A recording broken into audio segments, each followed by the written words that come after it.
we set out in August, where we'll take further decisions. The Chancellor set it out, but thanks to the decisions she's already taken, we've got 5 million extra NHS appointments, waiting lists are coming down, mortgages are cheaper, we've expanded free school meals. That's 100,000 children lifted out of poverty, a moral mission for this government. Compare that to the record opposite any day of the week. Mr. Speaker, he talks about the decisions she's already taken. If they were that great, we wouldn't have all those farmers outside protesting. He doesn't want to talk about leaks, but we can see that the chaos in Number 10 is having real-world consequences. Instead of focusing on the economy, they've been fighting like rats. Several journalists reported that Number 10 sources had briefed against the Health Secretary and other senior cabinet ministers. The Prime Minister then told us that these briefings did not come from Number 10. Will he repeat on the floor of the House the claim that none of his advisers has briefed against members of the Cabinet? Prime Minister. Mr. Speaker, I've been really clear about this. No one in Number 10 has briefed against Cabinet ministers. And the Health Secretary is doing a fantastic job. He stood before the electorate just before the last election. He said we'd deliver 2 million extra appointments for the NHS in the first year of a Labour government. There he is. What did he do? Not 2, not 3, not 4, but 5 million extra appointments for the NHS. They don't understand this language, Mr. Speaker, because they left everything absolutely broken. Mr. Speaker, the Prime Minister expects us to believe him. No one does. We all know that he did not have a serious leak inquiry. What he did, Mr. Speaker, was he asked Morgan McSweeney to investigate Morgan McSweeney, and then Morgan McSweeney discovered that Morgan McSweeney was innocent. All of this calls into question the Prime Minister's judgment. All of this calls into question the Prime Minister's judgment. We read this weekend that he wants the former Deputy Prime Minister back in his cabinet. He must have forgotten that she had to resign only a few months ago for tax evasion. When did the Prime Minister decide that lawbreakers can be lawmakers? Mr. Speaker, while she's scrolling through Twitter, we've delivered rail fares frozen, prescription charges frozen, the minimum wage boosted. We're focusing on the cost of living, the single most important thing for this country. She's focusing on tittle-tattle. It's not tittle-tattle, Mr. Speaker. We all know that he's only talking about welcoming the Deputy Prime Minister back because he is desperate to shore up his crumbling leadership. But if he were to welcome her back, will he set a condition that she must pay back the £40,000 of property taxes she avoided, the same property taxes they're very happy to put on everyone else, and will she also return her £17,000 of severance pay? Prime Minister. Mr. Speaker, the former Deputy Prime Minister is the biggest social mobility story this country has ever told. She started from humble beginnings and fought her way to the very top. I'm very proud of what she's achieved in politics. I'm very proud of everything she's done for this Labour government. That sounds like a no, Mr. Speaker. I've never heard the Prime Minister speak so highly of people avoiding their taxes. But in summary, this just looks like a government that is a slow-motion car crash. His cabinet are briefing against each other, his MPs are planning for life after him, and the most chaotic run-up to a budget in recent memory is happening on his watch. Even the Chief Whip is telling MPs that he wants out. The truth is simple, Mr. Speaker. His MPs don't trust him, the markets don't trust him, and the public certainly don't trust him. When will he finally accept that the chaos starts and ends with him? The most chaotic budget was the Liz Truss budget. It did huge damage to our country. We're still suffering from that damage. And what did she say about Liz Truss? She obviously does still think it. When asked, was Liz Truss right? 100% right, she said. The most chaotic, damaging budget there's ever been. And she sticks by it. I'm very interested to see her response to this budget if she thinks Liz Truss got it right. Mr. Speaker, what we're doing is focusing on cutting waiting lists, cutting the national debt, cutting the cost of living, renewing our country, a Labour budget with Labour values, delivering for the British people. Thank you, Mr. Speaker. At the moment, everyone is being bombarded with adverts and emails for Black Friday, encouraging them to spend money on so-called time-limited deals, leading to panic buying, increasing debt, buyer regret, and not to mention the impact on the planet, with delivery and returns of goods responsible for millions of tonnes of CO2 emissions. Does he agree with me that instead of rushing to buy online, people should look to their high streets to support local businesses and keep money in the local economy this Christmas? Well, I want to see our high streets thriving, and we encourage everyone to support local businesses this Christmas. Through our small business strategy, we've got £3 billion boost to help small businesses expand, and we've tackled the most significant reforms to tackle late payments, the most significant in 25 years, Mr. Speaker. And the Chancellor will have to say more about that in just a moment. Sir Ed David, Leader of the Liberal Democrats. Thank you, Mr. Speaker.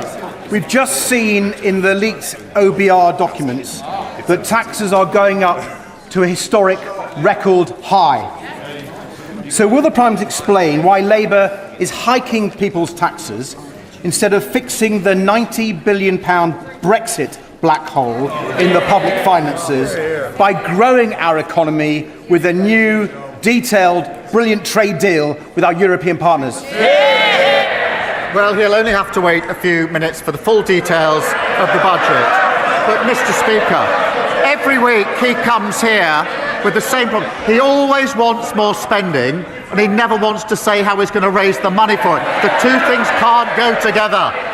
Sir Ed Davey. Speaker, we want to grow the economy, not tax the economy. But if I can take him on to another issue, Mr. Speaker, I hope everyone in the House shares my alarm that a former leader of a political party in Wales has been found guilty of betraying our country and has now been sentenced to over 10 years in prison for his treachery. The Prime Minister said that Reform should hold an independent investigation, and he is right, but we both know that that's not going to happen. So given Reform won't, he must. So will he now launch a national investigation into Russian infiltration into our politics? Well, he's right to highlight this very serious case, a long sentence for pro-Russian bribery in the Reform Party at the highest level. You would think a leader of a political party would want to get to the bottom of that and ask the question, how on earth did that happen in the Reform Party? And what other links are there between Reform and Russia? But no, the leader of Reform doesn't want to do it. Because, Mr. Speaker, we know he doesn't want to know the answer to the question because Reform is riddled with pro-Putin propaganda.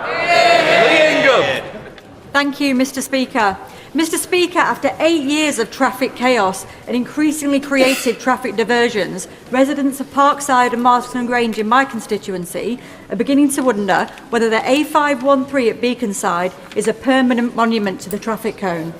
In the time that Staffordshire County Council and Taylor Wimpey have taken to complete one stretch of road, we've had 6 Prime Ministers, not to mention Notre Dame burned down and was rebuilt using medieval building techniques. So what can be done to hold developers and local authorities properly to account so that essential infrastructure is delivered on time with minimum disruption? Well, it's staggering that an important upgrade for drivers to improve their journeys has been delayed for 8 long years. And I understand the scheme is currently being held up by the Reform-led council, Kel Sabri, who are proving as hopeless in local government as everybody anticipated. Mr. Speaker, we've invested £24 billion in our roads, and I call on Staffordshire Council to end the delay, get on with the job, and get this scheme started for her constituents. Alison Bennett. Thank you, Mr. Speaker. University Hospitals Sussex currently have 350 people, well enough to go home, for occupying beds. That is the same number of beds as in the Princess Royal Hospital in Haywards Heath in my constituency. The reason they can't go home is because there is no social care package for them to go to. This is terrible for them, puts strain on the trust, and is ruinous to the taxpayer. Given there is no urgent plan to reform social care, what is the Prime Minister's plan to bring them home for Christmas? Well, as she knows, we are reforming social care, and I've asked Baroness Casey to lead on that. And she's had the first of her cross-party meetings to build consensus, which is obviously what we need on this. As I've set out a number of times, the first phase will report in 2026, so we can reform as we go on. There will obviously be a phase after that. And I remind the House we've already boosted social care funding by £3.7 billion, record increases also to the carers allowance, and £500 million for the first ever fair pay agreement to properly recognise and reward carers. Luke Kirkhurst. Thank you, Mr. Speaker. Is the Prime Minister aware that because of the decision by Reform's Durham County Council to scrap support introduced by Labour in 2013, a typical working family in Stanley will be £170 worse off? How would the Prime Minister contrast the values of this Labour government with a Reform Party dividing our country and hitting working people in their pockets? Well, I thank him for raising this. The more we see of reform, the more we see their true colours. In this case, making people £170 worth off. But their true colours also in relation to the member for Clacton. His explanation, Mr. Speaker, in recent days, in relation to the stories about what he may have said in the past, is unconvincing, to say the least. He says he never engaged with racism with intent. With intent. What does that mean? Didn't engage with racism with intent. I have no doubt that if a young Jewish student was hissed at to mimic the sound of a gas chamber, they would find it upsetting.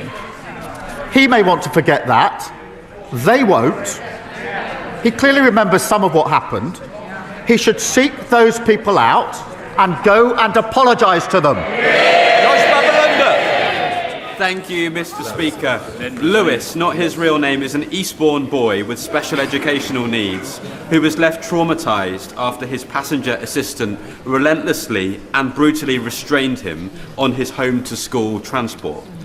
It only became clear to Lewis's mum, who is in the gallery today, what happened on that day when he returned home visibly distressed and bruised. And that's because, shockingly, there is no statutory requirement to report incidents of physical restraint on school transport, nor national training standards. So will the Prime Minister address this loophole in his upcoming SEND reforms to ensure that SEND children in Eastbourne and beyond can travel to school with the safety and dignity that they deserve? Well, can I say to him and to Lewis's mum, who's with us, that incidents like that should not be happening. I know that he's met, I think, with the Education Minister to discuss this. Every child should have tailored support, including on transport to school, and I can reassure him and Lewis's mum that that principle will be central to our reforms. Jenny Riddle-Carpenter. Thank you, Mr. Speaker. Last week, Roman Osborne, a 10-year-old in my constituency, hand-delivered a letter to 10 Downing Street to tell the Prime Minister about an accident that he had outside his primary school of Trimley St Martin in February, which left him spending 3 days in hospital and many, many more months recovering. Mr. Speaker, will the Prime Minister back my campaign, Safer and at the Gates, and will he call on Tory-led Suffolk County Council to do the right thing and re-review the road and put the right safety measures in place outside Trimley St Martin and the other schools in my constituency? Can I thank her for that and thank Roman for his letter, which I took time to read last night. And I wanted just to read a short sentence from it, from Roman. He said this accident wouldn't have happened if there was a safe place to cross the road. I'm concerned for other children's safety, and I don't want another accident like mine to happen again to anyone else. Mr. Speaker, what an incredible young boy, aged just 10. I totally agree with him, and I say to Roman, this is what we're going to do. Roman, I've asked ministers to work with all the right people to look at his school and get a safe crossing in place. And the Roads Minister will be happy to meet my honourable friend to discuss the road safety strategy. Sarah Dyke. Thank you, Mr. Speaker.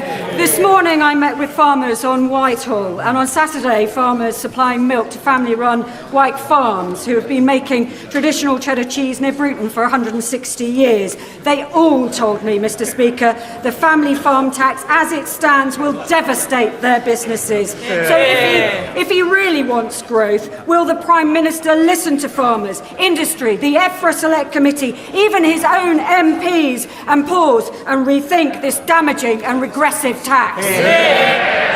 Mr. Speaker, we've invested a record £11.8 billion into sustainable farming this Parliament, and we set out a 25-year farming roadmap focused on increasing year-on-year productivity and profitability in farms. That is vitally important. Jen Craft. Thank you, Mr. Speaker. Last week, the COVID inquiry reported that 23,000 deaths occurred in England in the first wave of the pandemic that could have been prevented due to the UK response being too little too late. These were not just 23,000 deaths, Mr. Speaker. These were 23,000 people who had family and friends who loved them, and valuable lives that were cut short due to an abysmal failure of leadership by Boris Johnson and his government. They were categorically failed by a Prime Minister who prevaricated, delayed and prioritised political expediency over making the tough decisions that could have averted tragedy. If the Prime Minister were to lead us through the next pandemic, will he value saving lives above all else?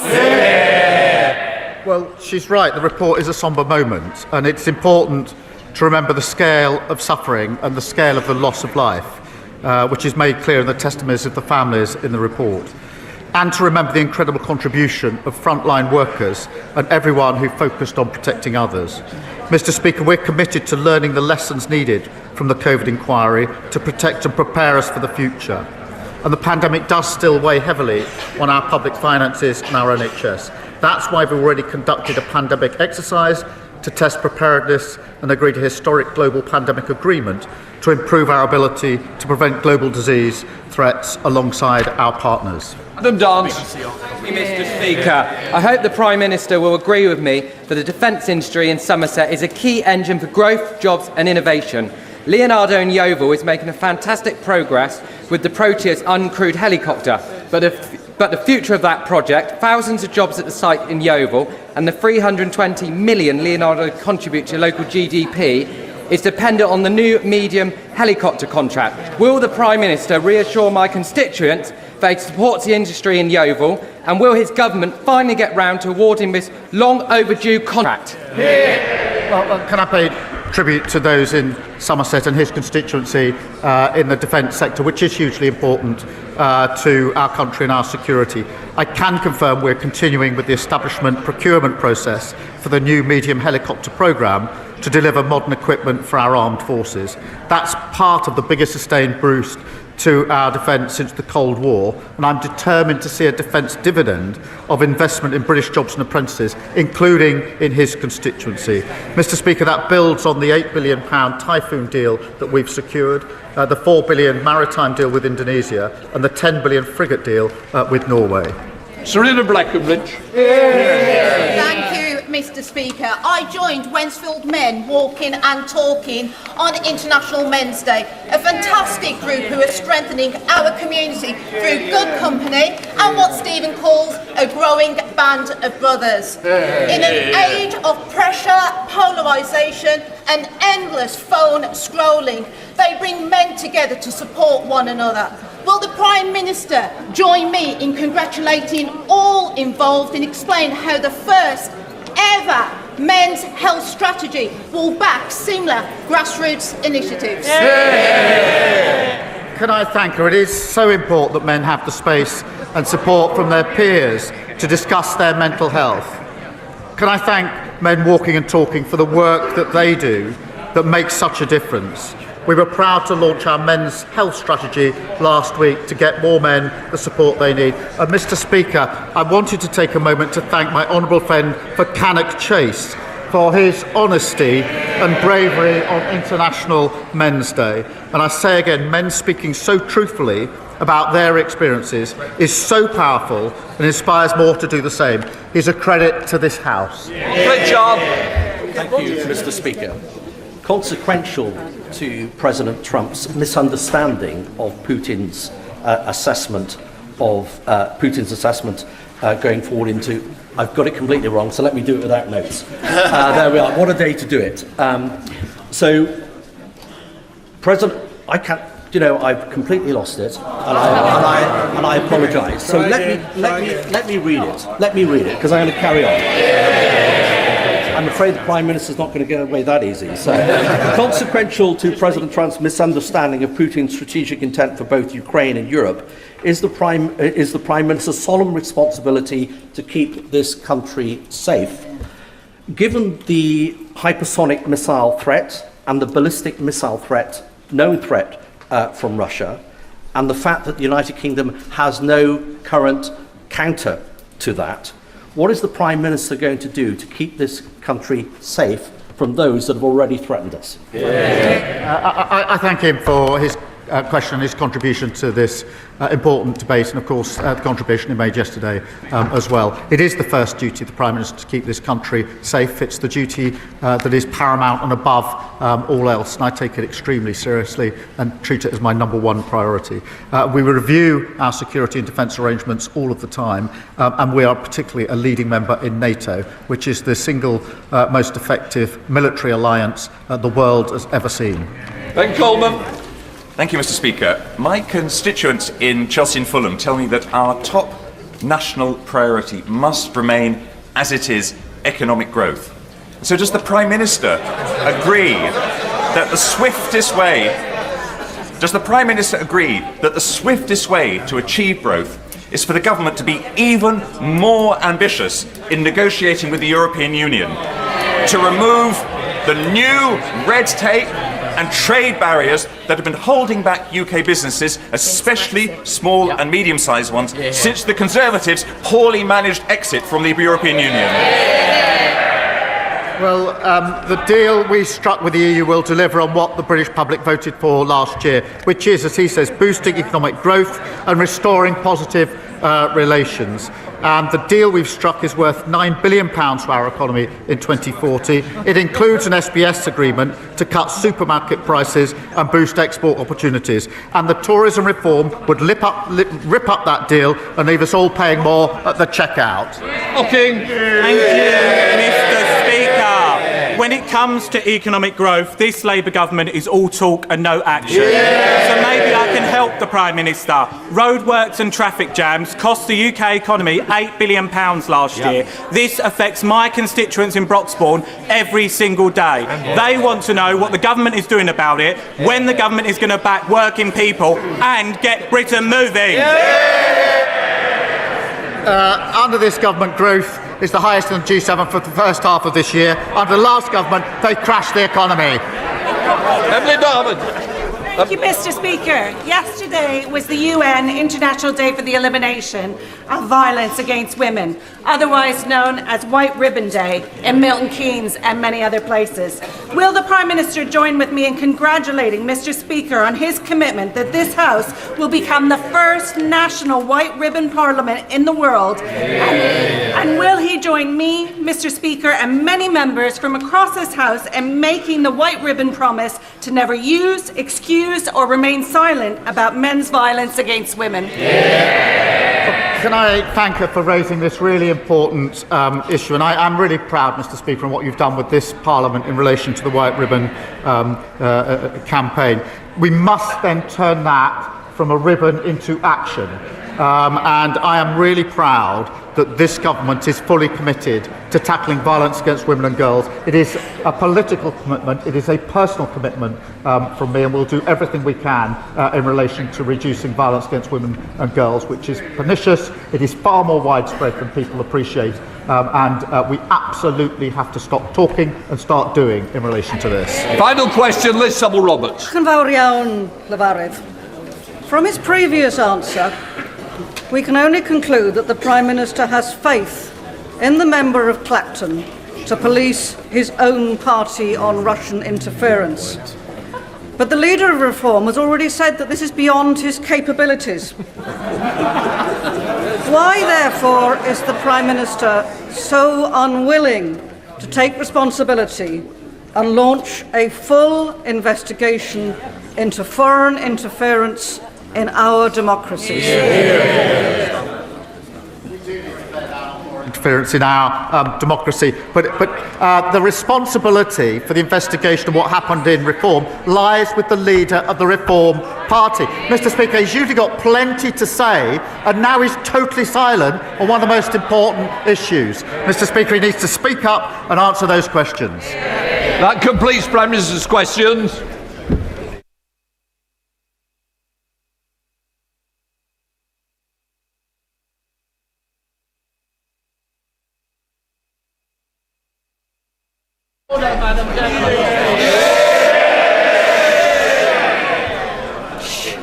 Point of order, Melstride.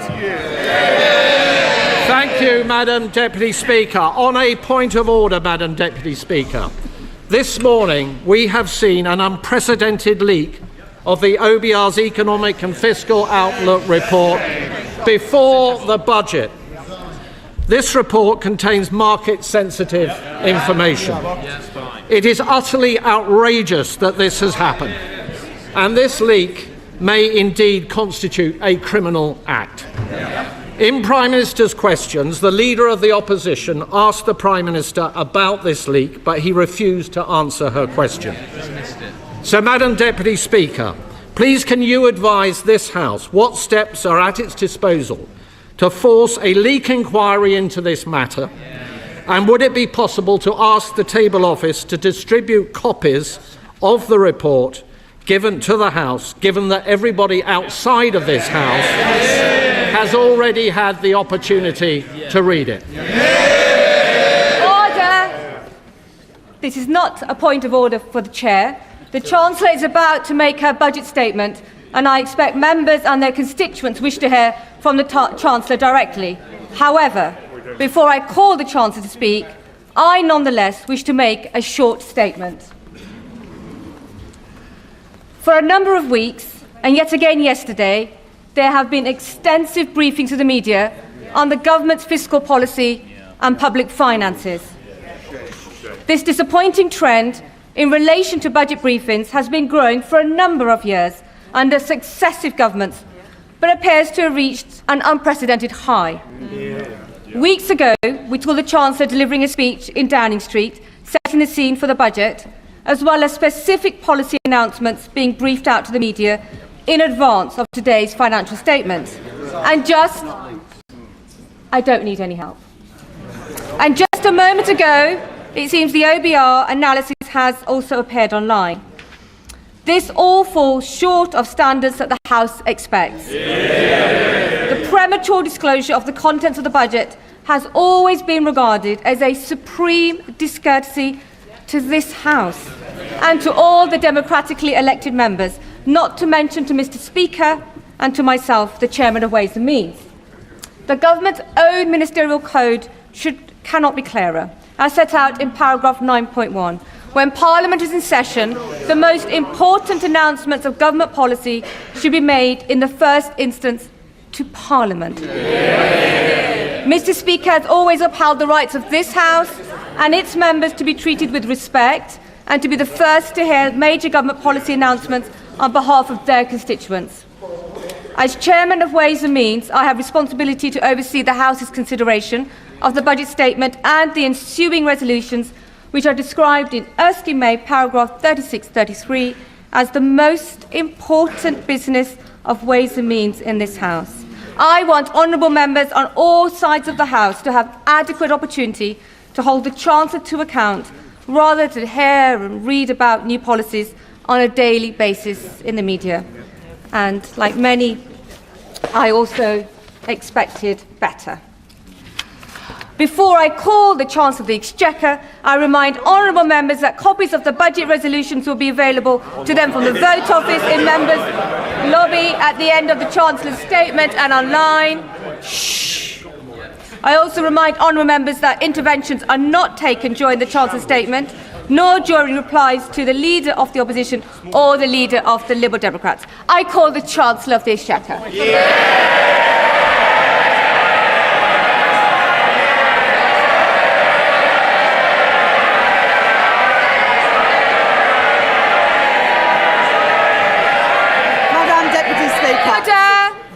Chancellor.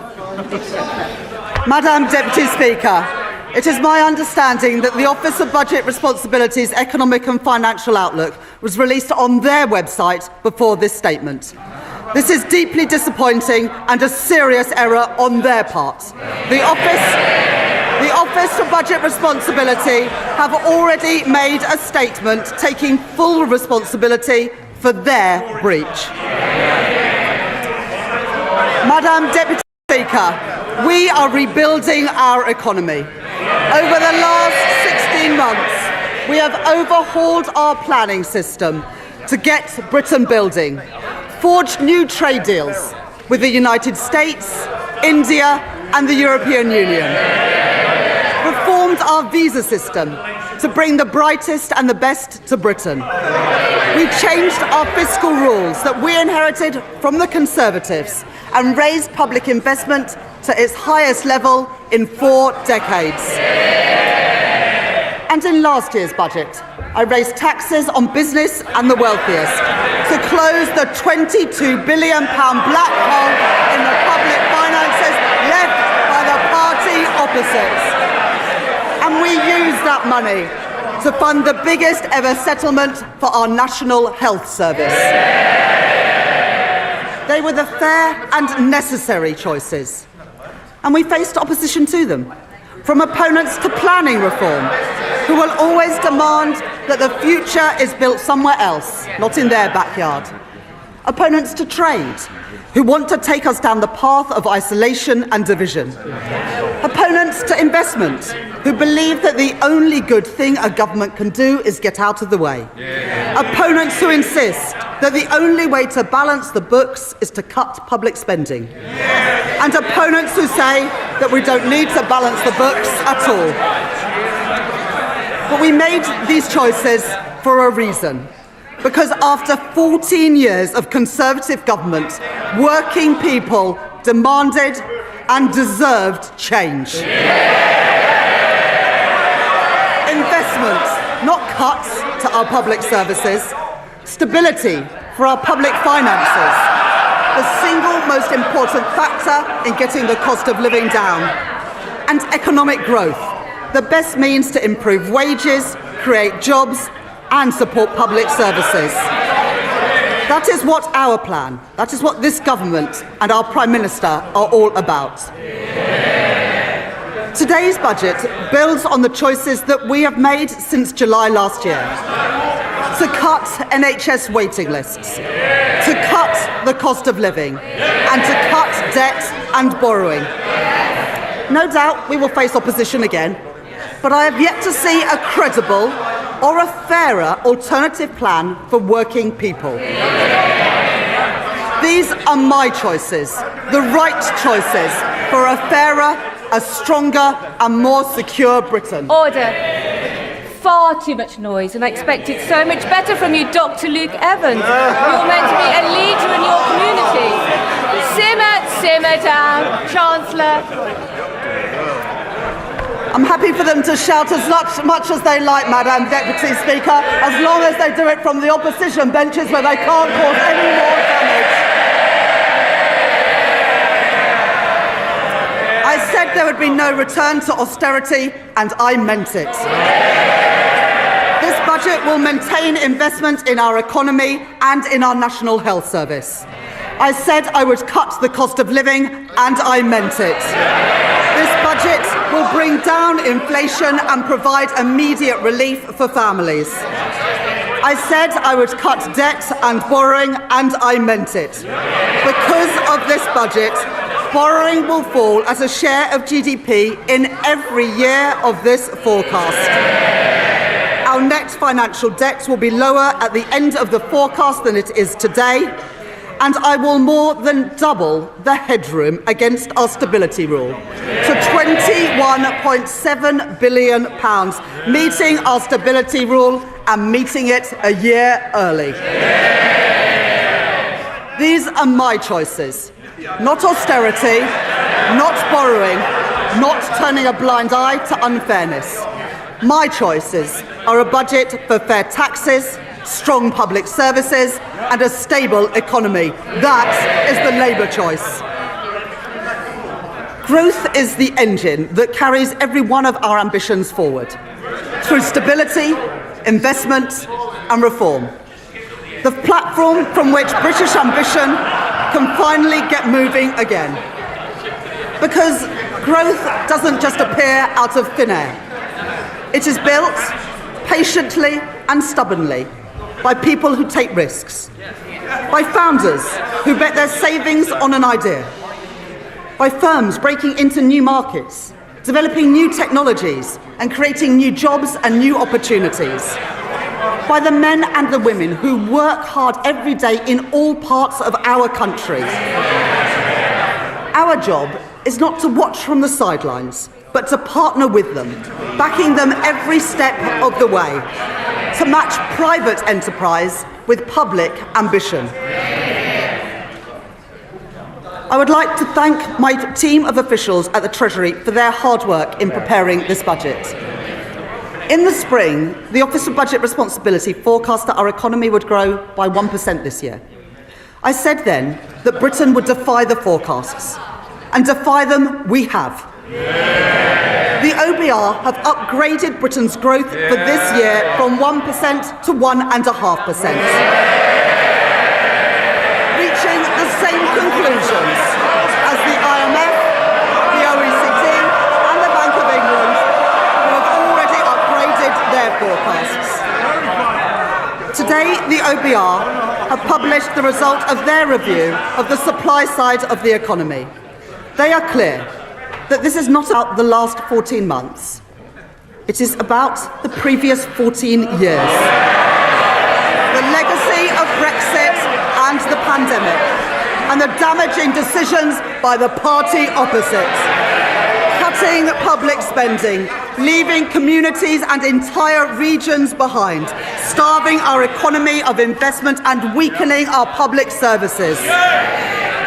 As a result of their review, the OBR are reducing their expectations for productivity growth by 0.3 percentage points to 1% by the end of the forecast.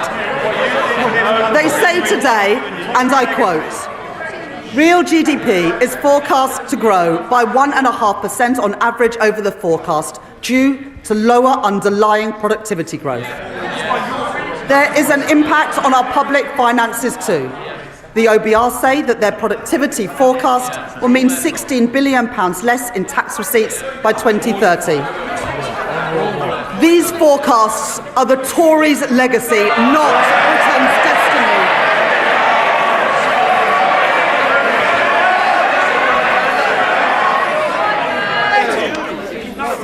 Order. It is very hard to hear the Chancellor over all the shouting. And Mr. Holmes, you promised me yesterday you were going to be on top behaviour in the first few minutes. Chancellor. We beat the forecasts this year and we will beat them again. By boosting trade, not blocking it. By increasing investment, not cutting it. By championing innovation, not stifling it. By backing working people, not making them poorer. Brick by brick, we've been building our economy. Building roads, building homes, getting spades in the ground and cranes in the sky. Growth begins with the spark of an entrepreneur. Half of new jobs in Britain are created by scale-up businesses. And we want those jobs created here, not somewhere else. Our job is to make Britain the best place in the world to start up, to scale up and to stay. So we're widening eligibility for our enterprise incentives, so scale-ups can attract the talent and the capital that they need. Expanding the enterprise management incentive so more companies can offer tax-relieved share options. Re-engineering our enterprise investment and venture capital trust schemes so they don't just back early-stage ideas, but stay with companies as they grow. Introducing UK listings relief, a 3-year exemption from stamp duty reserve tax for companies who choose to list here in Britain. And to continue this work, I am launching a call for evidence on how our tax system can better back entrepreneurs. targeted review with founders and investors at the heart to make the UK an even more attractive place to grow your business. We are sending a simple message to the world.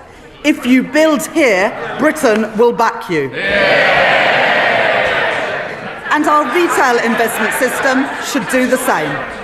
The UK has some of the lowest levels of retail investment in the G7. And that is not only bad for business, who need that investment to grow, it's bad for savers too. Someone who has invested £1,000 a year in an average stocks and shares ISA every year since 1999 would be £50,000 better off today if they'd put that same money into if they'd put the same money into a cash ISA. And so from April 2027, I will reform our ISA system, keeping the full £20,000 allowance while designating 8,000 of it exclusively for investment, with over 65s retaining the full cash allowance. And thanks to our changes to financial advice and guidance, banks will be able to guide savers to better choices for their hard-earned money. Over 50% of the ISA market, including Hargreaves Lansdown, HSBC, Lloyds, Vanguard and Barclays, have signed up to launch new online hubs to help people invest here in Britain. At this budget, consistent with the commitments in our corporate tax roadmap, I will retain our competitive corporation tax rate, the lowest in the G7, and retain our generous full expensing offer for business investments. I will also introduce a new 40% first-year allowance so that businesses can write off more of the cost of their investment up front, while reducing main rate writing down allowances in line with fiscal constraints. Private investment is the lifeblood of economic growth, but growth needs public investment too. When faced with challenges, previous chancellors have chosen to decrease, delay, or cancel capital spending. But low investment is the cause of our productivity problem, not the solution. So my choice is not cuts, not stagnation, but to maintain the additional £120 billion of investment that I provided at the spending review. In transport, to link our towns and our cities, energy infrastructure to power our businesses, and housing, so people can live near good jobs, paying decent wages and growing businesses. That is the Labour choice. I'm grateful to the Financial Secretary to the Treasury for his work in driving our growth agenda forward. As we allocate investment for the infrastructure that is the backbone of economic growth across our country, today I will commit investment for the Lower Thames Crossing. And we're continuing to drive investment in city-region transport, in the Midlands Rail Hub and the Transpennine route upgrade, along with our commitments to the Northern Growth Corridor, including Northern Powerhouse Rail. It is this Labour government that has overhauled our planning system, and I will today provide further funding to increase planning capacity through a new skills offer, as called for by the British Chamber of Commerce and the Confederation of British Industry. It is this Labour government that has invested in nuclear power, in Sizewell C and in Culham. We are taking forward our commitment to slash electricity prices for thousands of manufacturing businesses, as Make UK and many others have called for. And today I'm pleased to welcome John Finkelton's report, an ambitious plan to cut the red tape that has tied our nuclear industry in knots for decades. And within 3 months we will set out our plan for delivering his recommendations. We are proud of our industrial heritage, and we are determined to build the industry of the future so that we buy, make and sell more here in Britain. That's why, as we increase defence spending, we are investing in Portsmouth, in Barrow and in Plymouth. And I'm pleased to be supporting Team Derby, an initiative to drive growth in one of our defence industry hubs. It's why we stepped in to save British Steel in Scunthorpe and invested in Sheffield Forgemasters. And it's why we've changed government procurement so we can buy British when it is crucial to our national security. For steel, for shipbuilding, and today for AI, driving innovation and building that great industry here in Britain. But it's not just what we invest that matters, it's how we invest. Putting money and power back in the hands of local and regional leaders. Today, we are devolving £13 billion of flexible funding for 7 mayors to invest in skills, business support and infrastructure. I'm extending the business rates retention pilots in the West of England, Liverpool City region and Cornwall until 2029. I'm providing £30 million for the Kernow Industrial Growth Fund for sectors like critical minerals and marine innovation. I am establishing the Leeds City Fund, a long-term agreement to retain business rates to fund local regeneration projects like the development of Leeds South Bank, and I am allocating £20 million for the new Peterborough Sports Quarter and £16 million for a science centre in Darlington from the Growth Mission Fund. The benefits of investment the benefits of investment and growth must be built and felt in every part of our United Kingdom. So we are providing an additional £370 million for the Northern Ireland Executive, £505 million for the Welsh Government and £820 million for the Scottish Government over the spending review period through the Barnett formula. And I am making... Sorry, I didn't quite catch that from the SNP. Did they not? Perhaps, Madam Deputy Speaker, they didn't hear. £820 million for the Scottish Government over the spending review period because Anna Sawa asked us to. And I'm making targeted investments in our industrial strategy sectors across the UK. In Northern Ireland, I am providing £17 million to support businesses and strengthen the UK internal market, and backing advanced manufacturing through the Northern Ireland Enhanced Investment Zone. Wales will be the host for 2 AI growth zones, creating more than 8,000 jobs, supported by a £10 million investment in the semiconductors critical for that industry. And we are building the UK's first small modular nuclear reactors with Rolls-Royce at Wilfer in Anglesey. 2 Labour governments working together in Wales to deliver for the people of Wales.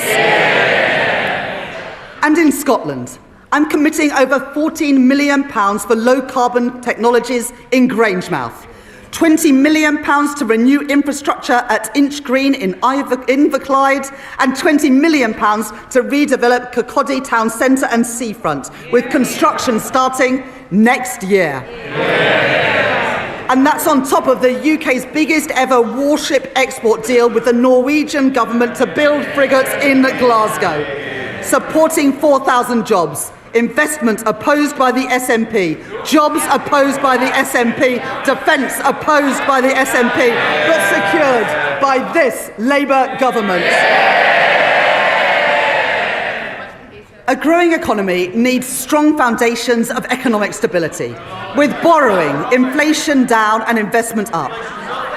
That is good for business, and it is good for working people, so they have more money in their pockets.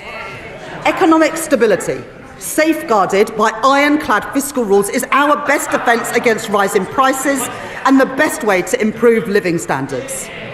We've all seen the alternative. 3 years ago, in their clamour to cut taxes for the richest, the Tories under Liz Truss crashed the economy and sent mortgage rates spiralling and brought pensions to the brink.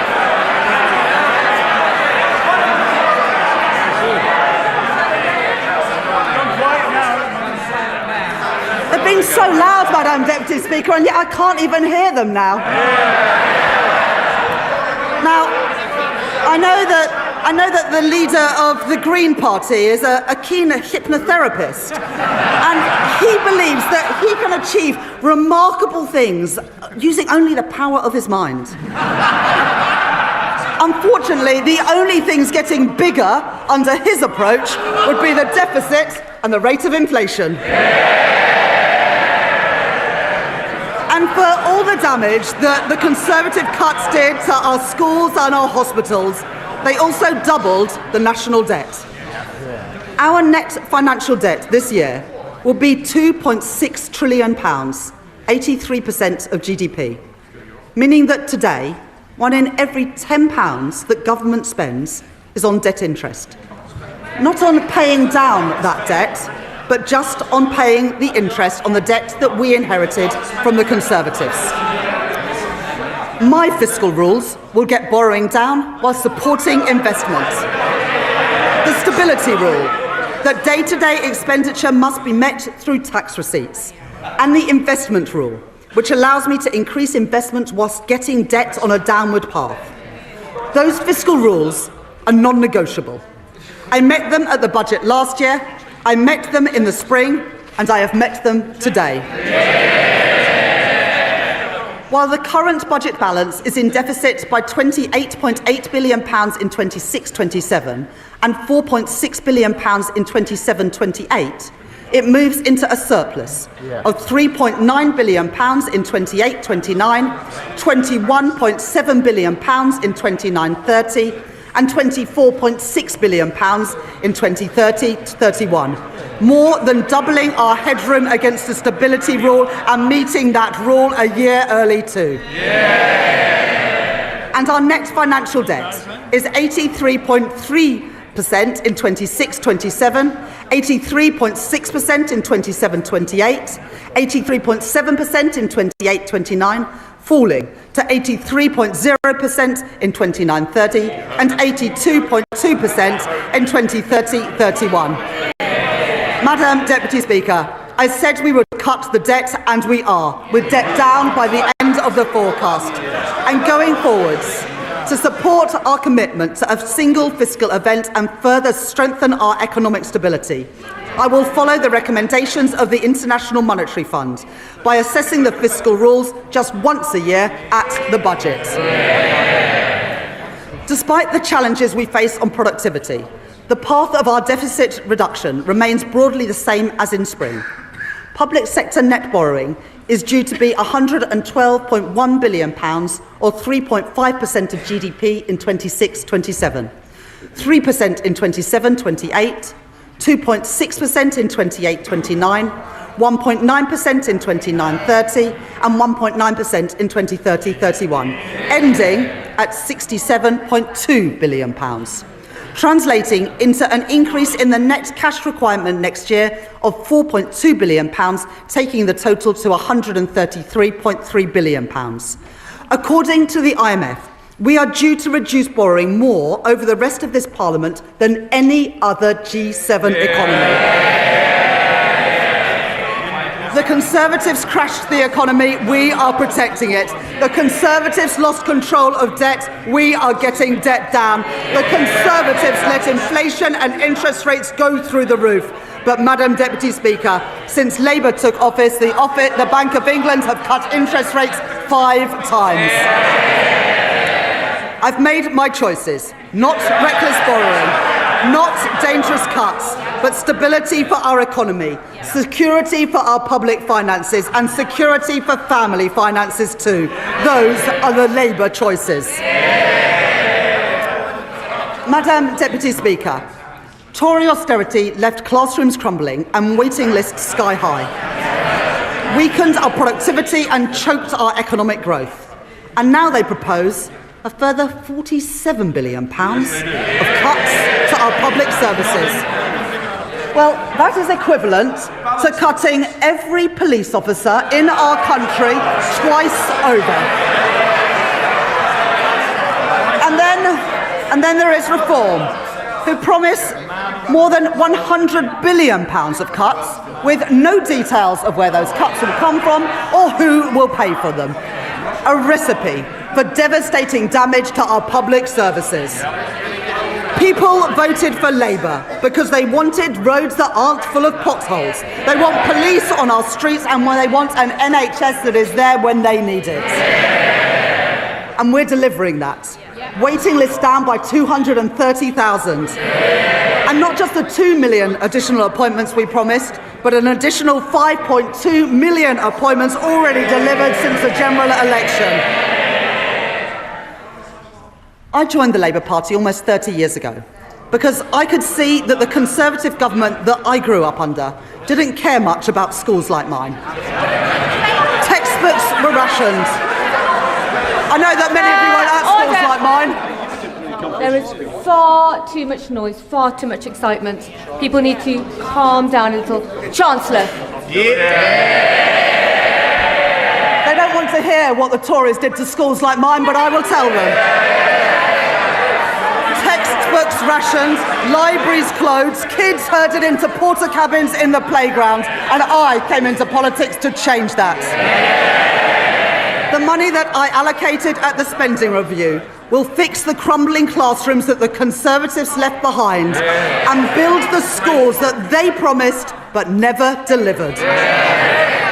And today, thanks to representations from my honourable friends, the members for Wolverhampton North East and Leeds South West and Morley, I will provide £5 million for libraries in secondary schools, building on the £10 million commitment to ensure that every primary school has a school library within this Parliament.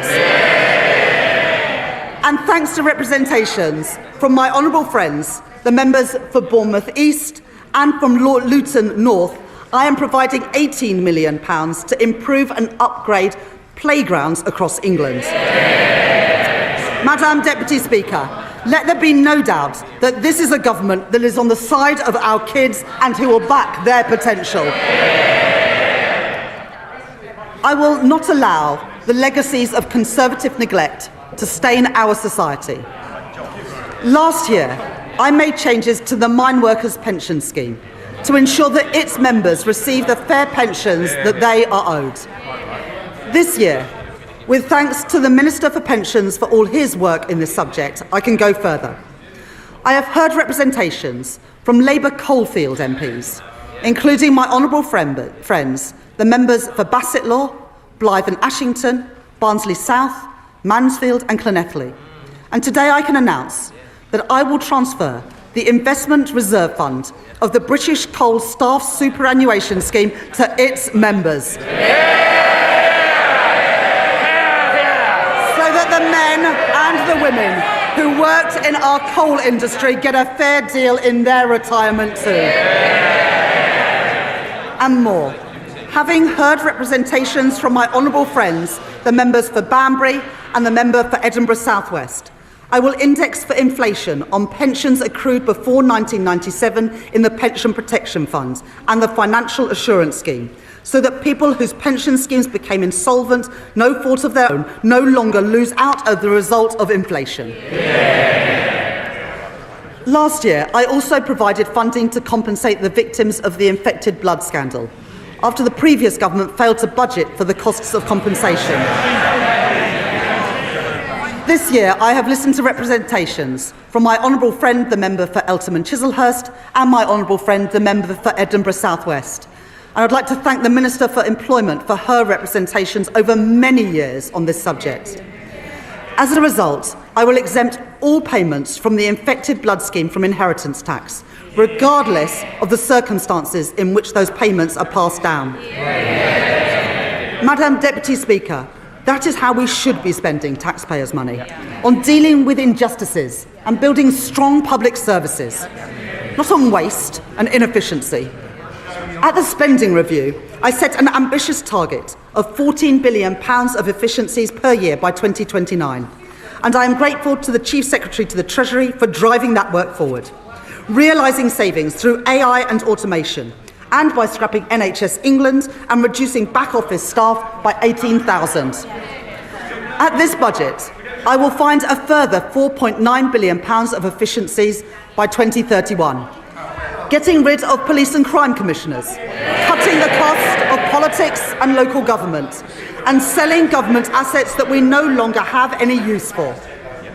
These savings will be required across government, but for our National Health Service, I will reinvest all of these savings back into the care that people rely on. More nurses, more GPs, more appointments. Restoring the services that faltered under years of Conservative decline and investing in the future of our National Health Service. And today I am announcing £300 million of investment in technology to improve patient service and 250 new neighbourhood health centres. Expanding more services into communities so that people can receive treatment outside of hospitals and get better, faster care where they live. Over 100 of these will be delivered by 2030, including in Birmingham, Truro and Southall. The Labour Party founded our National Health Service, and we will renew our National Health Service. I will take the same approach for defence spending that I take to NHS spending, reinvesting savings back into our national security. In our age of insecurity, Britain will continue to stand with our allies, working in collaboration to secure a sustainable ceasefire for Ukraine and maintaining our commitment to NATO, with the UK set to spend 2.6% of GDP on defence by April 2027. Madam Deputy Speaker, the public rightly expects that we stamp out fraud, error and waste and put that money to good use in our schools and our hospitals and other frontline services. My right honourable friend, the Home Secretary, has already announced that she will claw back excess profits from the use of hotels to house asylum seekers, as we phase out the use of those hotels entirely. And we will consult on reforms to indefinite leave to remain and access to taxpayer-funded benefits. The introduction of digital ID will break the link between illegal migration and illegal working. And the HMRC and the Fair Work Agency will crack down on illicit businesses that blight our high streets and undercut illegitimate firms, enforcing the minimum wage, investigating dodgy businesses, and increasing scrutiny of the gig economy, as well as tracking down fraudulent business owners who vanish without paying their taxes. And I'd like to thank my honourable friends, the members for Great Grimsby and Cleethorpes, Lee and Atherton, and Kensington and Bayswater for their representations on this subject. And I'll take further steps to prevent and track down unpaid tax, which will together, these reforms will raise nearly £10 billion a year by 2030, including through new powers for HMRC to pursue the promoters of tax avoidance schemes. I am building on our successful use of targeted checks on welfare claims to root out fraud and error and prevent public money being paid to people who are not entitled to it. And I would like to thank Tom Hayhoe, the COVID Corruption Commissioner, for his work in helping to chase down nearly £400 million from dodgy pandemic spending and contracts.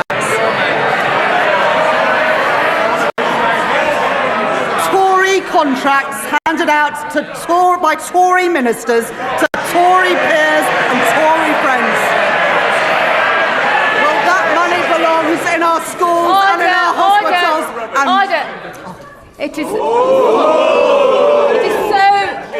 so noisy now, we can barely hear the Chancellor. Everybody needs to calm down. Chancellor. Well, I wouldn't want any honourable member to miss this. So we are chasing down that money, and we've got almost £400 million back from dodgy pandemic spending and contracts. Tory contracts handed out by Tory ministers to Tory peers and Tory donors. Well, that money belongs in our schools and in our hospitals, and we are getting that money back. Deputy Speaker. We are ramping up sanctions on Russia, and we are freezing known Russian assets. But let me be clear, I don't actually mean the honourable member for Clacton.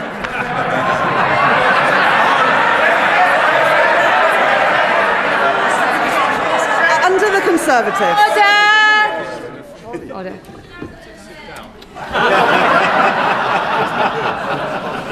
You don't need commentary from the backbenches, and Mr. Dewhurst, you are so loud. It's remarkable how far your voice carries. Chancellor. Under the Conservatives, the cost of our welfare system increased by nearly 1 percentage point of GDP, equivalent to £88 billion in just 5 years. The broken welfare system that we inherited wrote off millions of people as too sick to work. And we will reform that system so that it is a system that does not count the cost of failure, but one that protects people who cannot work and empowers those who can. We have brought back face-to-face assessments for disability benefits. Those are the face-to-face assessments that the Shadow Chancellor got rid of when he was Work and Pension Secretary. And our changes to universal credit will get 15,000 people back into work, a figure confirmed today. The former Health Secretary, Alan Milburn, will review the causes of rising youth inactivity, and we are already taking action. I'm grateful to the Federation of Small Businesses and Small Business Britain for their representations on apprenticeships. And today I am announcing funding to make the training for under 25 apprenticeships completely free for small and medium-sized enterprises.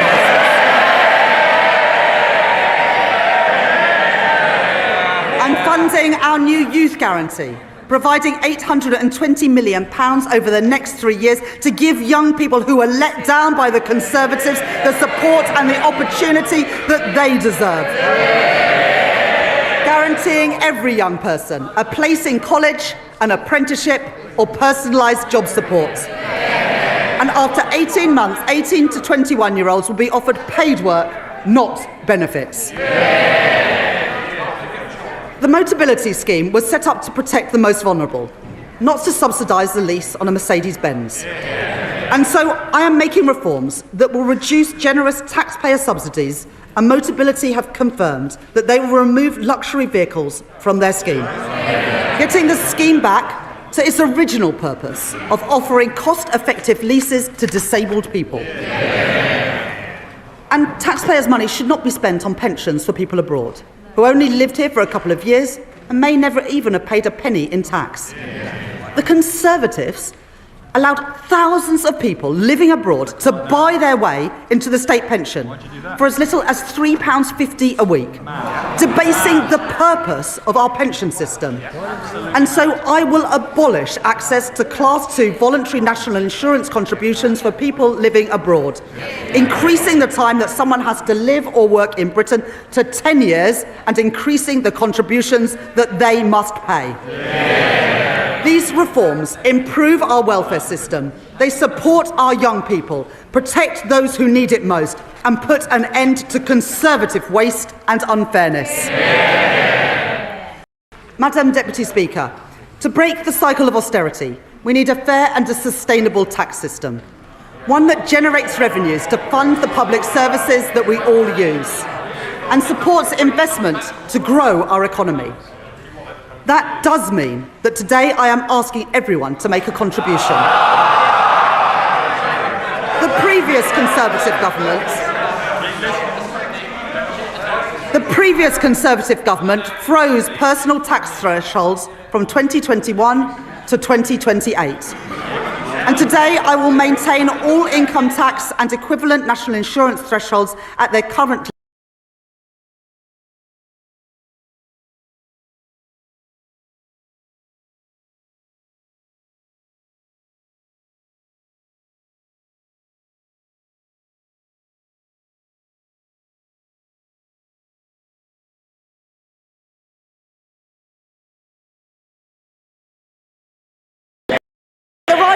lady supported these freezes when her party made them. She might want to forget about it, but the British people never will.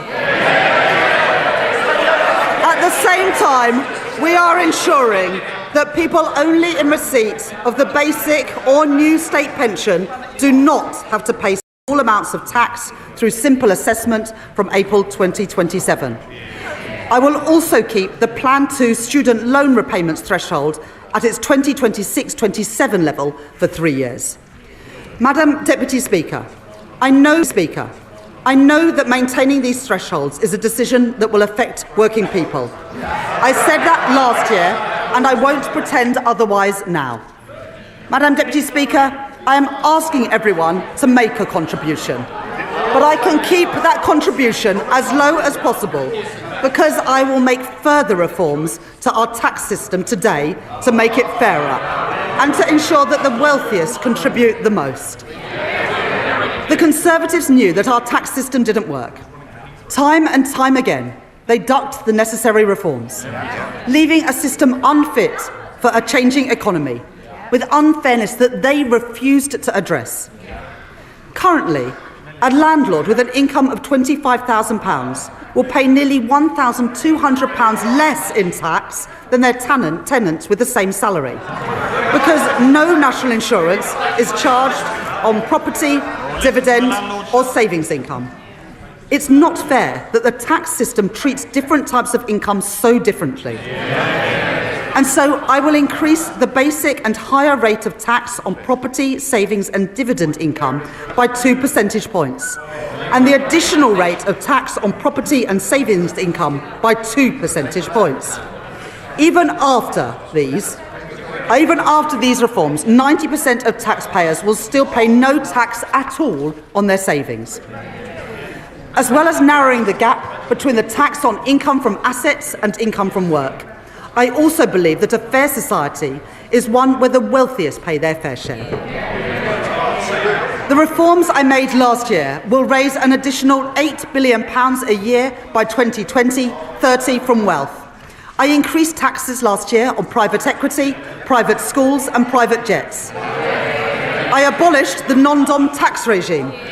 And this year, I will make 2 changes to cap trust charges and prevent avoidance. I reformed inheritance tax on agricultural and business assets. And this year, I am aligning those reforms with wider inheritance tax rules by allowing the transfer of the 100% relief allowance between spouses, balancing the taxation of these valuable assets with the realities of family life. In this budget, I will take further steps to deal with a long-standing source of wealth inequality in our country.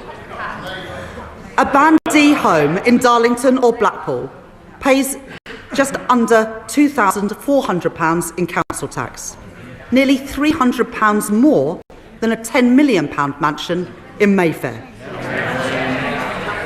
And so, from 2028, I am introducing the high-value council tax surcharge in England, an annual £2,500 charge for properties worth more than £2 million, rising to £7,500 for properties worth more than £5 million.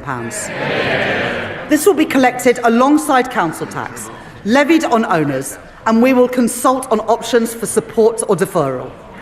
This new surcharge will raise over £400 million by 2031 and will be charged on less than the top 1% of properties.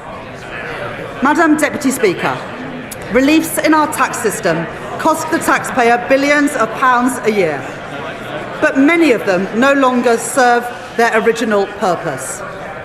The government rightly provides generous tax relief for people paying into a pension, relieving income tax on all contributions and on the investment itself, as well as national insurance relief on employer contributions, at a cost of over £70 billion a year to the Exchequer. This budget makes no changes to those reliefs or to the tax-free lump sum.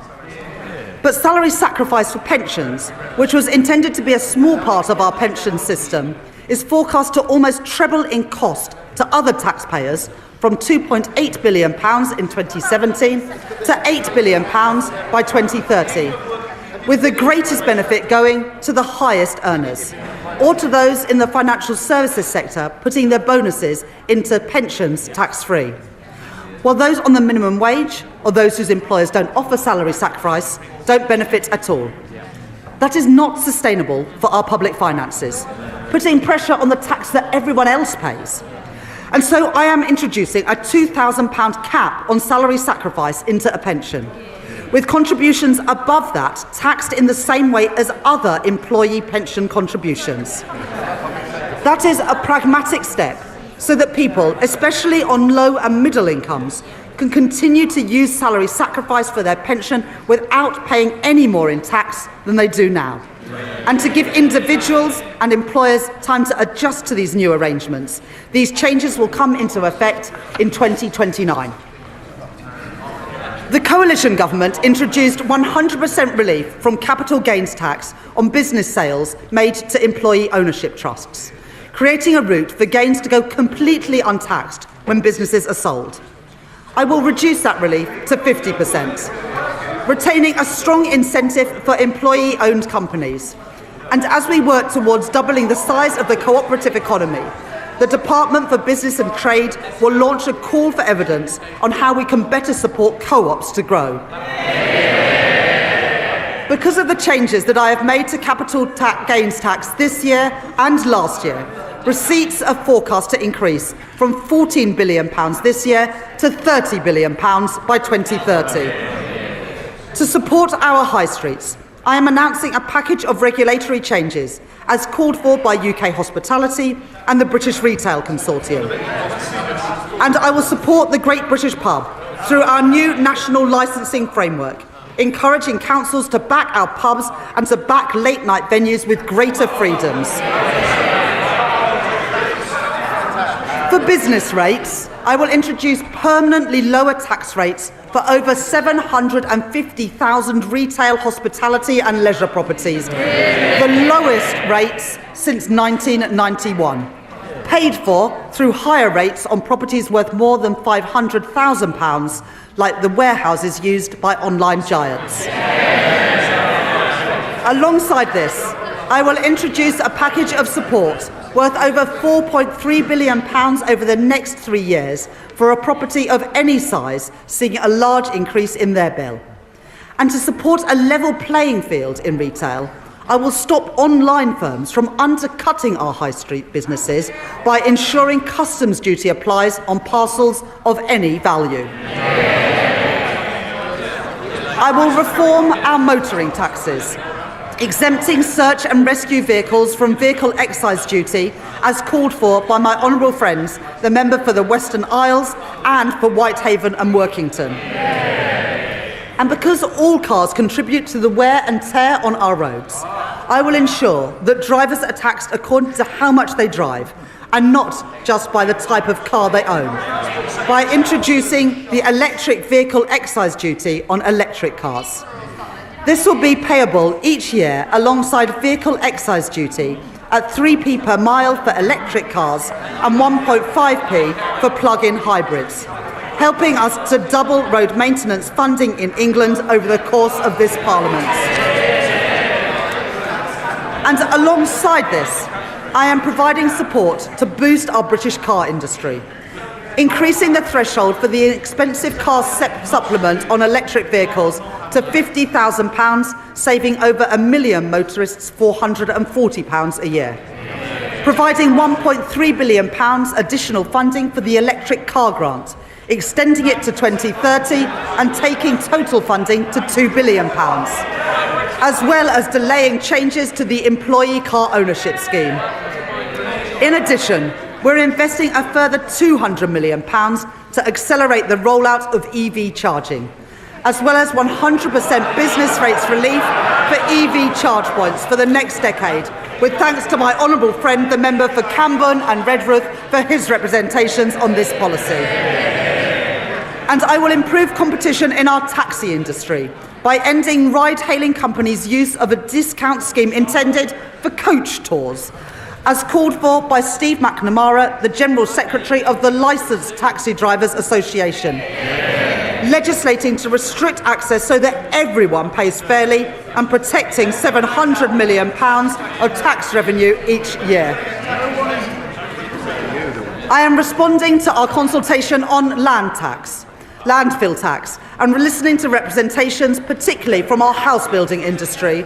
I will not converge towards a single rate, but I will prevent the gap between the two rates from widening to balance the need to address tax avoidance in the current structure. I will today publish Ray McCann's report into the loan charge along with the government's response, setting out a new settlement opportunity that will finally allow people to finalise their position and draw a line under this long-standing issue. And I'd like to thank my honourable friend, the member for Milton Keynes Central, for her representations on this subject. I will continue with the planned uprating for tobacco duties that I set out last year and uprate alcohol duties by inflation, along with our plans to introduce a vaping products duty in 2026 and changes to the soft drinks industry levy announced by my right honourable friend, the Health Secretary, yesterday. And I'd like to thank the Exchequer Secretary to the Treasury for his work on all the tax measures in this budget. I will also reform gambling taxes in response to the rise in online gambling. Remote gaming is associated with the highest levels of harm. And so I am increasing remote gaming duty from 21% to 40%. With duty on online betting increasing from 15% to 25%. I am making no change to the taxes on in-person gambling or on horse racing. And I am abolishing bingo duty entirely from April next year. Taken together, my reforms to gambling tax will raise over £1 billion per year by 2031. As a result of the tax reforms I have made today, I can confirm that I will not be increasing national insurance, the basic, higher or additional rates of income tax or VAT. And I have kept everyone's contribution as low as possible through reforms to make our tax system stronger, closing loopholes, ensuring that the wealthiest pay their share, and building a tax system that is fairer for the future as our economy changes. On the day I became Chancellor, I said that I would judge my time in office a success if I knew that ordinary children from working class backgrounds were living more fulfilling lives. Their horizons expanded, their potential realised. I joined the Labour Party, I came into politics because I believe that every child has equal worth and deserves an equal chance to achieve their promise. The biggest barrier to equal opportunity is child poverty. Because for every child that grows up in poverty, our society pays a triple cost. The first and the heaviest is to the child. Going to school hungry, waking up in a cold home, or in another B&B. While other children enjoy the advanced quiet space at home to work in, too many go without. And there is also the cost of supporting a family in poverty, which ends up in the lap of overstretched councils, who can do no more than shunt them into temporary accommodation at huge cost to local taxpayers. Then there is the future cost, to our economy and to our society, of wasted talent and a welfare system that bears the cost of failure for decades to come. Young people with so much to contribute, but whose potential is suffocated early by limited life chances and missed opportunities, struggling to make their way in a society that did not look out for them. I don't intend to preside over a status quo that punishes children for the circumstances of their birth and demands that we all pay 3 times over for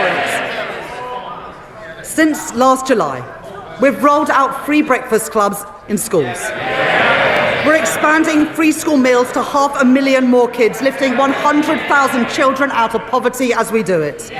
We've passed the Renters' Rights Act and we've extended the childcare offer. And I'm proud of all of that. But it's not enough. Because there is one policy that pushes kids into poverty more than any other. It was introduced by the party opposite.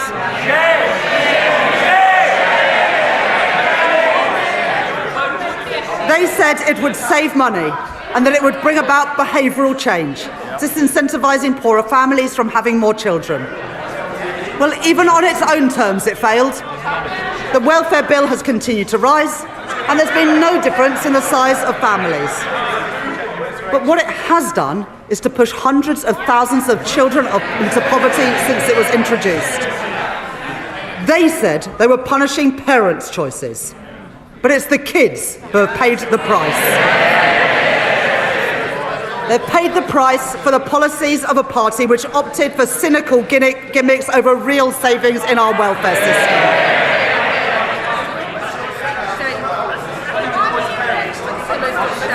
understand that many families are finding times hard and that many kids have had to make difficult choices when it comes to having kids.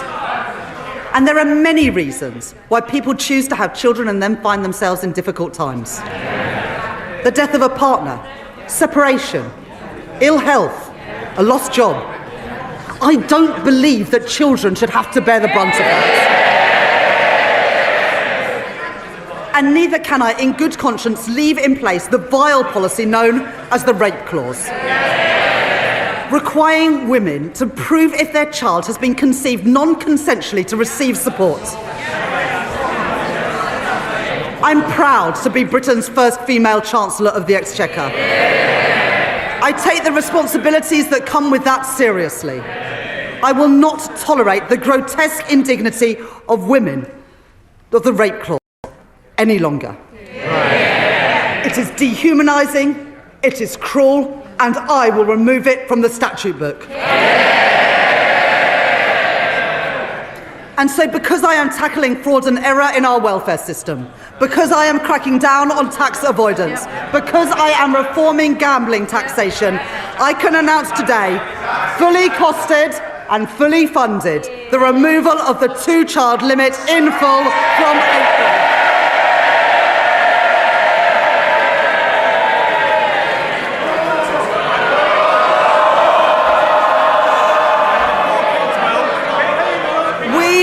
This side of the house. It's amazing what people get so angry about, and we've seen their true colours today.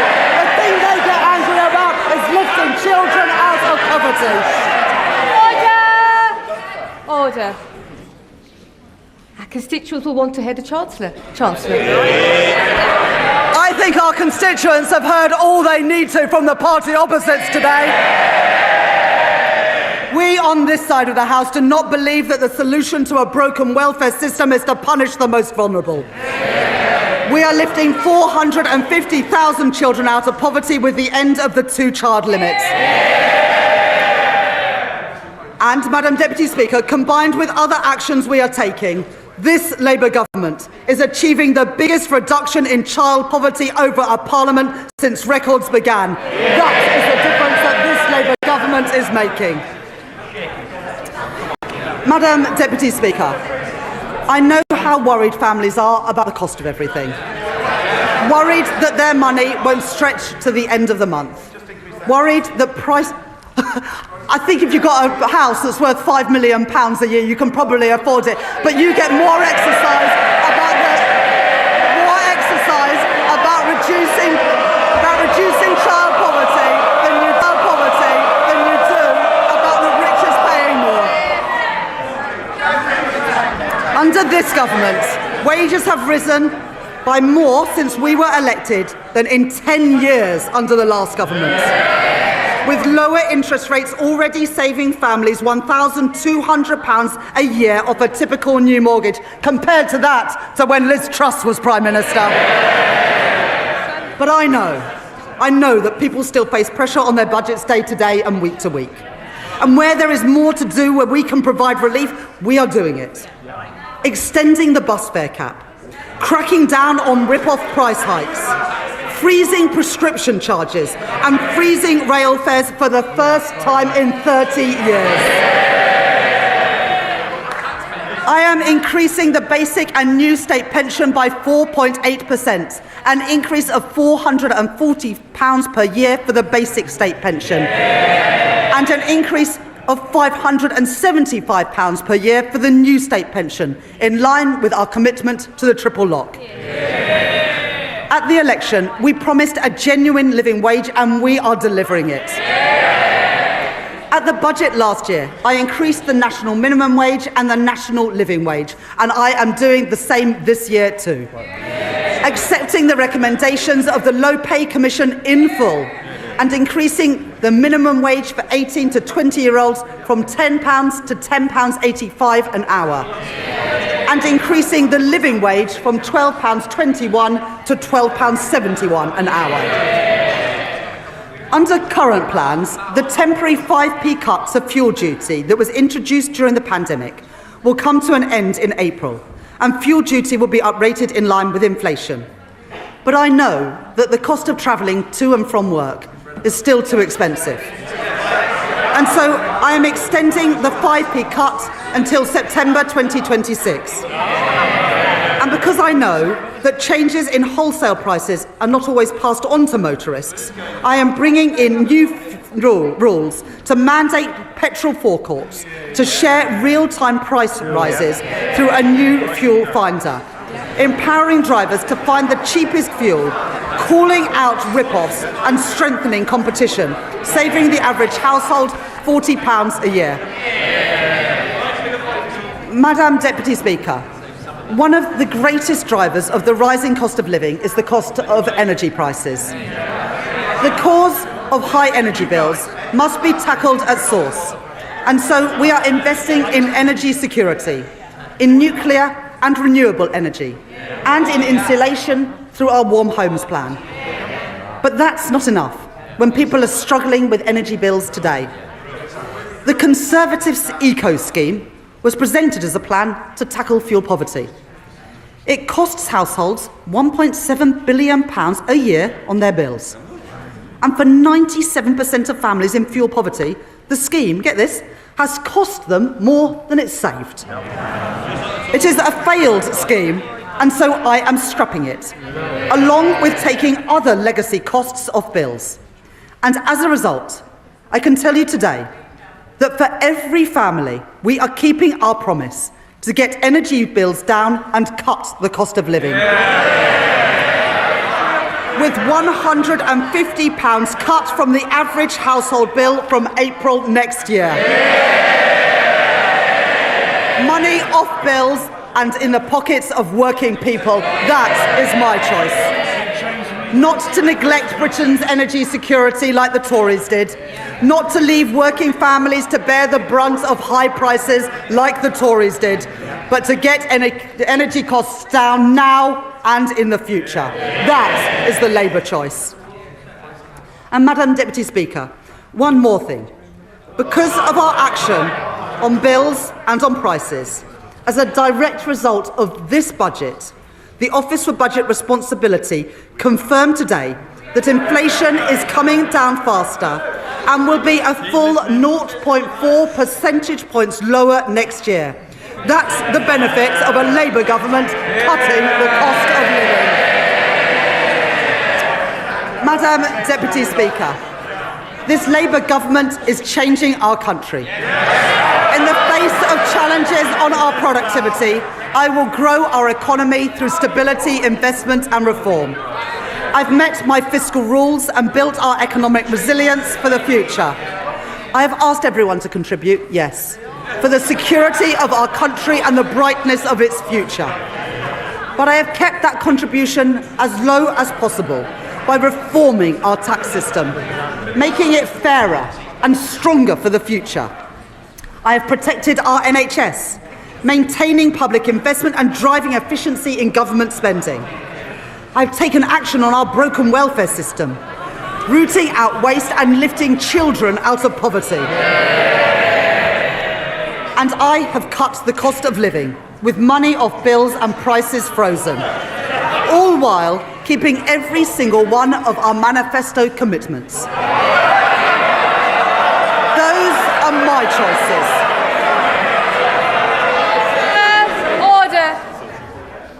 Mr. Rankin, Miss Morton, your voice carries right across the chamber. Right across the chamber. Try and take a breath every so often. Chancellor. Those are my choices. Not austerity, not reckless borrowing, but cutting the debt, cutting waiting lists, and cutting the cost of living. Those are Labour choices, promised and delivered by this budget, promised and delivered by this Labour government. And Madam Deputy Speaker, I commend this statement to the House.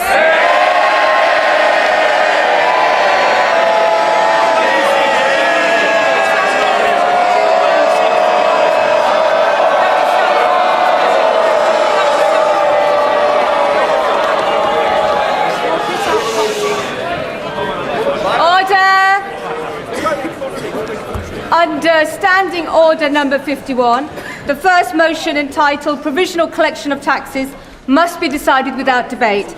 Will the Chancellor of the Exchequer please move formally? Chancellor, please move formally. Formally. The question is that pursuant to Section 5 of the Provisional Collection of Taxes Act 1968, provisional statutory effect shall be given to the following motions. Stamp duty reserve tax, UK listing relief, motion number 60. Rates of tobacco products duty, motion number 65. As many of their opinions say aye. Aye. Of the contrary, no. The ayes have it. The ayes have it. We now come to the motion entitled Income Tax Charge. It is on this motion that the debate will take place today and on the succeeding days. The questions on this motion and on the remaining motions will be put at the end of the budget debate on Tuesday, the 2nd of December. I call the Chancellor of the Exchequer to move the motion formally. Formally. The question is that income tax is charged for the tax year 2026-27, and it is declared that it is expedient in the public interest that this resolution should have statutory effect under the provisions of the Provisional Collections of Taxes Act 1968. I now call the Leader of the Opposition. Leader of the Opposition.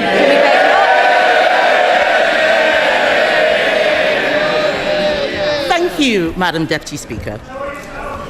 And may I congratulate the Right Honourable Lady on delivering her second budget. I hope she enjoyed it, because it really should be her last. Yeah!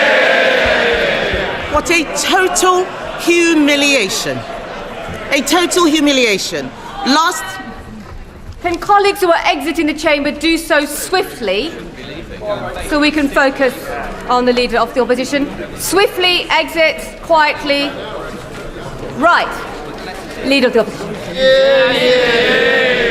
It's a total humiliation, Madam Deputy Speaker. Last year, she put up taxes by £40 billion, the biggest tax rate in British history. She promised that she wouldn't be back for more. She swore it was a one-off. She told everyone that from now on, it would be stability and she would pay for everything with growth. Today, she has broken every single one of those promises. If she had any decency, she would resign. At the last budget, she said she was proud to be the country's first ever female Chancellor. After this budget, she will go down as the country's worst ever Chancellor.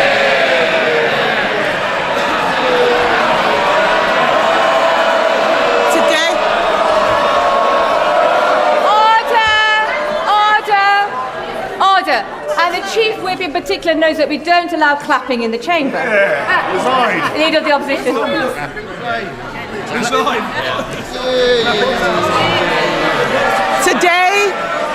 Today she has announced a new tax rate of £26 billion. They're all cheering. Household income is down. Spending policies in this budget increase borrowing in every year. That smorgasbord of misery we just heard from her can be summed up in one sentence. Labour are hiking taxes to pay for welfare. This is a budget for Benefit Street, Madam Deputy Speaker, paid for by working people. This budget increases benefits for 560,000 families by an average of £5,000. They are hiking taxes on workers, pensioners and savers to pay for handouts to keep their backbenchers quiet. These are the same, yes, they can chanter all they like. These are the same backbenchers, Madam Deputy Speaker, who cheered last year when she taxed jobs and left more than 100,000 people without an income. They cheered because they didn't understand the consequences of what they were doing, and they still don't. Madam Deputy Speaker, it's not been an easy time for the Chancellor. No one liked seeing her sitting on those benches as it dawned on her that her own backbenchers were going to do to her political career what she's done to our economy. But she could have chosen today to bring down welfare spending and get more people into work. Instead, she has chosen to put up tax tax after tax after tax. Taxes on workers, taxes on savers, taxes on pensioners, taxes on investors, taxes on homes, holidays, cars, I think even milkshakes. Taxes on anyone doing the right thing. She and this government have lost what little credibility they had left, and no one will ever trust her again. What's amazing, Madam Deputy Speaker, is that she has the nerve to come to this House and claim this is all someone else's fault. A laundry list of excuses. Yeah. Yes. Madam Deputy Speaker, they blame the Conservatives as if we've been sneaking into the Treasury under the cover of darkness to give pay rises to the unions. She inherited an economy with inflation at 2% and record high employment. She has tanked it in just over a year. Endless excuses. She blames Brexit. She blames Donald Trump. She needs to blame herself. And I've got some news for her. The Chancellor didn't seem to understand what the OBR was saying. Inflation is up, not down, and that inflation was stoked by her tax and spend decisions. The economic fiscal outlook says that they expect inflation to stay higher for longer. Everybody else has read it. She still hasn't read the OBR analysis. She blames higher than expected borrowing costs. Where does she think they came from? Those borrowing costs are driven by her lack of grip. She is paying more, you're saying us, she's paying more to borrow than Greece. She is paying more to borrow than at any point under the 14 years of Conservative government. Perhaps if Labour MPs read a book sometimes, they would know something. That includes an energy crisis, Madam Deputy Speaker. Under us, we had an energy crisis sparked by a war in Ukraine and a global pandemic. What is her excuse? What is her excuse?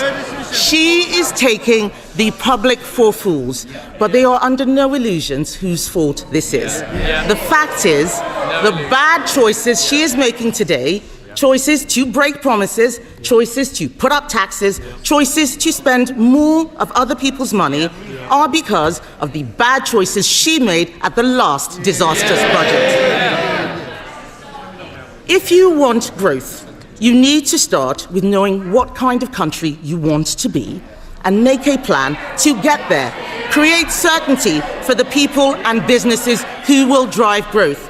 There is no growth and no plan because Labour focused on settling scores and scratching the itches they had in opposition. She promised stability, she delivered chaos. Just look at the circus around this budget. First the leaks, then more leaks to try to undo the damage. Calling panicky press conferences, U-turning on her U-turns, rolling the pitch one day only to plough through it the next. She had the cheek to talk about stability, Madam Deputy Speaker. She has become the first Chancellor in history to release the whole budget ahead of time. This is extraordinary. It tells you everything you need to know about her grip on the Treasury. She's making the UK a shambolic laughingstock to international investors, and if she doesn't resign for breaking her promises, she should sure as hell go for this.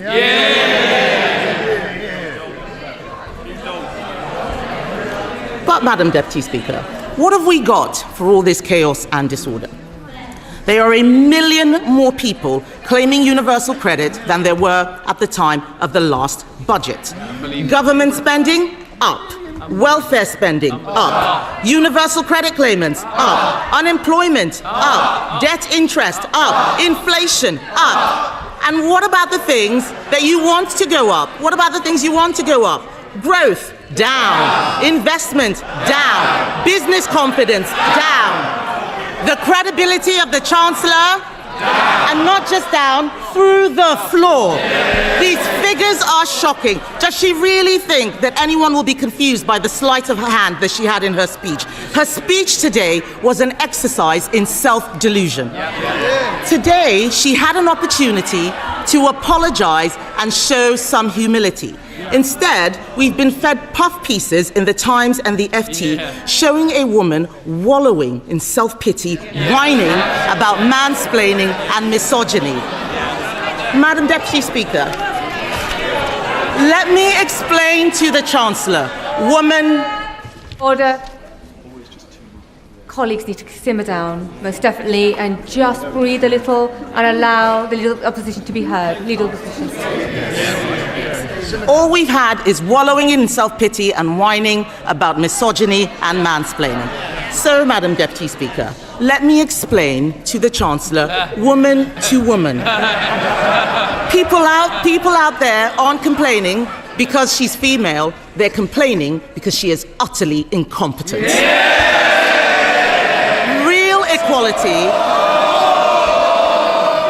Real equality means being held to the same standard as everyone else. It means being judged on results. Take her bright idea, the Office for Value for Money. It's been closed down because it didn't save a penny. In fact, it cost the taxpayer £1.6 million. You couldn't make this stuff up. Madam Deputy Speaker, I've identified a way to save taxpayers huge amounts of money by sacking just one person, the woman sitting opposite. The ex-chief economist of the Bank of England was not mansplaining. He wasn't mansplaining when he said the uncertainty around today's budget is the single biggest reason growth has flatlined. What did the Chancellor think would happen when she went on breakfast telly to do an emergency public service announcement? I interrupt your Cheerios to bring you this frightening message about income tax. And then, unbelievably, she changed her mind 3 days later. No wonder people are in despair. She says she wants people to respect her. Order. Conservative colleagues are drowning out the Leader of the Opposition speech, so just be mindful nobody will be able to hear her at home. Leader of the Opposition.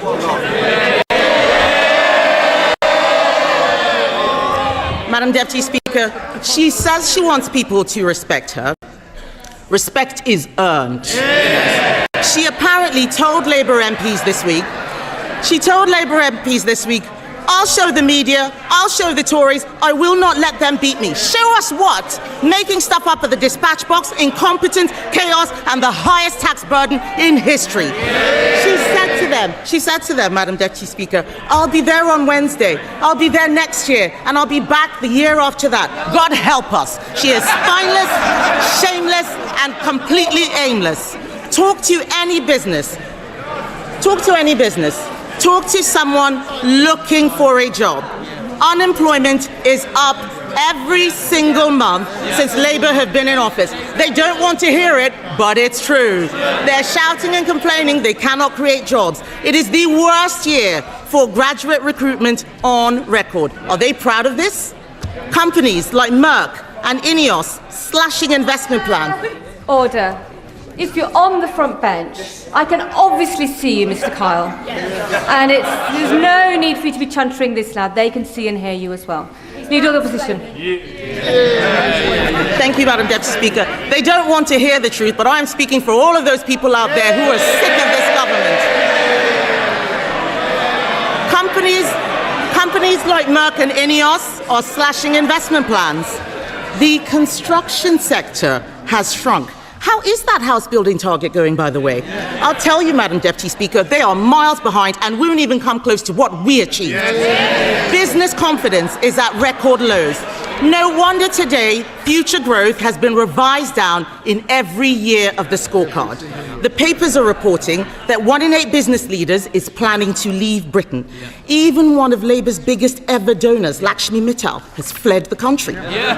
Fled with a passport. What we have in front of us is a budget littered with broken promises. She stood on a manifesto which promised better returns for UK savers. Today, she's putting up taxes on savings, on salary sacrifice even. She promised to give pensioners the security and retirement they deserve. Today, she slapped higher taxes on people saving for their pension. She promised to make Britain the best place in the world to invest and do business. Today, she has raised the dividend tax rates. She and the Prime Minister had already broken their promise to freeze council tax, but today she's decided to go even further, introducing a new property tax clobbering family homes that will only raise small amounts. This is Labour's Britain. This is Labour's Britain.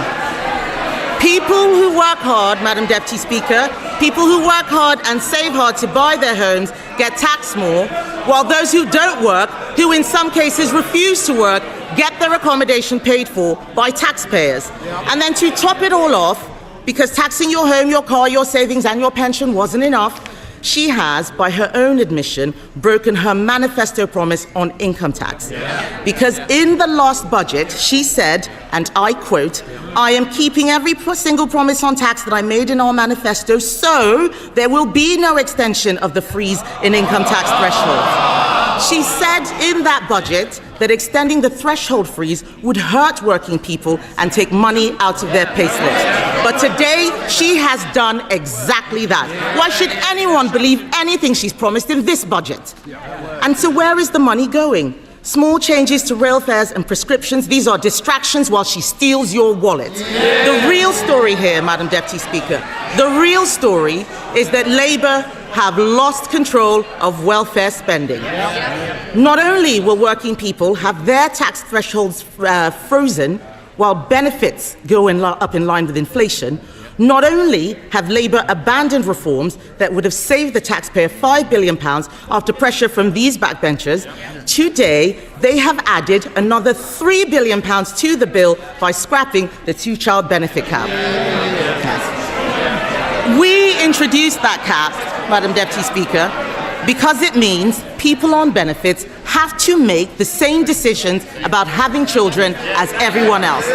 Even Labour voters know that it strikes the right balance between supporting people who are struggling and protecting taxpayers who are struggling themselves. Just this summer, the Chancellor admitted that lifting the two-child benefit cap was not affordable. But that was before the Prime Minister accidentally fired the starting gun on the race to replace him. So now he and the Chancellor are buying the votes of their own MPs with taxpayers' money. If she wants to reduce child poverty, she should stop taxing their parents and stop destroying their jobs. She congratulated herself on a new tax on landlords. Let me tell her this. Hiking tax on landlords will only push up rents. It will push landlords out of the market. The people who will suffer are the tenants.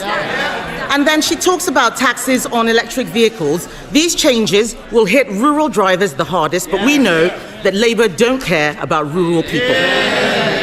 All this budget delivers is higher taxes and out-of-control spending. Nobody voted for this. The Chancellor must take responsibility.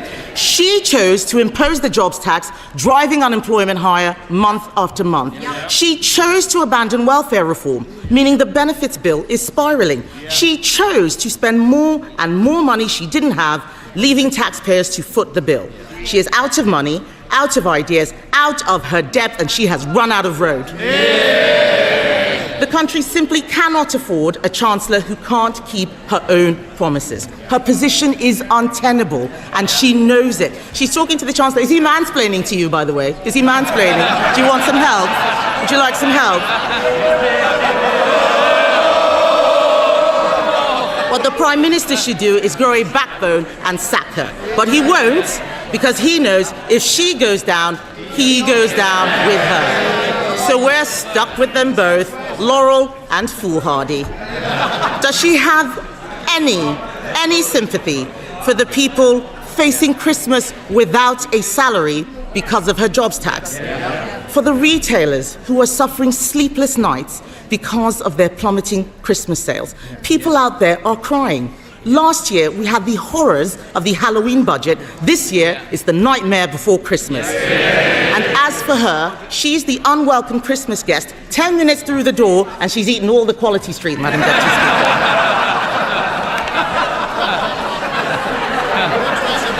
But let me tell the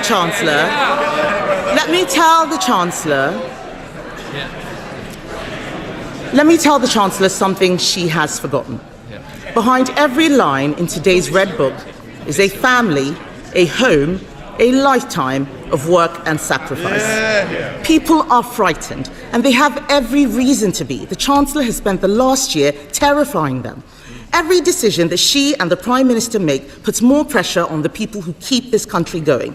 If Labour are the party of working people, why is it that every day under them, thousands more people are signing off work and onto benefits? It's Conservatives who are the party of work. The Labour Party should be renamed the Welfare Party. And they are making a mistake. The British public don't want higher welfare spending. They want people in work providing for themselves. They want to live in a country where hard work pays, where what you put in reflects what you get out. And we agree with them. There is an alternative. We Conservatives have set it out. This budget could have saved £47 billion, including £23 billion from welfare. She could have applied our golden economic rule, allocating half of those savings to cutting the deficit and using the rest to cut taxes. Oh, they're all pretending they're not listening. It's the shame of the mess they've made. It's the shame of the mess they've made. Order. Mr. Vince. Mr. Thompson, you're so enthusiastic. I was worried you were going to knock Mr. War off his chair a moment ago, so we need to calm down and breathe, and we need to ensure that we can hear the Leader of the Opposition. Can you wait up? Even the dog is laughing at the Chancellor, Madam Deputy Speaker. She could have applied our golden economic rule, allocating half of those savings to cutting the deficit, using the rest to cut taxes. She could have abolished stamp duty on homes to get the housing market moving, abolished business rates on shops to breathe life into our high streets. She could have introduced our cheap power plan. It saves a lot more money than what she announced would bring down energy costs for homes and businesses. That's what she should have done. She should be on the side of people who get up and go to work, people who take a risk to start a company, people working all hours to keep their business afloat. She should be on the side of the farmer, trying to hand something over to the next generation. The investor, deciding whether to spend their money in the UK or elsewhere. She should be on the side of the young person, looking for their first job. The saver, doing the right thing and putting money away for a rainy day. The pensioner, trying to enjoy a decent retirement. This country works when you make the country work for them. Only the Conservatives are on their side, Madam Deputy Speaker, and our plan for them is simple. Bring down energy costs, cut spending, cut tax, back business, and get Britain working again.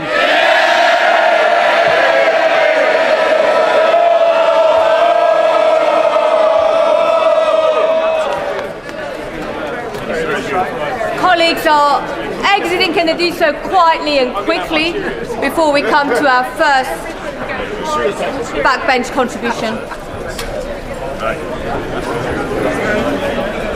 Quietly and quickly.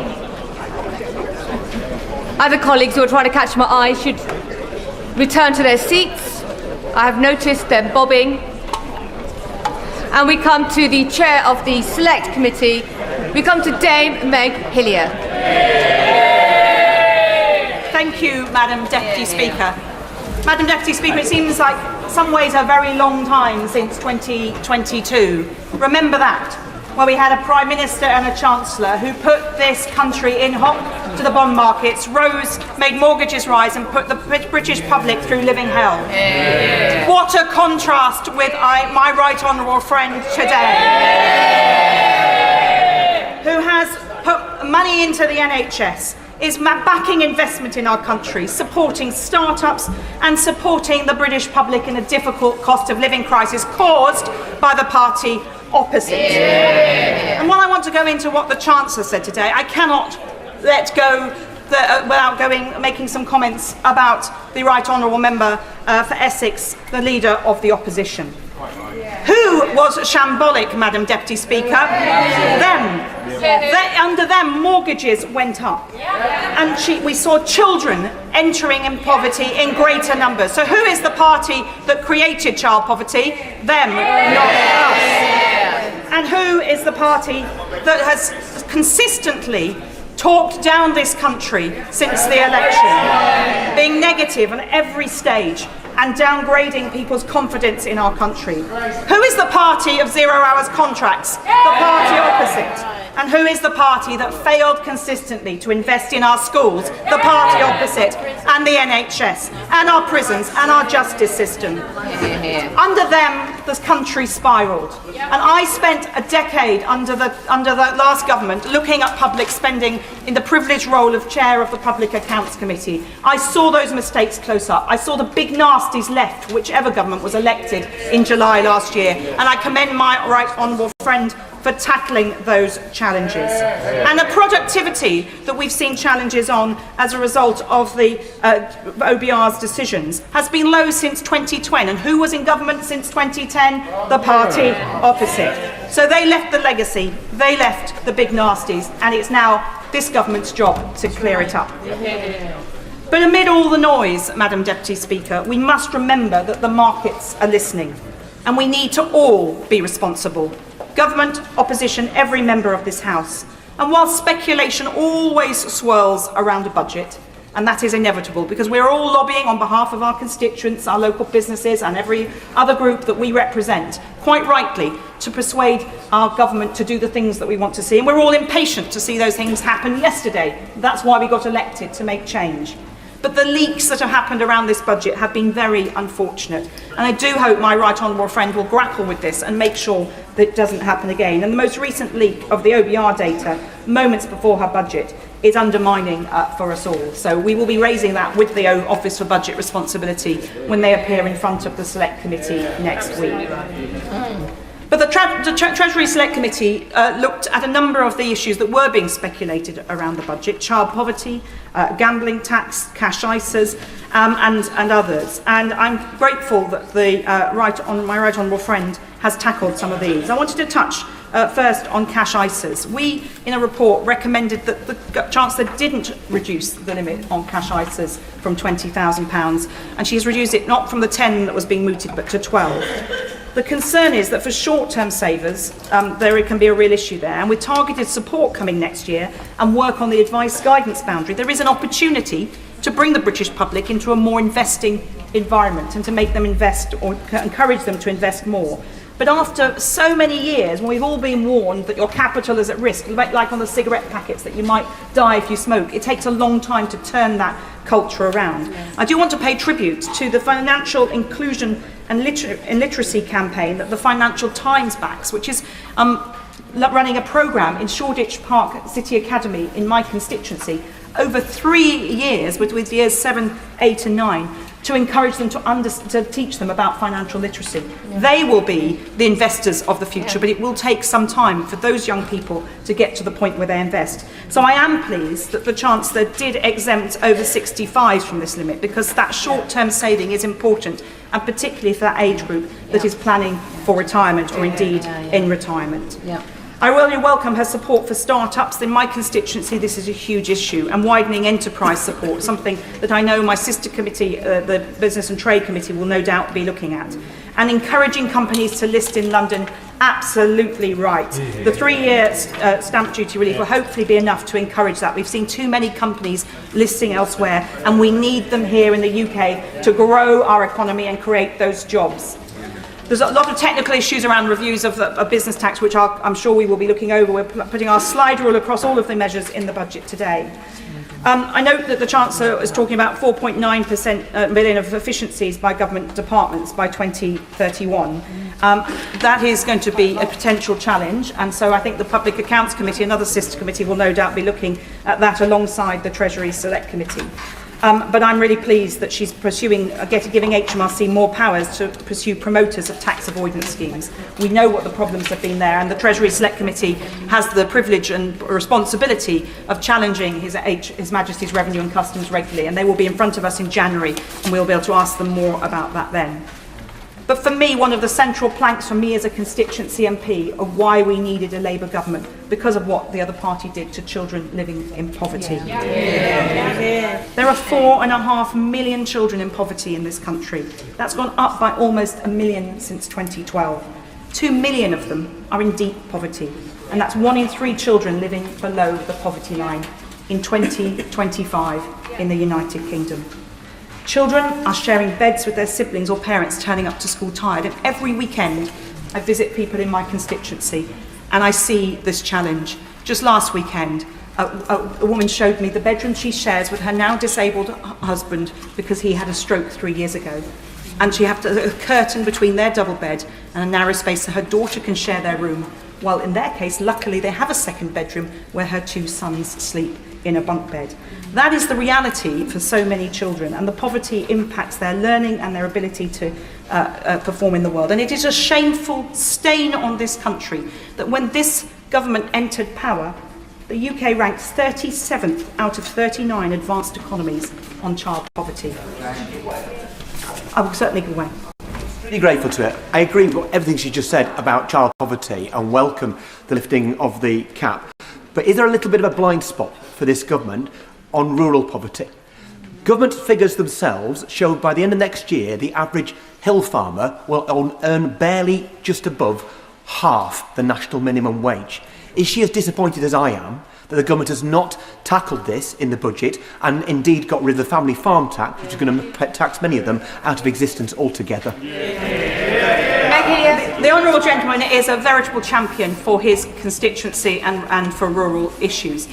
I think there are very big, important changes here in the minimum wage and the living wage, which will have an impact, and there's lots that could be welcomed for rural areas too. But I recognise that his constituency and mine sometimes have very different challenges, and I welcome the fact that he does champion that here. Obviously, I haven't had a chance to look through the Red Book and the Blue Book at this point, but we will bear that in mind on the committee. But 70% of children in poverty are in working families. So the idea that the chutzpah of the Leader of the Opposition to stand up and say this is a lifestyle choice for people really makes my blood boil. 60% of households hit by the limit are in work, and 15% of affected families are mothers with babies too young for work. And then, and my right honourable friend said it better than any of us could, the Victorian rape clause, the humiliation that women face, that affects notionally 3,600 women, but we heard evidence in the Treasury Select Committee of women who will not put themselves or their children through that humiliation. And any policy that required a workaround like that is outdated and long needed to be gone, and I commend my right honourable friend. And there's been further investment in young people. Certainly.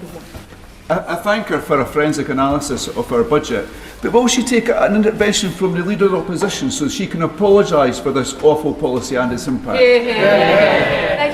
Well, it is interesting that they're doubling down, the opposition is doubling down on this policy, which is humiliating people. And let's be clear, the birth rate in this country has fallen year on year for the last 3 years. It is well below where it needs to be. I think only in Luton is it actually at 2.1%, which is about where it needs to be. Well, actually, it's a bit lower than where it needs to be. This is a real crisis for this country in the long term. So it's absolutely right that my right honourable friend is investing in the future of Britain. These young people may be poor. In my constituency, they're poor, but they are not, no poverty of ambition there. Children I met when I was elected 20 years ago are now doctors, are barristers, are enterprising business people. In spite of the challenges they face, just think about the ones who didn't get there because they didn't overcome the challenges of deep-seated poverty. So we should invest in our young people, and that is what this government is doing, including with the apprenticeships and the youth guarantee and the 9 youth hubs in London, and one of which is in my constituency. And I really welcome that my right honourable friend listened to the Treasury Select Committee on the gambling taxation regime. We're a cross-party committee, but we had a unanimous report saying that there was a real issue about the lower tax on online gaming, and because of the relative harm that that caused compared to going to the races or popping along to your local betting shop. So I very much welcome my right honourable friend's decision to do that, which is contributing to that the payment to take out those children out of poverty. I do on the lifetime, the ISA changes. I just wonder, I caution to my right honourable friend that I hope that the Treasury is watching very closely the impact on mortgage lending by building societies, because in the evidence we heard that was a concern. And if we want to get people into their own homes with the building that's going to be going on, we need to make sure that those mortgages are available to them. So I hope that the Treasury is in ongoing dialogue on that issue, despite this change having been made. But we now need to recognise some of the challenges as well about green taxes, and I haven't had a chance to go through the Red Book in the time since the Chancellor sat down, but I very much welcome my right honourable friend's bold and necessary decision to take on the challenge of the reduction in fuel duty as people move to electric vehicles. This has been a point of debate for at least the last decade or so. Certainly on the time that I was on the Public Accounts Committee, we kept challenging the Treasury about how they're going to fill that gap. And my right honourable friend has been bold and right to challenge that. It's a difficult one to grapple with, but she's great that she's done that, and I think we need to be, we'll look forward to hearing more about that. And in terms of supporting people because of the cost of living, the freeze on rail fares, keeping the bus fare cap, these are things that help people get to work. And the ongoing freeze on fuel duty will help with that too. And the increase in the minimum wage and the living wage are vital. In my constituency, some people work 4 jobs over 7 days just to make ends meet. If they're lucky to have a council tenancy, even on those salaries, it's hard to make ends meet. If you try to go into the private sector, completely unaffordable if you're on that kind of income. And yet contrast that with people who earn enough to work 4 days a week because they can afford to do so. I'm not criticising them for that life choice, but that is the challenge and the difference that's faced. So the challenge on, there's been a lot of discussion, of course, about a high value property tax. In my constituency, on a rough calculation, around 1% of properties are worth over 2 million in central London. So when the opposition scream foul on this, I think in zone 1 and 2 in central London, right on the edge of the city, 10 minutes from Liverpool Street, around 1% of people will face that surcharge. That is a small price to pay when next door our families are living in the deepest poverty that I have described. And it's great to see some movement on energy bills, which is having a really, really big impact. There's a lot more detail in this budget, which the Treasury Select Committee will be looking at over the next couple of weeks. And we look forward to welcoming the Chancellor to the committee on the 10th of December, where we will both ask her to explain, but we will also challenge her, as is our proper constitutional responsibility, about the detail of her budget. I call the Leader of the Liberal Democrats, Sir Ed Davey. Thank you, Madam Deputy Speaker. And we're looking forward to the Treasury Select Committee challenging the government on the details. But, Madam Deputy Speaker, this government was elected on a promise of tackling the cost of living and growing the economy, and this is the second budget where it's failed to do either. For millions of people struggling with higher bills, all this budget really offers is higher taxes. The OBR sets it out in black and white. Disposable income, living standards are down thanks to this budget. Surely the Chancellor should have learned from her first failed budget that you can't tax your way to growth. Under the Conservatives, the UK's tax burden reached its highest level since 1948 and it hit the economy. Yet under this budget, the tax burden will hit an all-time high. Madam Deputy Speaker, there is an alternative to all these Conservative and Labour taxes, and the shocking reality is the government knows it, and that's a new trade deal with Europe. A major new deal to cut the cost of living and grow our economy. The truth is, Madam Deputy Speaker, Boris Johnson's Brexit deal has cost the Treasury £90 billion a year in lower tax revenue. Imagine if the Chancellor had adopted our plan to reverse those Brexit costs. Imagine how much more we could be helping families and pensioners across our country with the cost of living. Imagine how we could be ending the cost of living crisis today. Order. I made it very clear earlier on, and you're a senior member of the House. No intervention should be made, nor will be taken. Ed. Thank you, Madam Deputy Speaker. I'm happy to talk to him in the tea room afterwards. Madam Deputy Speaker, the government know the damage the Conservative reform Brexit deal has done to every family and every business across our country. And yet they choose to reject the single biggest policy for ending the cost of living crisis, turbocharging economic growth and boosting tax revenues without raising tax. A new trade deal with Europe, properly fixing our broken relationship with Europe with a new customs union. Growing our economy by freeing British businesses from the costs, barriers and red tape favoured by the Conservatives and Reform. Rather than trying to tax their way out of debt, as Labour is choosing, Liberal Democrats would grow our way out of debt. Now, Madam Deputy Speaker, to be fair to the Chancellor, she has recently spoken about the terrible damage that the Conservatives' Brexit deal has done to our economy. The deal that promised to save us £350 million a week, but ended up costing the taxpayer £1.7 billion every week. But where is the Chancellor's urgency and ambition to fix the problem she rightly identifies? Today she didn't even mention the huge hit to the Treasury from Brexit. She is like a doctor who has diagnosed the disease but refuses to administer the cure. Refusing to take up our plan for a brand new deal with the EU, a much better deal for Britain than anything the government has pursued so far, with a new customs union at its heart. Madam Deputy Speaker, everyone but the most extreme Brexiteers now realise what a costly economic disaster the Brexit deal has been. Whether you're a young family struggling with ever higher food prices, or a high street business just trying to survive the Chancellor's latest new cost or tax, people are understandably looking for a credible economic policy to change their futures for the better. And it's crystal clear now. Only the Liberal Democrats are providing the leadership on our economy people are crying out for. Now, Madam Deputy Speaker, there are some measures the Chancellor has announced today that we do welcome. At last, she has decided to tax the big online gambling firms by raising remote gaming duty, as the Liberal Democrats have been calling for. Problem gambling is related to hundreds of suicides every year. So, of course, online casinos and the like should absolutely pay more tax on their huge profits. Her decision to scrap the rate clause is an excellent one. And I may not have heard the Leader of the Opposition, but I wasn't sure if she welcomed that. I hope the Conservative Party will welcome that.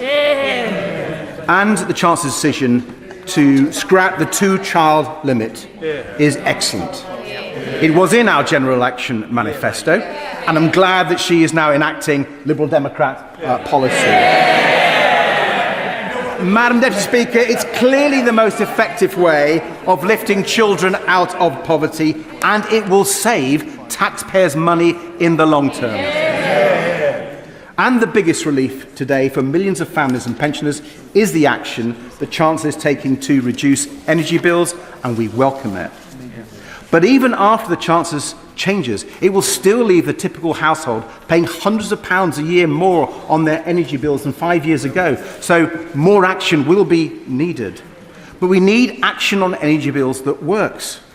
Reform and the Conservative Party pretend that the answer to rising energy bills is to scrap our climate commitments and stop investing in renewables. They couldn't be more wrong. The Conservative reform energy policy would put up bills and just make the UK even more reliant on imported fossil fuels with their volatile and high prices. That would be a disaster for our economy, a disaster for our environment, and a disaster for jobs, and a disaster for people struggling with energy bills.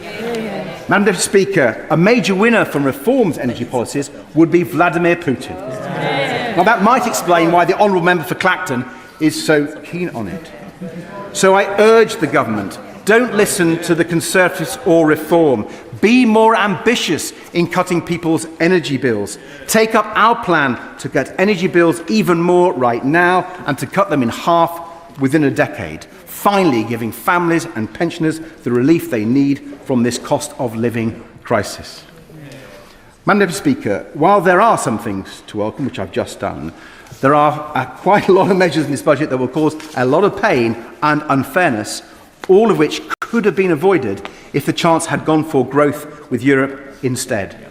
Her plans to tax salary sacrifice will be hugely damaging to savings and pensions, and it looks like it's another NI hit on workers, Madam Deputy Speaker. And why, when the electricity vehicle market still needs a boost to get going, is she taxing electric vehicles? And if she wasn't spending £1.8 billion on digital ID, many of these tax rises would not have been needed in the first place. And her failure to U-turn on the family farm tax is a huge error. Madam Speaker, if the Chancellor was really looking to tax those with the broadest shoulders, then why not put a windfall tax on the big banks who are literally making billions at the taxpayers' expense due to a side effect of quantitative easing.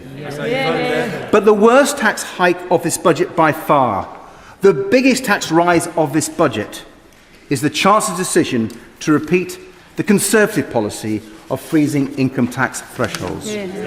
Freezing these thresholds reduces the amount people can earn tax-free and hits the lowest paid the hardest.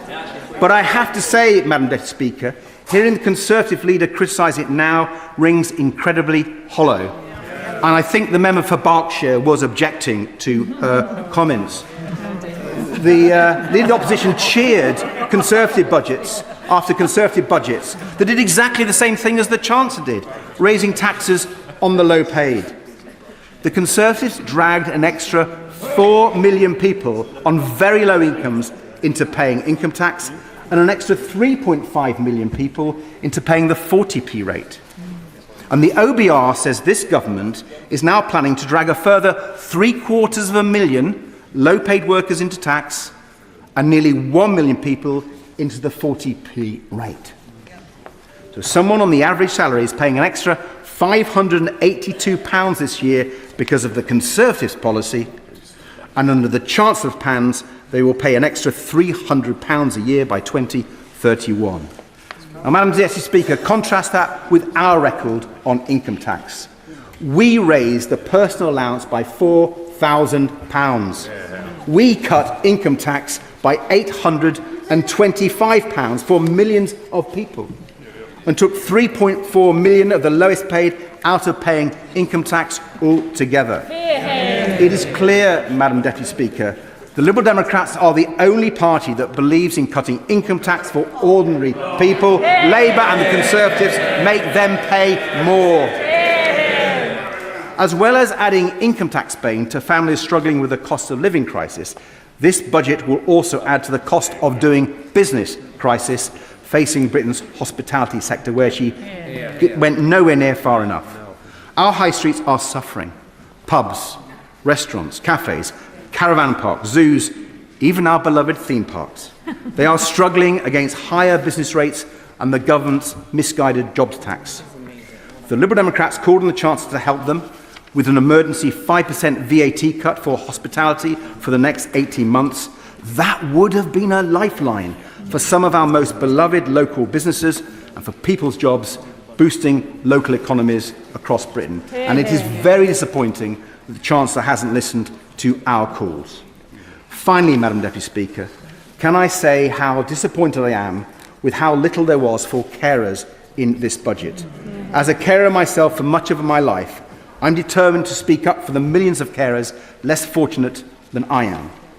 Millions of family carers and care workers who make enormous sacrifices looking after loved ones. Carers who keep our NHS going. Carers who keep our society going. They deserve far more support from the government, and I will keep pressing their case. Now, I do welcome the Carers Allowance review, but it confirms our argument the Carers Allowance system is out of date and is in need of urgent change, and we're yet to hear commitments to those changes.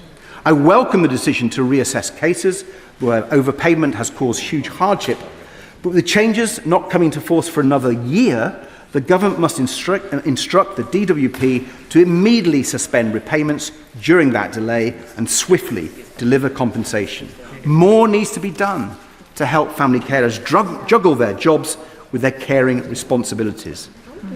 And, Madam Deputy Speaker, we urgently need the Social Care Commission to actually start fixing the system on a cross-party basis and make sure our loved ones get the care they need. The Chancellor cannot claim to be supporting our NHS properly, however much money she puts in, while she and Treasury officials keep blocking the social care reforms that alone can transform the health service across the country and boost our economy. Madam Deputy Speaker, a caring society, a growing economy, a plan to drive down household bills, boost high streets, and go for growth with Europe. That is the vision the Chancellor should have set out today. Instead, we got a low-growth, high-tax budget from a government that I fear just isn't listening. Catherine West. Thank you very much, Madam Deputy Speaker, and it's an honour to follow the leader of the Liberal Democrats in this debate, the member for Kingston and Surbiton. And put very simply, this is a family-friendly budget. Every family up and down the UK will be welcoming this. Gone is the vile rape clause, and an increase in family income is very, very welcome. We've been through many traumatic times together in this House. We've been through the global financial crisis and its long tail. We've been through Brexit, and the Right Honourable Member who spoke before me is quite right to emphasise the vast difference between our economy while we were in the European Union and now that we're not. And I welcome the work being done at Cabinet level and ask Cabinet to redouble their efforts to work on good trade arrangements under the EU-UK Security Pact to improve our economy and enlarge our economy. And of course, COVID. We heard of COVID this week with the report. And we all remember not just the impact on the economy, but the terrible impact, particularly on younger people, and the impact that long tail is having on so many of our young people who are still feeling too unwell to work, or whose work opportunities have been severely reduced through anxiety, depression and all the other things which not just COVID but that context of fiscal austerity brought down upon them. Madam Deputy Speaker, I represent a multi-faith, multi-ethnic constituency which works really hard on community cohesion. When all is said and done, we rub along well together in Hornsey and Fry and Barnet. From recent rhetoric, it could be assumed that there is deep unhappiness and division. In fact, I want to put on record the opposite. I would like to put on record the contribution to our local economy from all parts of my constituency, regardless of skin colour, faith or school qualifications. Of course, my community also faces challenges. We have unacceptably high numbers of children living in households where incomes don't cover the basics: heating, eating and rent. And I really welcome today's statement on heating, help for households, on eating, school meals, more breakfast clubs, and helping in particular secondary school children with their nutrition, and rent, quite rightly introducing a little more tax on some of the landlords who, in a wealthy place like London, will be making quite a lot and can afford to pay a little more. It's my first budget as a member of the Treasury Committee, and this budget has rewarded those who fought to restore hope, stop the chaos of the 14 years of Conservative governments, and deliver change. Remember the election? We promised change. Today we saw change.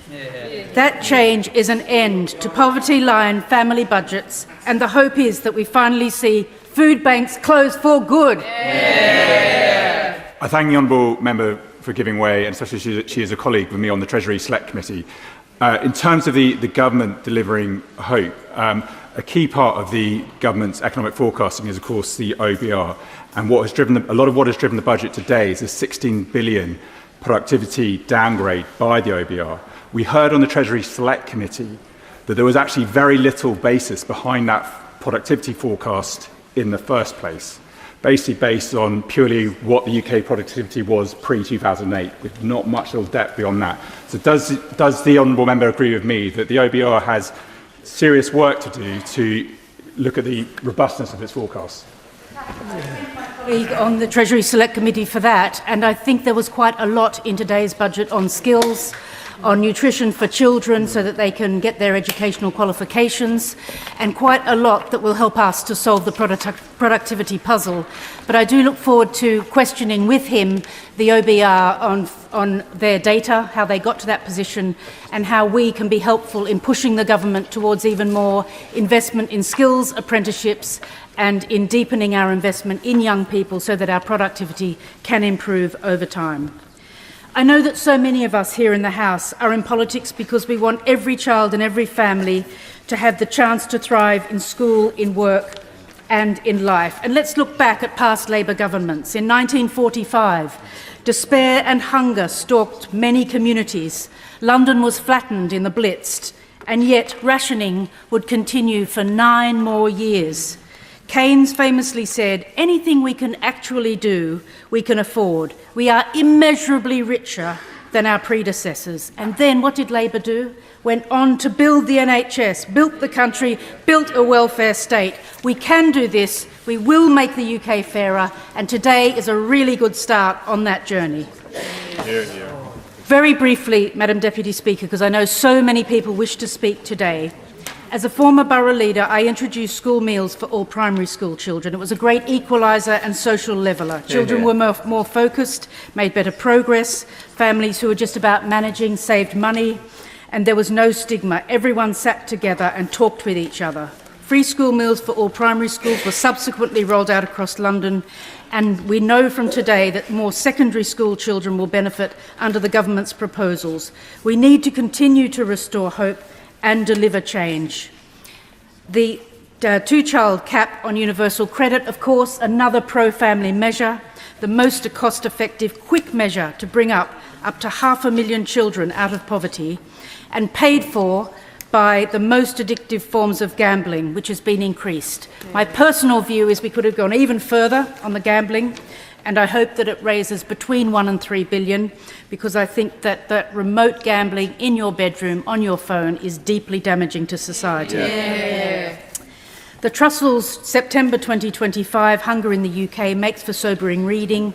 In 2024, 16% of UK households were food insecure, which of course we know is not a food problem, it's an income problem, and this is an issue we must continue to interrogate. I'm very pleased to have secured a backbench debate on food inflation and poverty. So in conclusion, Madam Deputy Speaker, together with school meals, more breakfast club provision, a higher living wage since the general election, slowly the living standards of families will turn around. It's particularly positive to see the first woman Chancellor recognise the impact which the difficult financial climate has had on families.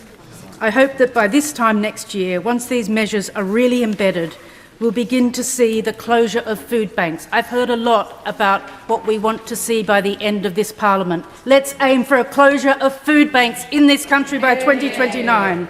And we hope to feel that every child and every family will have the chance to thrive.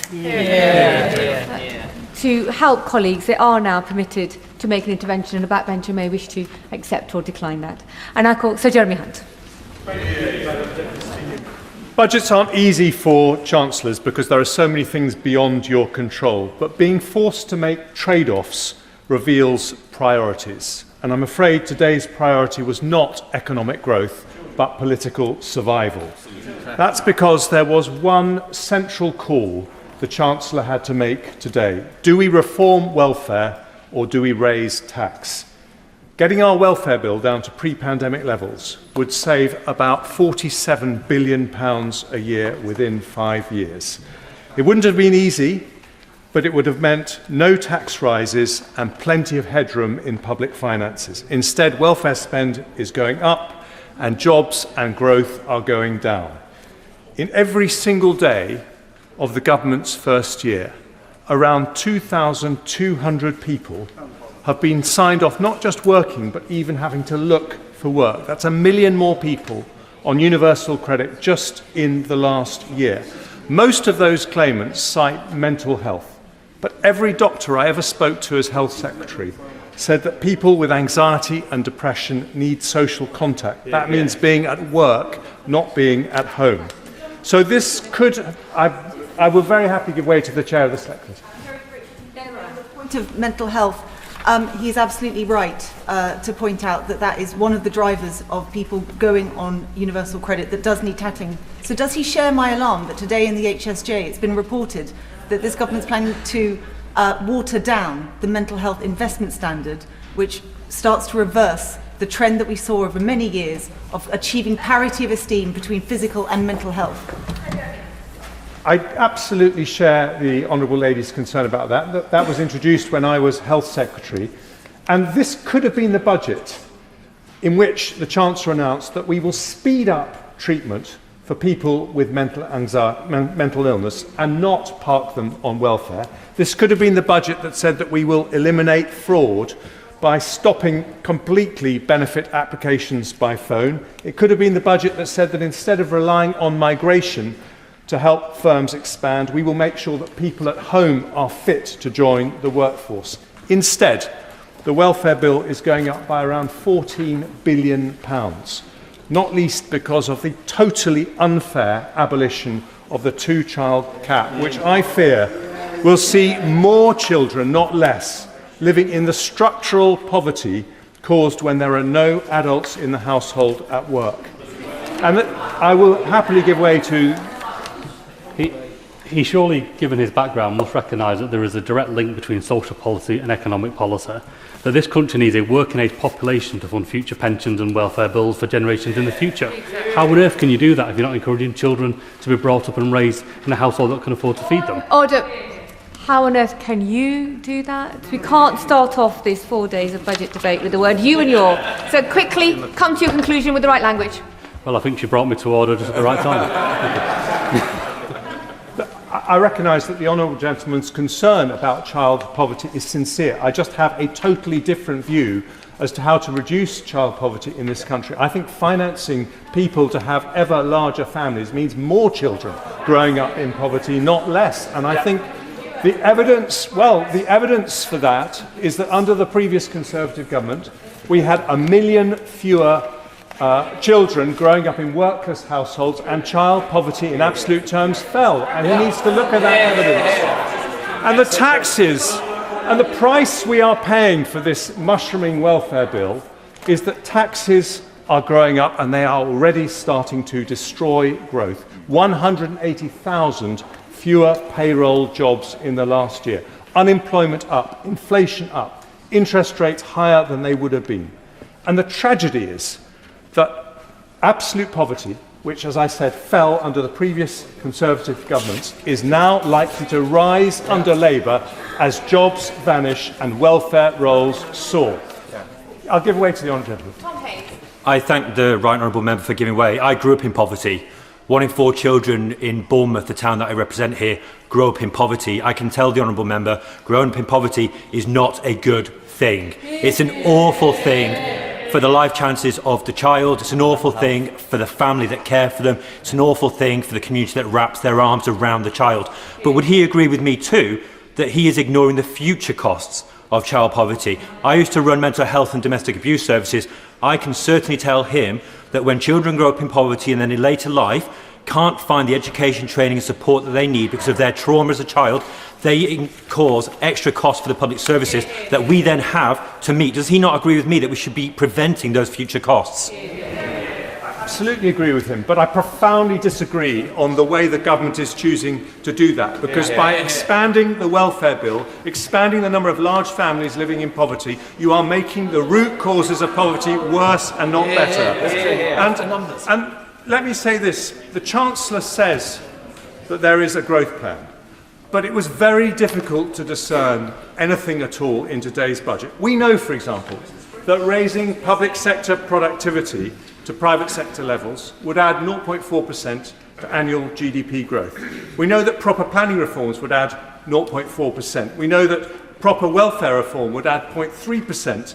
We know that getting energy bills down properly adds 0.3%. We know that AI could dwarf all of that, according to Microsoft and Accenture, potentially adding 1% a year. But we got none of that today. Instead, we had a government arriving in office saying they wanted growth, growth, growth, without knowing how they're going to get there.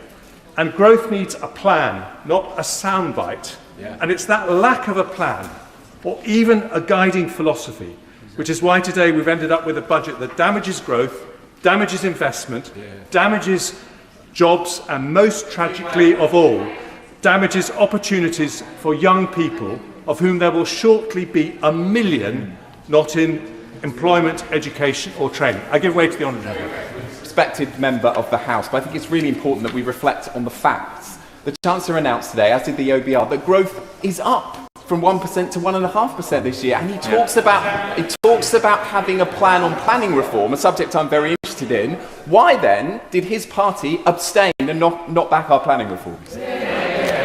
I think he's absolutely right. We should look at the facts. And the facts are very clear that the OBR upgraded growth for this year, and then they downgraded it for every single year of the forecast thereafter. And that is why the overall size of the economy is shrinking as a result of the measures taken by the Chancellor in the last budget, and I'm afraid made much worse in this budget. And I agree with him that we do need to go further on planning reform, but I don't think we have any plan for the government for the really substantive changes that would align incentives between local communities and national government when it gets to, for example, planning approval for big infrastructure projects. And I would cheer from the rafters if we heard that from the Chancellor, because it is urgently needed. And please, this is something which I think is most disappointing of all. Please, can the government not tell us that everything is just going to be fine because they're not the evil Tories? Those terrible Tories got inflation down. They got inflation down from 11% to 2%. They saw 4 million new jobs as opposed to nearly 200,000 fewer. They grew the economy faster than France, Germany, Italy or Japan. And they attracted more foreign greenfield direct investment than anywhere in the world apart from China and the United States. I give way to the Honourable Lady. I thank the Honourable Gentleman for giving way. Could he remind us which government led to 11% inflation? Could he remind us which government crashed the economy? And could he also speak to the 1,970 children, estimated, in Morecambe and Lunesdale who will benefit from the lifting of the two-child benefit cap, and tell them why they should continue to live in poverty? Interventions must be short and to the point, and an actual question or a statement. So, Jeremy Hunt. Thank you. Yes, I'm very happy to tell her which government was responsible for 11% inflation. The Russian government was responsible for 11% inflation, and I will happily look in the eye the 200,000 fewer children in absolute poverty after a succession of Conservative governments because of those 4 million jobs created on our watch.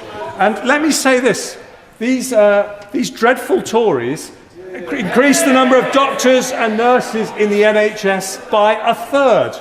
Those posh Tories increased standards in state schools to have the highest reading standards in the Western world. And that is because, Madam Deputy Speaker, progressive instincts don't pay the bill for good public services. A strong economy does.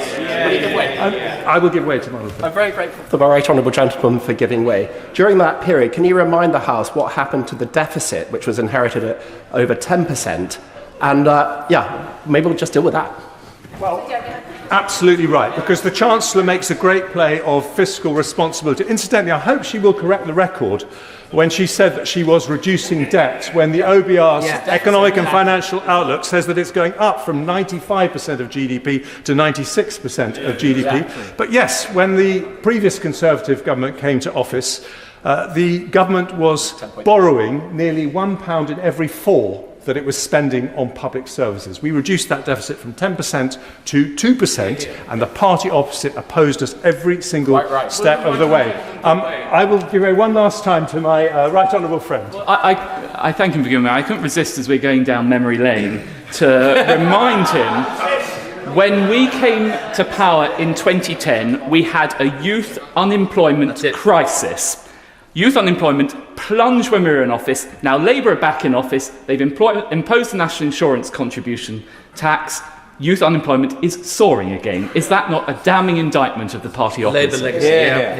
And they might find that difficult to hear from a former Conservative Deputy Prime Minister, but they might want to listen to the Resolution Foundation, which has been saying exactly the same thing on the airways today. It has been, and no one disputes the progressive credentials of the Resolution Foundation, but they have been warning against this rise in the minimum wage and all the extra workers' rights because they say it will lead to a crisis, or it could lead to a crisis in youth unemployment. I don't want to leave the Honourable Lady out, but I promise that'll be my last intervention. I thank him very much for giving way. Is the right honourable gentleman proud, and does he find it fiscally responsible that he, in his two budgets, left us with the lowest amount of fiscal headroom since the OBR was created, at 8.9 billion in 2024, leaving the current Chancellor and the present Labour government a mountain to climb in order to get us back to 22 billion of solid headroom?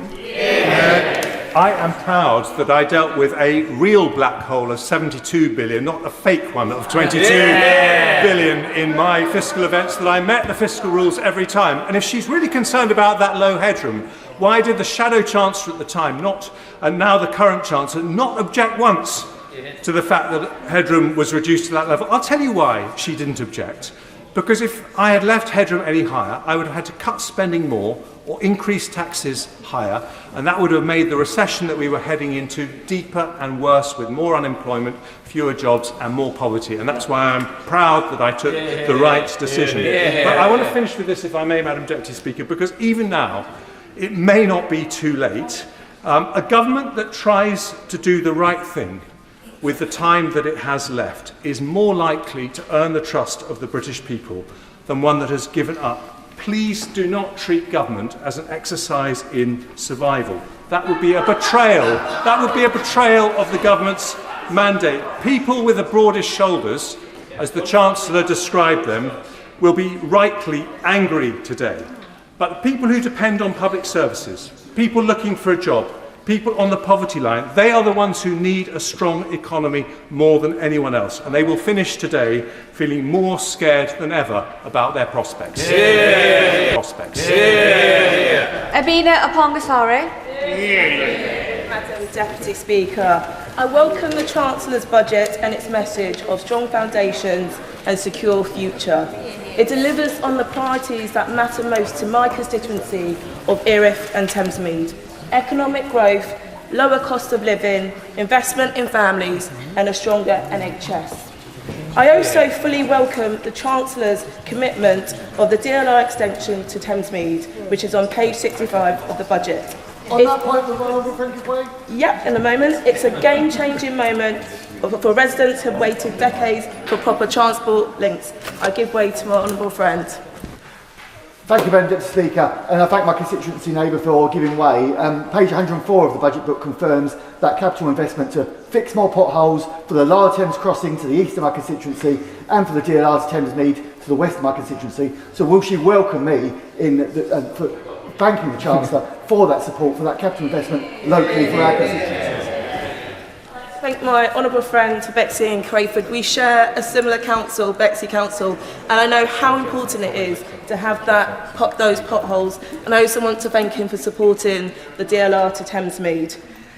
This project unlocks 25,000 to 30,000 homes, and also around 10,000 new jobs, about 11.6 billion economic impact estimated by TfL, as well as a crowd in nearly 18 billion of private investment over 30 years. Transformation of one of London's most underserved communities, and cuts commutes by nearly half, benefiting over 500,000 people that live in the area and wider London. This is not just a transport upgrade, it is key to unlocking opportunity and prosperity for generations. It's been a community-led campaign which has had cross-community effort, and I'm proud of the role that my residents have played in getting us here. It has also been a personal priority since I was first elected in December 2019, which I referenced in my maiden speech on the opposite side, and it was also part of my 2019 general election pledge. Peter, my resident, told me last week that he has lived in Thamesmead for over 45 years with promise after promise of a transport hub to London's only postcode without a tube and train station. He and I know that so many thousands more are going to be thrilled that this Labour government is putting investment behind their community so they can thrive. Madam Deputy Speaker, I want to pay tribute to the key supporters whose work have been vital. My Greenwich Council leader, Anthony Okoreya, the Mayor of London, Sadiq Khan, my honourable friends for West Ham and Beckton, my Thamesmead councillors, plus TfL, councils, assembly members and members in this place, developers Peabody and Lendlease, and of course my senior parliamentary researcher, Patrick Brown. But most of all, local people and their brilliant campaigning. They never lost faith in this project. This is a collective achievement, and this constituency should be proud of the role it has had towards this budget. I also welcome the Labour government's announcement in September that Thamesmead is one of the 12 areas selected by the New Towns Task Force, further proof of the area's potential and importance. So once the DLR is secured, schools, NHS services, jobs and communities and facilities must grow alongside new homes. This is a start of a new chapter in Thamesmead, and I'm proud to have played a part, and I'm proud of my community who have championed this project from the start. I also strongly support the Chancellor's mission to reduce child poverty, including the nationwide rollout of free school breakfast clubs. I've seen firsthand the benefits in my constituency of Willowbank and Jubilee Primary School, better start for pupils and a real financial relief for families and schools. So I was delighted to see in page 31 of the budget that from September 2026 there'll be about 12,000 more primary schools which will offer free breakfast clubs, helping 200,000 more children. And I believe that saves working families around 450 a year and ensures over 500,000 more children do not start their school day hungry. I also welcome the confirmation of further investment to cut NHS waiting times, a vital issue for my constituents. And also welcome that today's announcements of the 250 new neighbourhood health, the one-stop shops, bringing together GPs, nurses, dentists and pharmacies under one roof, starting in areas that need it the most. Madam Deputy Speaker, would you like to give way? I'm extremely grateful to the Honourable Lady for giving way. On health facilities, would you share my concern that the only thing with more leaks than the budget run-up period is the roof of Musgrave Park Hospital in my Taunton constituency? And does she agree, would she agree that those hospitals in the second wave and third wave programme for rebuild need interim funding to keep them going in the meantime across the country, including in Taunton, Wellington? The honourable member for his intervention. I have to remind him that this government is delivering more than previous governments. You may remember that his party was previously in coalition with the previous government that caused a lot of damage to this country. Madam Deputy Speaker, I want to conclude by saying this budget delivers for the country, and it delivers for my constituency of Erith and Thamesmead. So after decades of waiting, residents will finally have their transport links they deserve and the opportunities that will come with them. And a new chapter begins today. And I will continue to fight for the investment, services and opportunity for my community because they deserve it. Order of the House, Sir Edward Lee. The benefit bill is now unsustainable in this country. And really the main purpose of what I want to say today is that I hope that we could try and create some sort of consensus in the House to try and deal with this problem, which is imposing a massive level of debt on families. Now, I'm absolutely sure that the government accepts that this burden is unsustainable, and I'm absolutely certain that if they would come to the House with sensible proposals to try and get people off benefit, Her Majesty's loyal opposition would support the government in that endeavour. The government ducked the challenge early in the year to cut benefits and to try and thereby encourage more people into work. We said at the time that we were prepared to support the government to try and deliver these cuts, and I'm sure that the opposition front bench would repeat that promise. Naturally, yeah. I thank the honourable gentleman for giving way. I just want to clarify that he's perfectly happy for children to continue to live in child poverty while we try to reform the welfare benefit system. Is that right? Actually making that point, because what we were discussing earlier in the year were people who were seeking work, and we were trying to encourage people to get back into work. I think the problem that I can understand the political imperative of what the Chancellor has done today to sustain her own position with her own backbenchers, but the problem is that you're going to create a perverse incentive for people on benefit with larger families to stay out of work, and I'm not sure that's good for their morale, good for the economy, good for anybody. So I think it seems a very easy hit for the Chancellor today, but I think there are going to be perverse results. I just want to also say a word about representing a rural constituency of the family farm tax. The budget's extension of inheritance tax to businesses assets over 1 million has imposed, as we know, a major new burden on long-established family farms in my constituency and elsewhere. Now, I could quite understand if the government was seeking to target larger estates, target people who were acquiring estates to avoid inheritance tax. But this new family farm tax affects not just large landed estates, but ordinary farms worked by generations of the same families. And I was actually visiting quite recently a tenant farmer in my own constituency. And this actually affects him because his tenancy, he doesn't own the land, it's only a tenancy, but the tenancy is a capital asset and he will be taxed on it, maybe as much as £300,000, which affects the ability of the family to stay in farming. Many family farmers, as we know, lack liquid assets. They're forcing them to hold cash back, restructure, borrow, or consider selling part of the business. Because the dividends used to pay inheritance tax are themselves taxed, these family farms, face an effective tax rate of about 33%. Now, the measure affects a significant share of medium-sized, long-standing firms, even though it raises less than £500 million annually.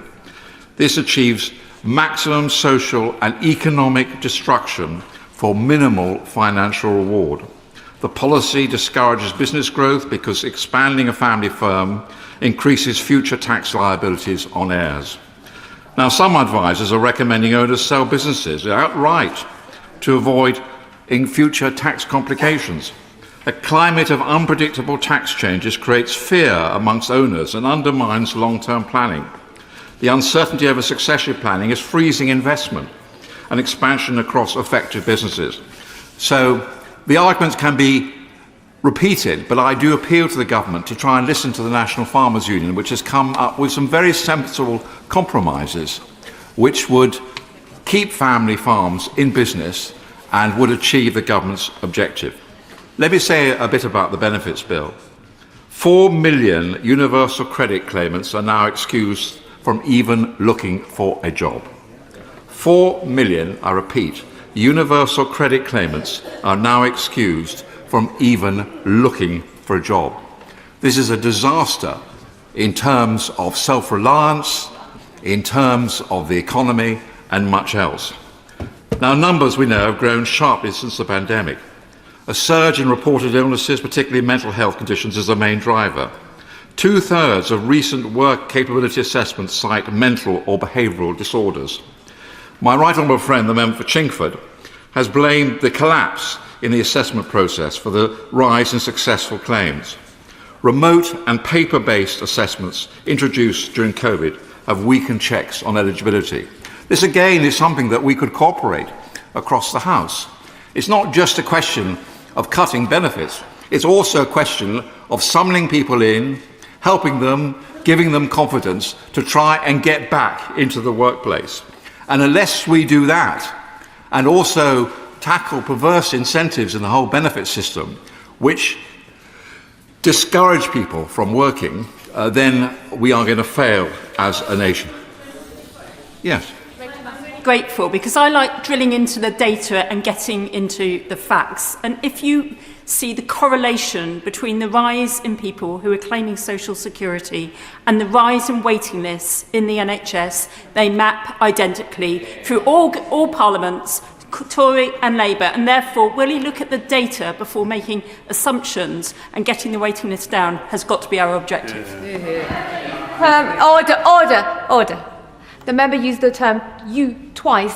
Maybe focusing and looking at the chair will stop colleagues referring to language you twice. So everybody.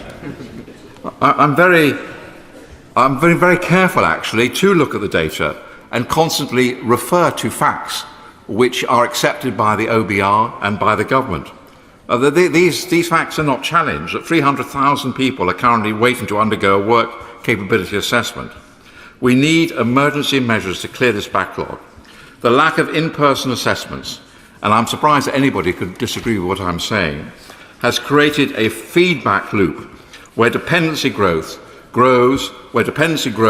and work expectations diminish. The longer this is allowed to continue, the harder it becomes for people to reintegrate into society. This is a system that writes people off rather than helping them back into employment. And I would have thought we could all agree on that. We must not abandon these people. This is about human dignity. Getting people off long-term benefits and into employment brings significant mental health benefits. It also helps our straitened finances. The cost of sickness and disability benefits is projected to reach £100 billion annually by the end of the decade.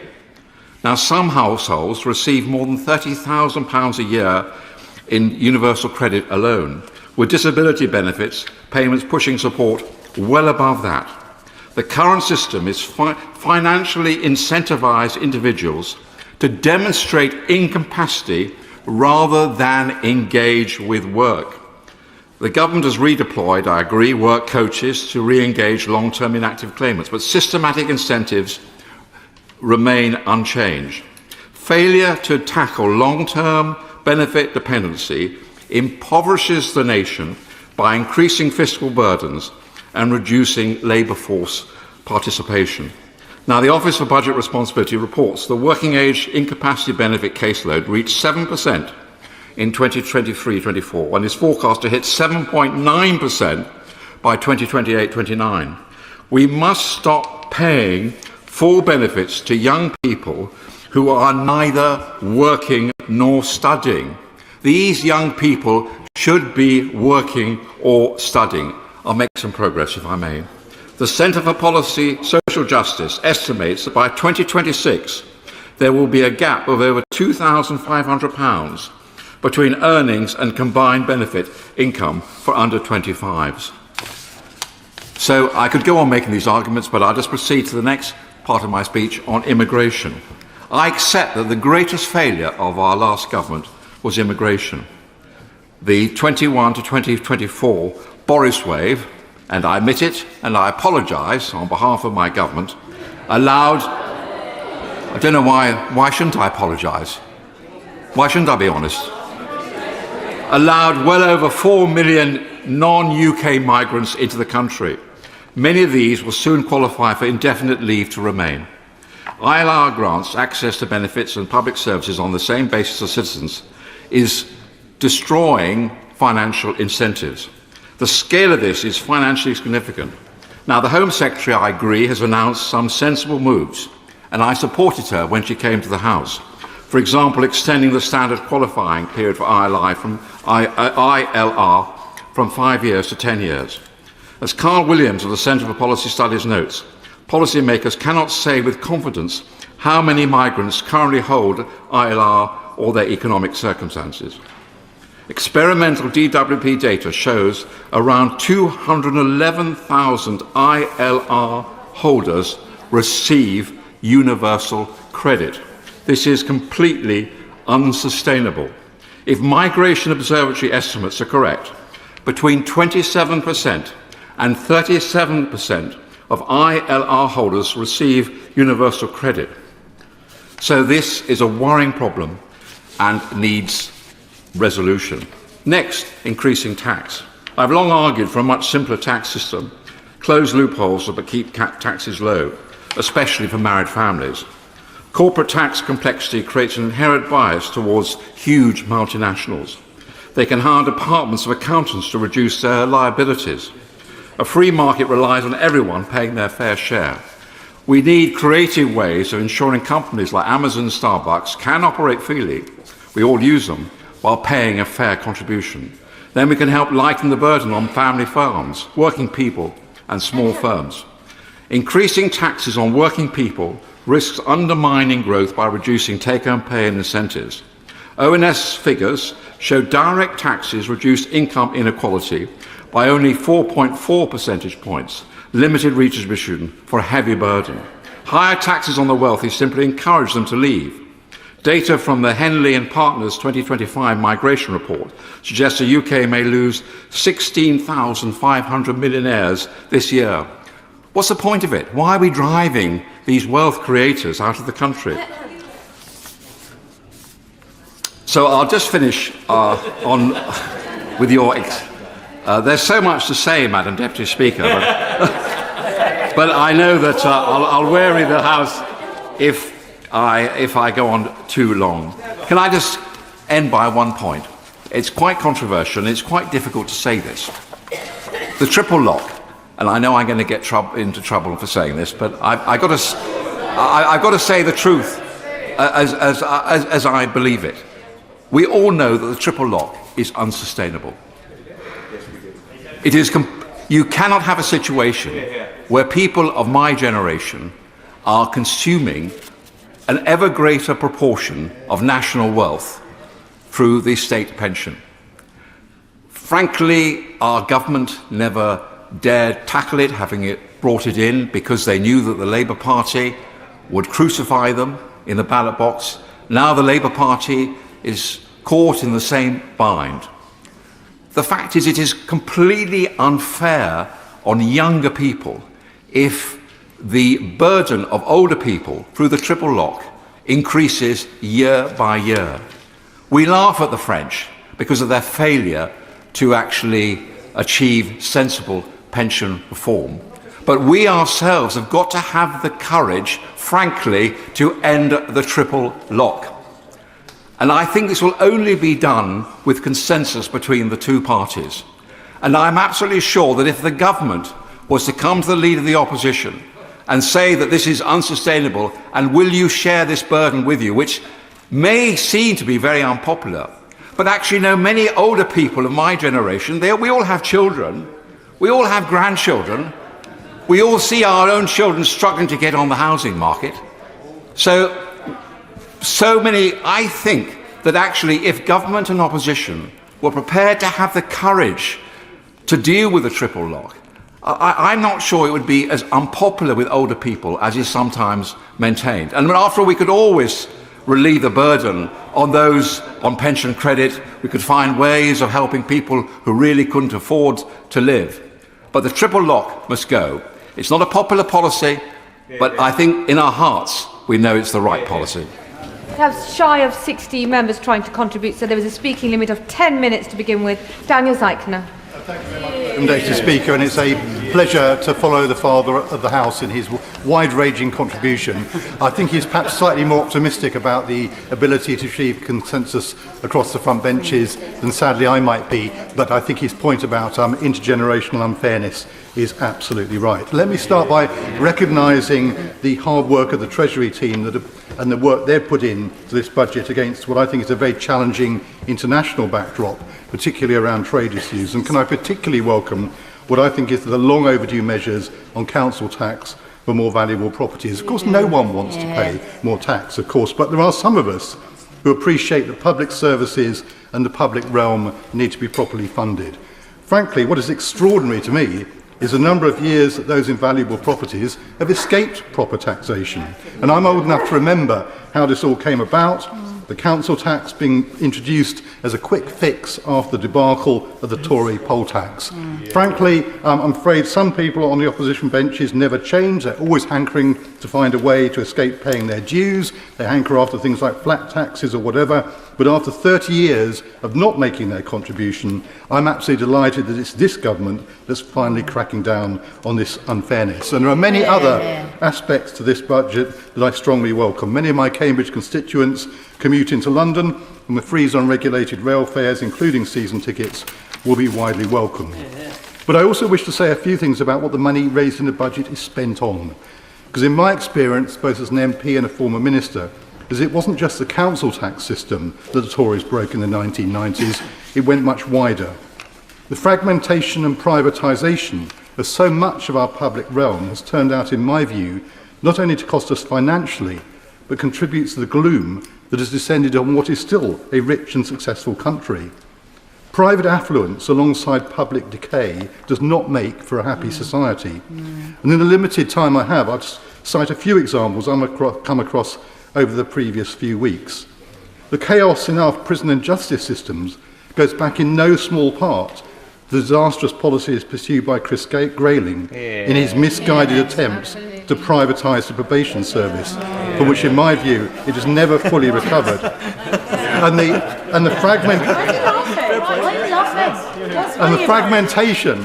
fragmentation of services was made particularly clear to me recently when residents in a very modern development near Cambridge railway station complained to me about the problems they were facing with both criminal behaviour and poor building standards.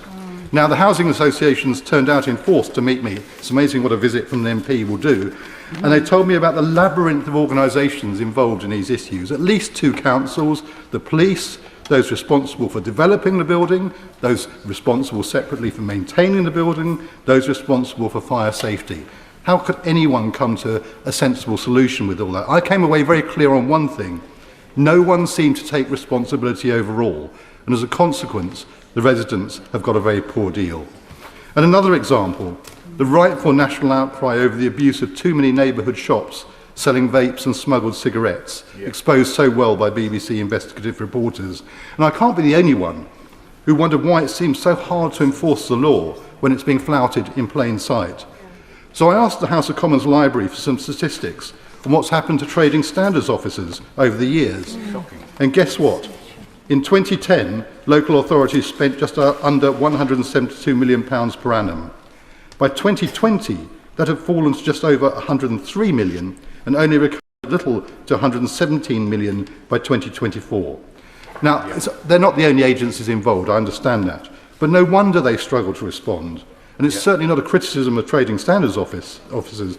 They do a remarkable job, given how they've been starved of resources. So, Madam Deputy Speaker, my conclusion is that this budget is a really good start in difficult circumstances, but that we've got a huge way to go in rebuilding the public realm so that we have a country which feels safe and secure for everyone.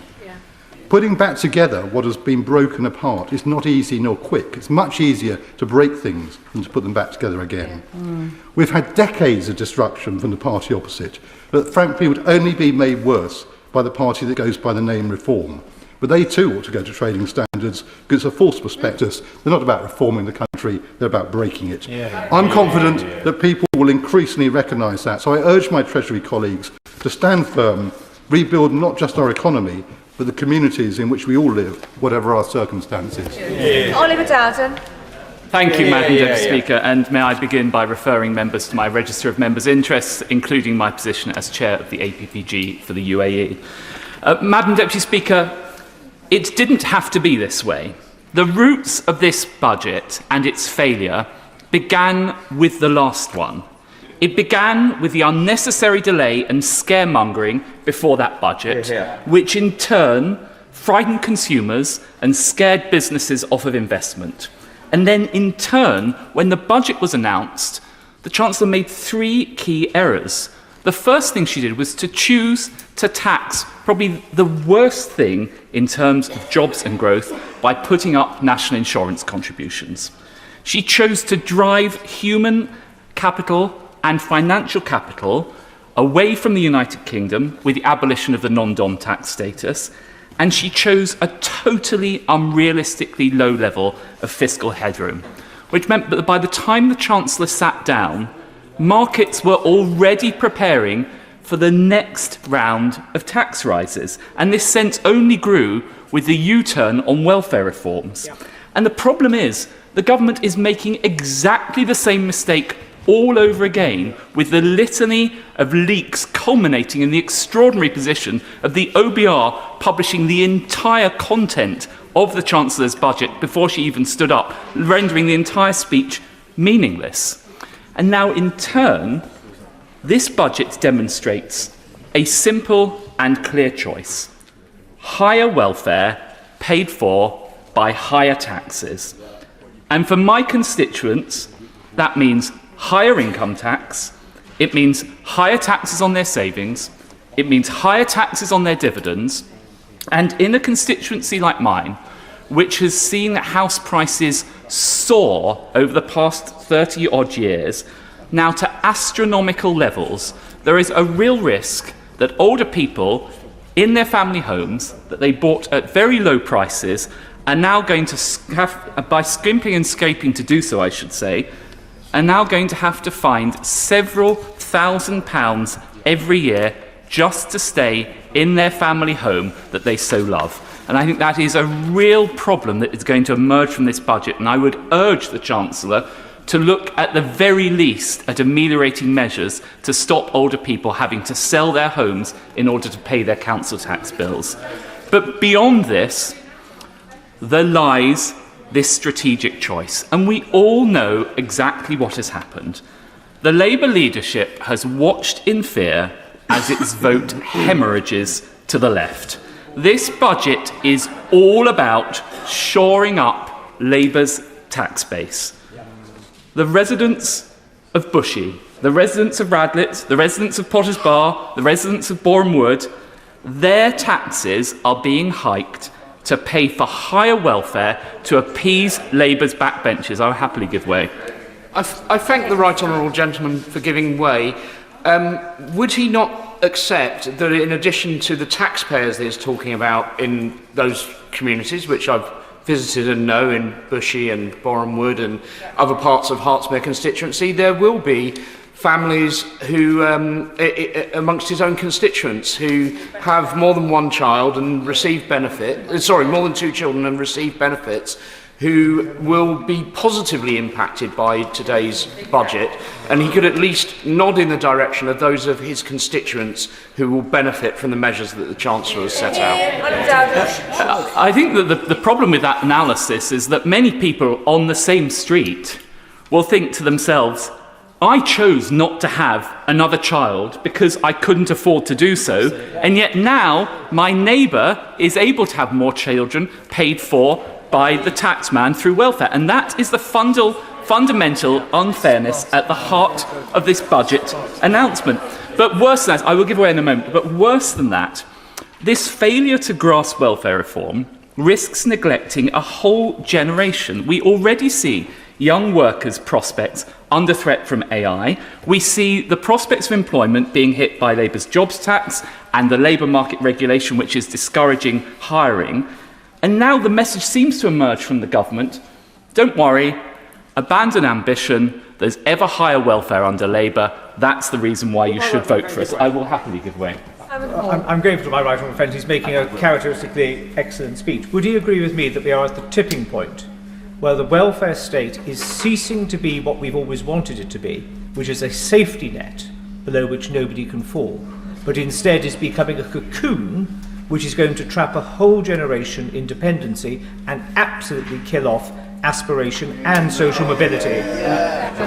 As ever, my honourable friend is totally correct. Of course the welfare state should be there for those people in temporary difficulty, but it cannot be a lifestyle, which is what ends up happening. I will give way to the chairman of the Treasury Select Committee, then I must make some progress, so forgive. I do thank the right honourable gentleman for giving way. Look, we've had evidence at the committee. It is absolutely a fallacy which we need to nail, that people choose to have more children to get more benefits. That is not the case. People fall on hard times. That safety net is there, and the ambition of my young families in Hackney is immense, but they are held back. There are a lot more systemic issues about poverty, but this will tackle it for that generation, and we need to welcome it. Well, of course there will be the occasional person that falls on hard times, but I think she should try saying that to many, many of my constituents who are unable to have more children. They take the choice not to have it, and that option is now, there's an imbalance between that and the approach taken on welfare. And so we have a situation where at the same time as the United Kingdom is embracing higher taxes and an ever greater role for the state, beyond Europe, lower tax dynamism abounds. We can see the US surging with freer markets and a tech and energy bonanza. You only need to look to the Gulf, to states like the UAE and Saudi Arabia that are embracing tech, finance and alternative energy. Now, a generation ago, this would have mattered less. But now we're in the position where labour and capital are highly mobile, and we are seeing more and more people voting with their feet, leaving the United Kingdom by the tens of thousands, and this tide is washing out our very brightest and best away from our shores, and I fear that once those people leave, it is very hard to get them to come back. And the sadness of all of this is that the United Kingdom remains a wonderful country. It is actually a beacon of stability with the rule of law, the English language, the time zone, great research universities, and a highly talented workforce. And indeed, having criticised the government a lot, I pay tribute to them for successfully concluding a number of free trade agreements, including with India and the United States. And I hope that others will follow, including with the GCC. So at a time when other countries present challenges, whether it's the security situation in relation to China, whether it's the unpredictability of the United States, or stagnation in Europe, the United Kingdom actually has a golden opportunity to be a magnet for investment from businesses and entrepreneurs around the world. But the risk is that we are consigning ourselves to a situation which a Scottish entrepreneur described to me a couple of days ago as being the why bother economy. And what he meant by that was that, of course, people aren't going to disinvest, but they won't choose to actively invest in the United Kingdom because we are not creating the environment where we are rewarding risk-taking and entrepreneurship. So if we are to seize this moment, there are a few simple steps that we could take, and I would urge the Chancellor to do so in order to light the fire of competitiveness. First of all, instead of trying to drive away the wealthiest and biggest global investors, as we have done with the abolition of the non-dom status, we should be welcoming them and gaining more revenue at the same time. One only needs to look at the Italian model, where they have imposed a relatively high fee, but in return to that have exempted wealthy mobile people from paying further taxation. As a result of that, investment in Italy is surging, and the number of wealthy people choosing to locate in Italy is surging, with all the opportunities that brings for growth and investment. Instead of obsessing with policing social media, we should be aggressively policing the sort of small, low-level crime that drives people away from locating in this country, whether it's the phone snatching, the shoplifting, or the general sense that the streets of this country have become less safe than they were a few years ago. And instead of clobbering entrepreneurs, wealth creators, and hard-working Brits with ever higher marginal rates, we should have the confidence to believe that lower marginal rates generate higher revenues in the long run and benefit absolutely everyone. And most importantly of all, in relation to this budget, instead of consigning a generation to welfare, we should be aggressively reforming the welfare state to create opportunities for all. It really isn't too late for the government to seize this opportunity, but sadly, I fear that only a change of government, and of course a change of government to the Conservative Party, will be able to deliver those things. Liam Byrne.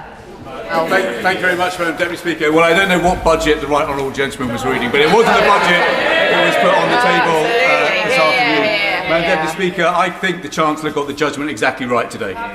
She had a difficult inheritance, she had a difficult hand, she had difficult decisions to take, and she got the calls absolutely right. We have a situation now, the budget now being delivered, where we have growth this year that has been forecast to rise.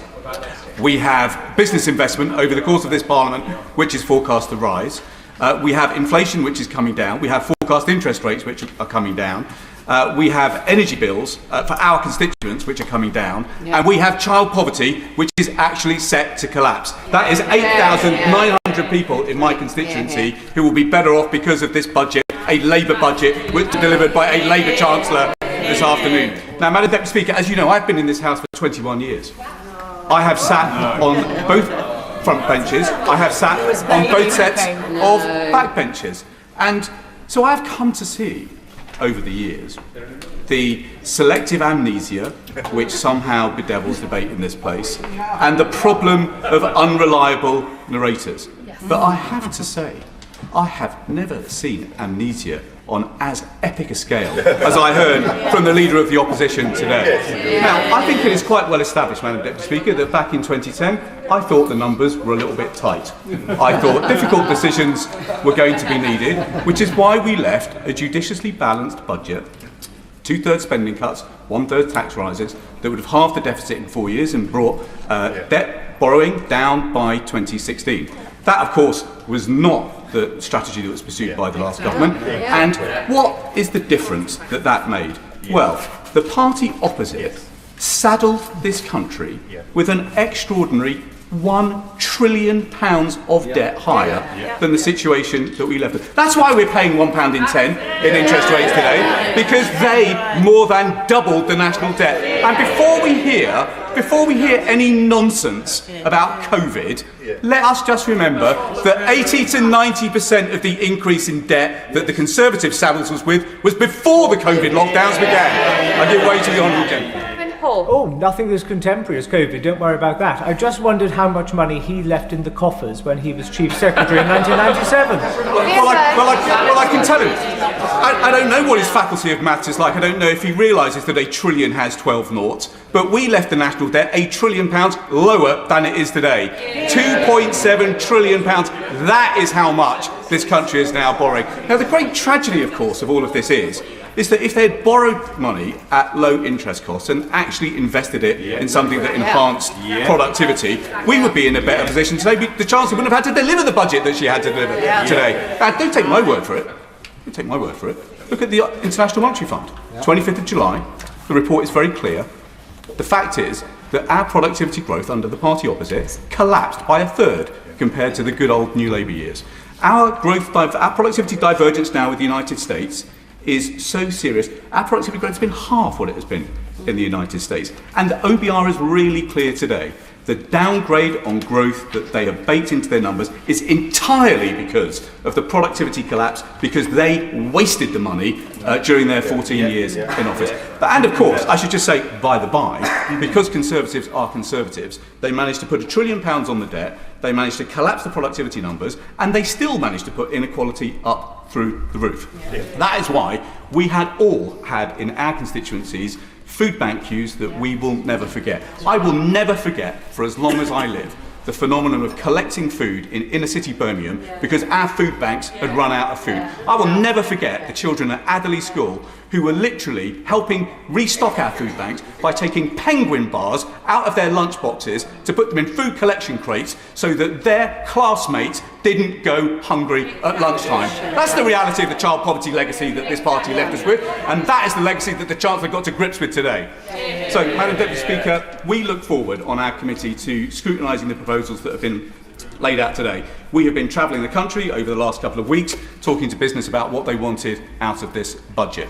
And there were three things that were very clear. What is extraordinary about this country? These are aisles, extraordinary new era of innovation. This is an extraordinary country. We are an inventive country. We have been since the Industrial Revolution started in Birmingham back in 1761. But that is going to be as of nothing compared to what is about to unfold in this country. And we are at the front of the grid in the race for the 21st century. But we need to mobilise capital on a completely new scale. And that is why certainty for business was so important. So I welcome the fact that the headroom has been put up to £22 billion today. I welcome the Chancellor is ending this biannual circus of fiscal speculation by having one forecast a year. I have to say to the House that I seriously think that Mr Hughes needs to consider his position. The fact that we have had a leak of the OBR forecast before this House got to debate the budget, I think is appalling, and it has bedevilled us, this uncertainty. Now, alongside that, we have got to step up the mobilisation of capital on a completely different scale. I will in a moment. That's why I absolutely welcome the package that the Chancellor has set out today to mobilise investment capital in a completely radically new way. The expanding of EMI, the boosting of VCTs, the UK listing relief, that is almost £3 billion worth of extra incentives for our entrepreneurs in this country. That is a game changer, not just for startups, but for scale-ups who are trying to make sure that we end this craziness of brilliant people in this country, brilliant inventors in this country, starting new businesses, growing it nicely, and then getting snapped up and shifted out to the United States. We have to make sure that we are growing and fostering more big, global dominating companies here in this country. So I welcome the way the Chancellor lent in behind those firms today. But the third thing, Madam Deputy Speaker, that we've got to do is to improve the return on investment of investments made in this country. So that means a couple of things. It means bringing down energy costs radically. We didn't have a business energy cost scheme scored in the budget today, but that is because I know the government is now out to consultation. Every single member of our committee would implore the government to do whatever it takes to make sure business energy costs in our country are internationally competitive. It is wrong that firms like Nissan say to us that their energy costs up in Sunderland are the most expensive energy costs of any Nissan plant in the world. We have got to bring business energy costs down. But the message alongside that we hear from small business in particular is that we have also got to bring down business rates. So, looking at the policy decisions in the scorecard, that looks like about a £4.2 billion subsidy to help bring business rates down. That should mean that we have the lowest business rates that we have seen in this country. That is a very good thing. But where I would urge the Chancellor to go further is in making sure that we actually cut the costs of red tape in a really bold and radical way. As we travelled around the country, Madam Deputy Speaker, business after business told us not just that they want less red tape, they want better regulation. And crucially, they want departments to coordinate with each other and regulators to coordinate with each other. So we don't have one department over here making one decision and another department over here making another. And so ensuring that we have a Whitehall machine that actually moves at the speed of business in this new age of AI is going to be more and more important as a competitive advantage. So look, I think this is one of the best places in the world to be an inventor. I think it is one of the best places in the world to build a start-up business. We now need to make sure that we are one of the best places in the world to scale up a business. And that will be the nature of the decisions that we will be putting to ministers over the course of the weeks to come from our committee. Let me just finish, Madam Deputy Speaker, with this point. The thing that shone through from the statement from the Chancellor today was one thing above all, and it was ambition. Ambition for the future of this country, a confidence in the future of this country.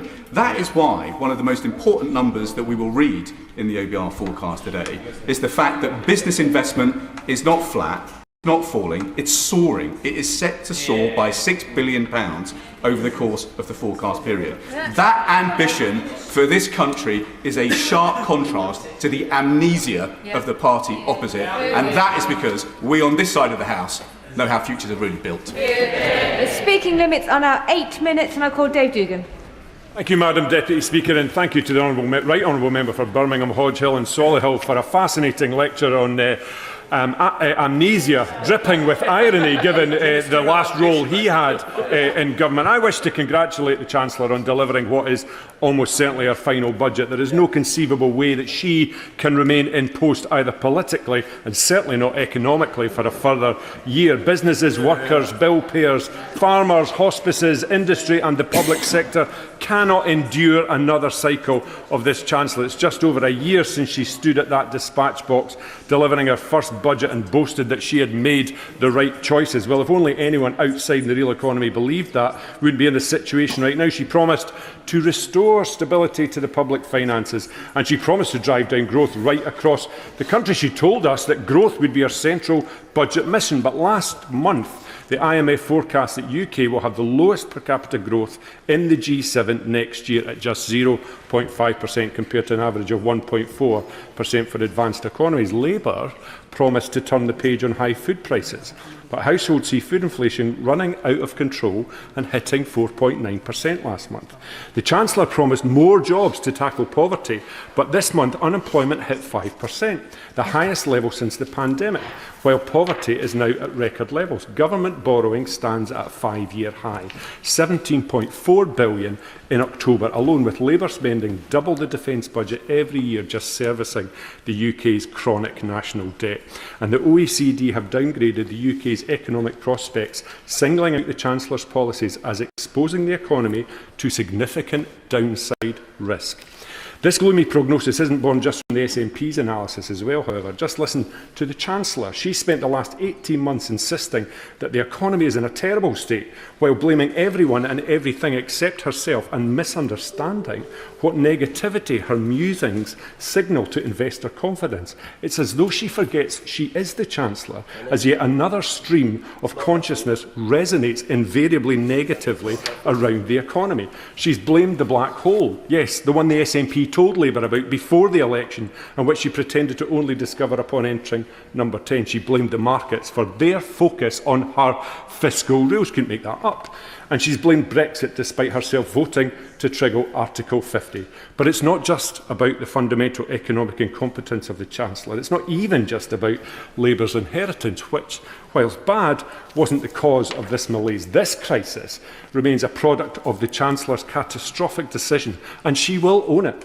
Just as she will own Labour's compound fiscal bonfire, she is in the frame for one of the most chaotic preludes to any budget in living memory. Andy Haldane, former chief economist of the Bank of England, called this a circus of speculation around the budget, with endless leaks, U-turns and media trails that created panic in the economy, and which Mr Haldane also added has without doubt, a shadow of a doubt, contributed to weaker than expected economic growth within the UK. There was nothing meaningful in here on energy. The measures on energy bills are a start, but they don't fulfil Labour's election promise to reduce bills by £300, and bills are set to rise in January and again in April.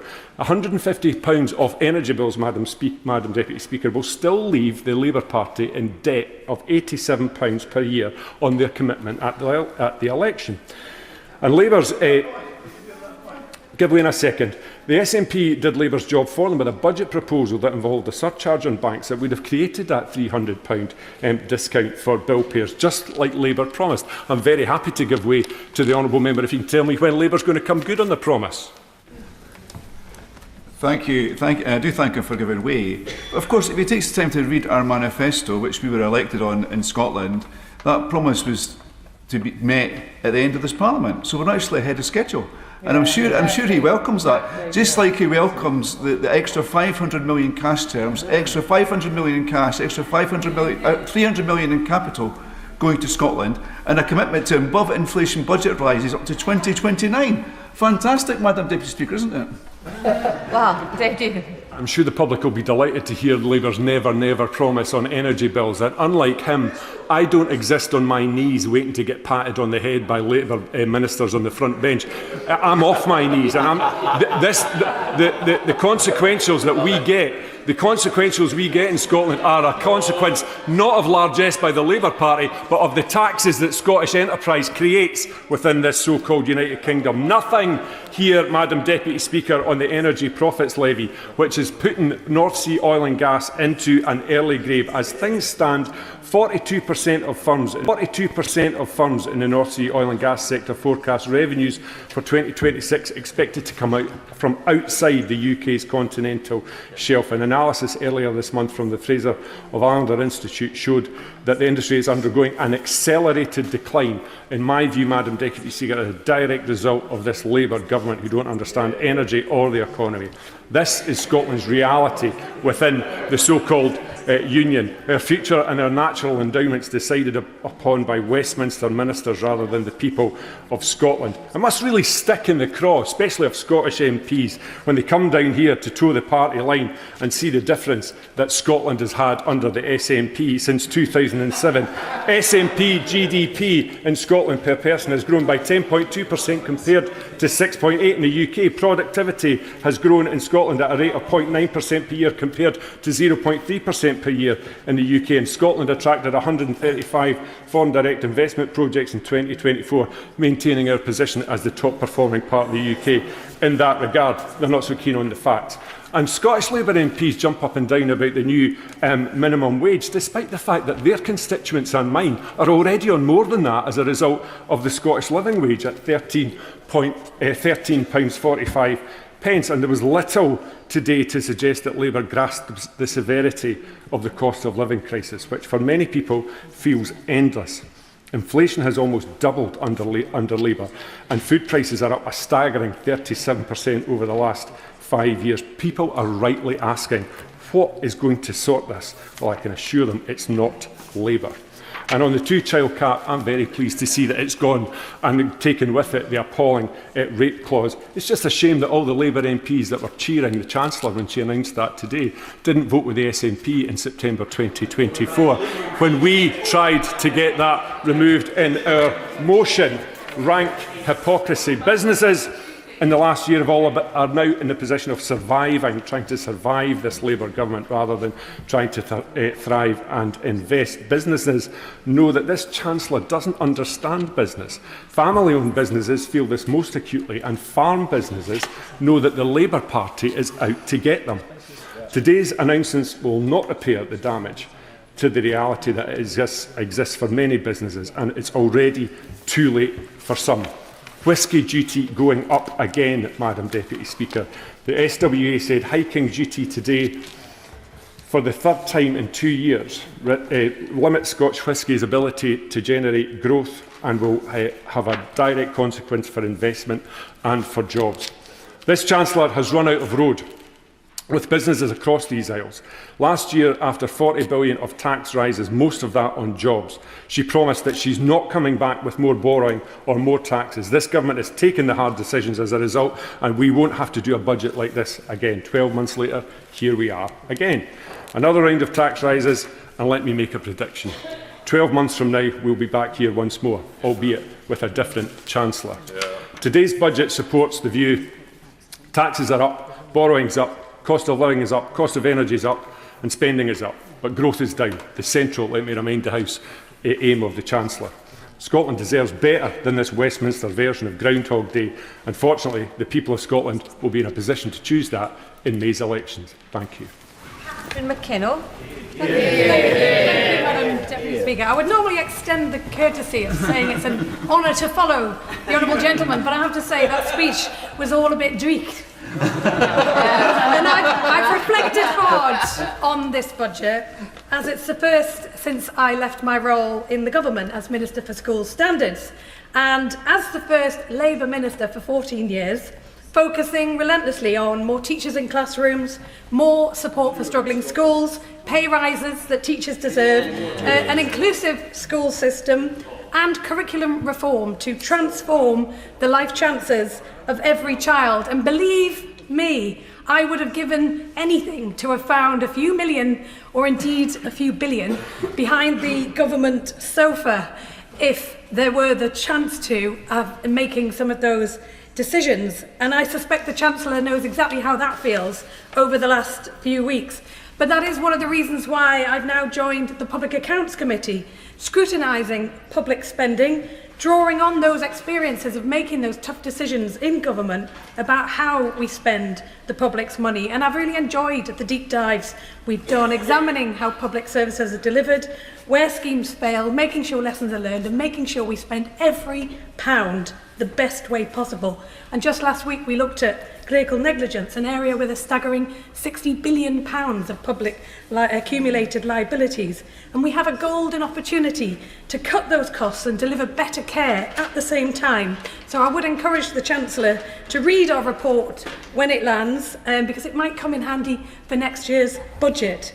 And in the meantime, I also wanted to thank the Chancellor for her comments on the... Oh, I will give way.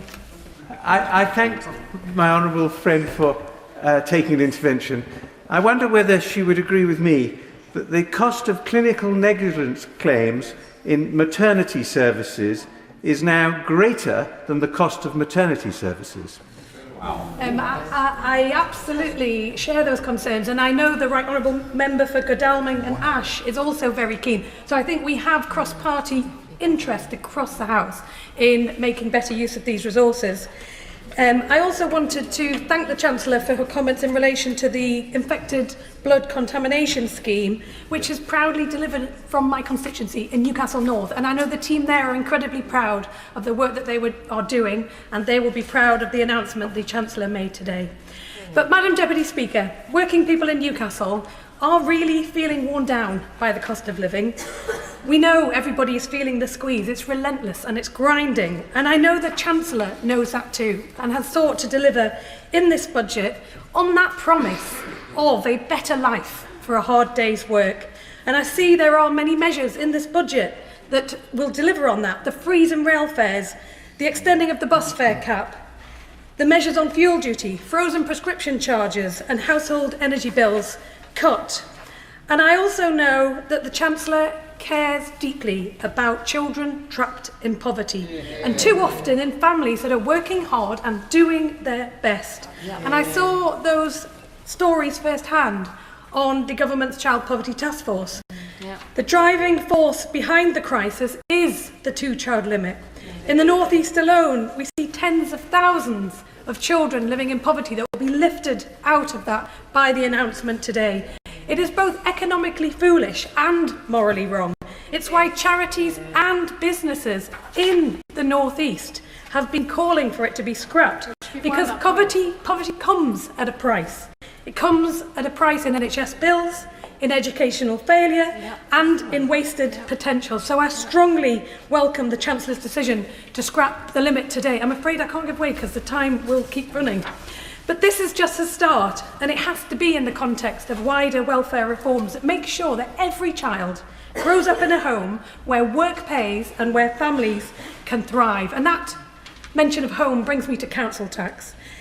In Newcastle, it's felt as a deep-rooted inequality, because I looked up just yesterday 2 properties for sale. A lovely 5-bedroom house in Newcastle Great Park, £420,000 for 1,600 square foot, and a Grade 2 listed former church in Knightsbridge, 7 bedrooms, 12,000 square foot, and a swimming pool, and selling for £35 million. And if I ask my constituents who should pay more council tax, it's pretty obvious.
He's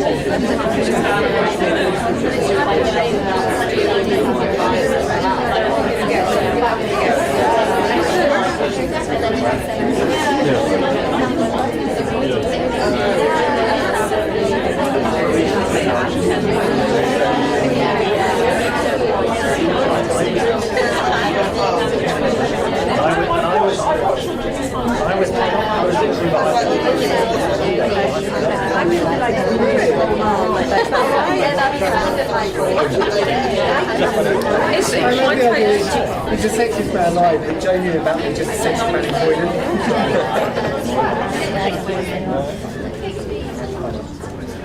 I know they've received allegations in that was that's cool. It's a good You go fast. You go fast. I'm tired.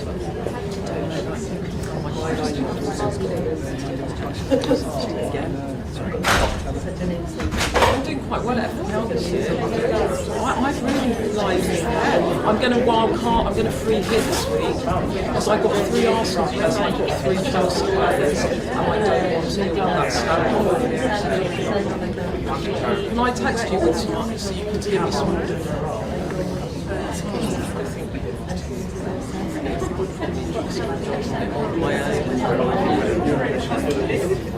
It's been a weird year, hasn't it?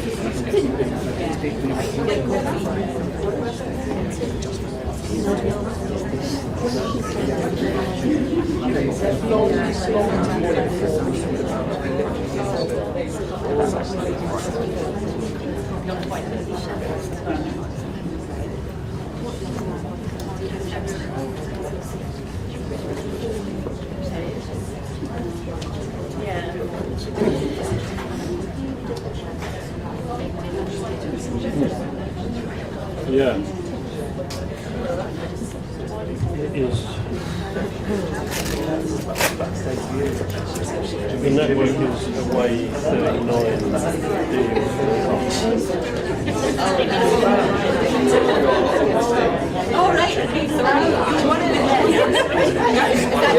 That's sexy and nervous at the same time.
Normally you haven't ever worked because you're trying to work out what solutions are.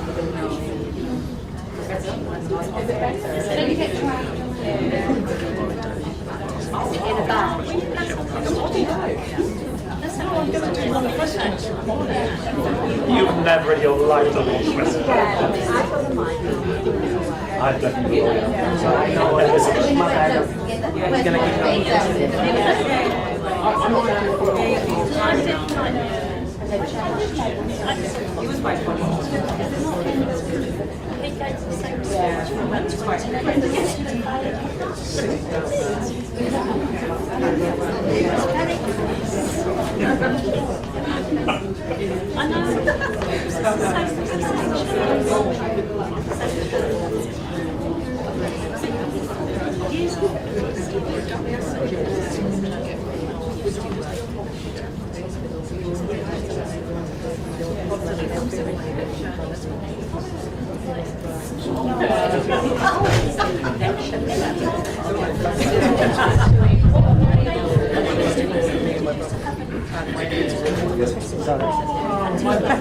I'm gonna go again. You know, I'm gonna go now. I've been looking around.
I can't find it back. Are you all right?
Right,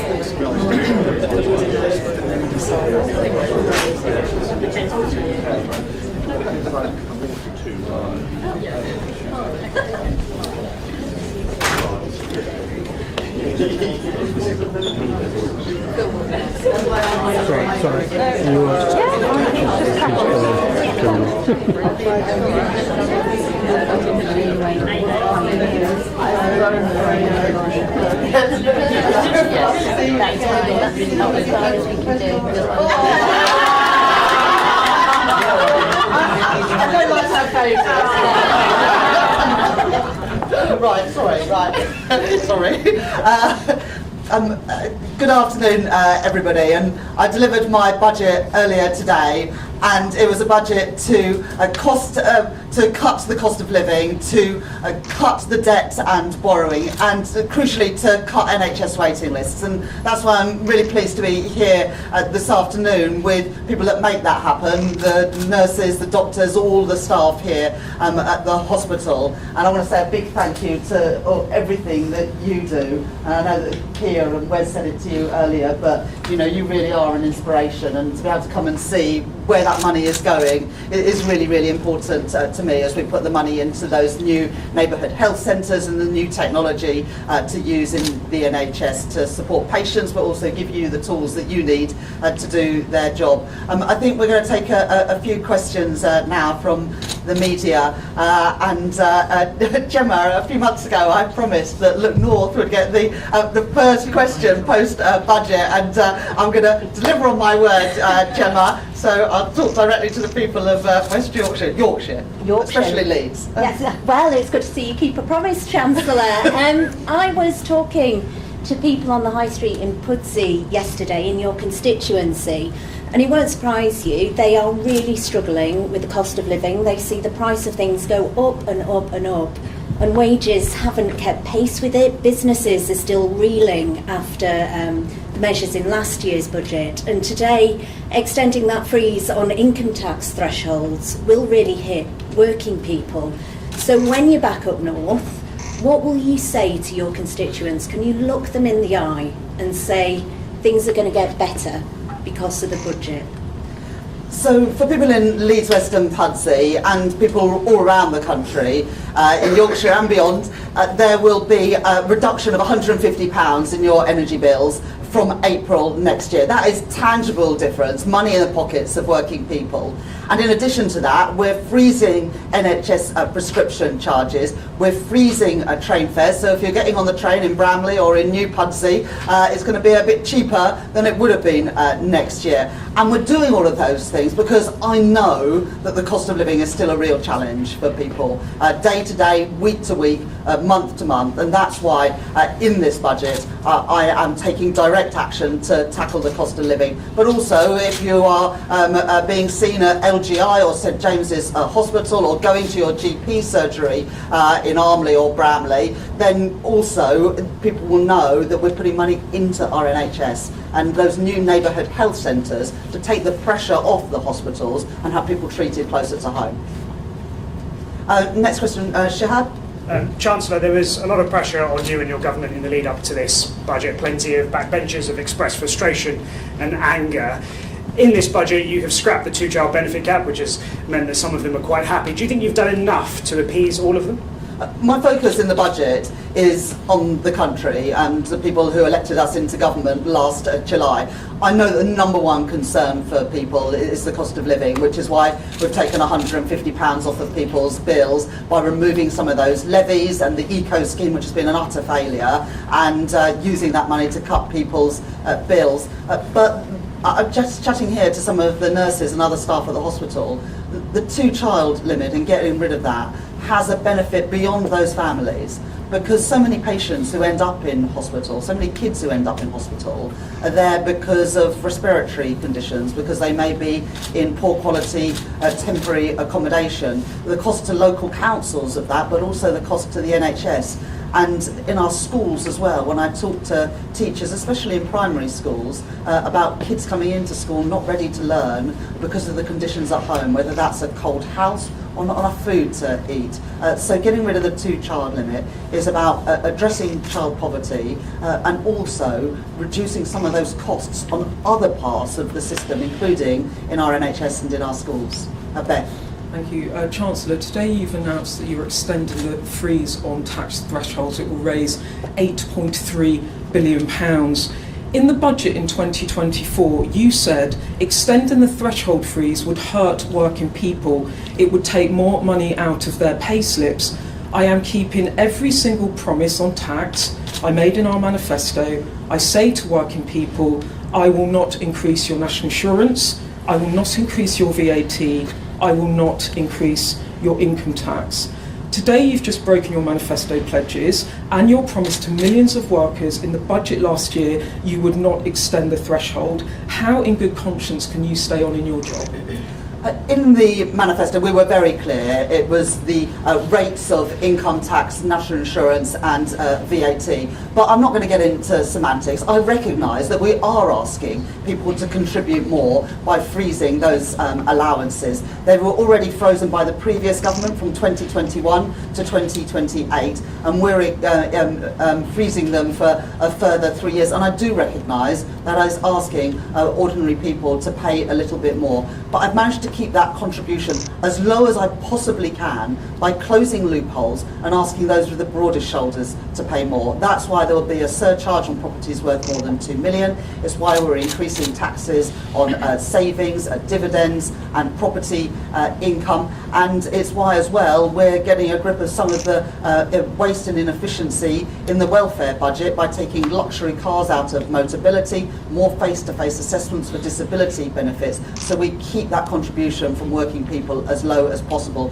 And this year and in the years going forward, we're taking £150 a year off of people's energy bills for all families, working families and pensioners, and we're able to do that by taking those levies off of people's bills. Can you just acknowledge you've broken a manifesto pledge? Because you have. The IFS have said you have. Well, if you read the manifesto, we're very clear. We say the rates of income tax, national insurance and VAT. But if you are asking, does this have a cost for working people, I acknowledge it does. I said that in the budget last year. I'm not going to pretend otherwise today, but I do think that is the right decision in the circumstances we face. The OBR have today revised down their estimates of productivity and growth by 0.3 percentage points. They say that that will take out £16 billion of tax revenue we would otherwise have brought in. And they are very clear that is not because of any decision that this government has taken in the last 16 months. It is what's happened in the previous 14 years. Brexit, the pandemic, and frankly the austerity and chaos from the previous government.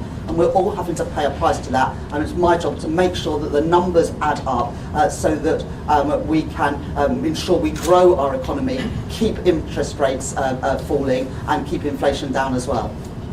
Joe. Chancellor, Joe Pike, BBC News.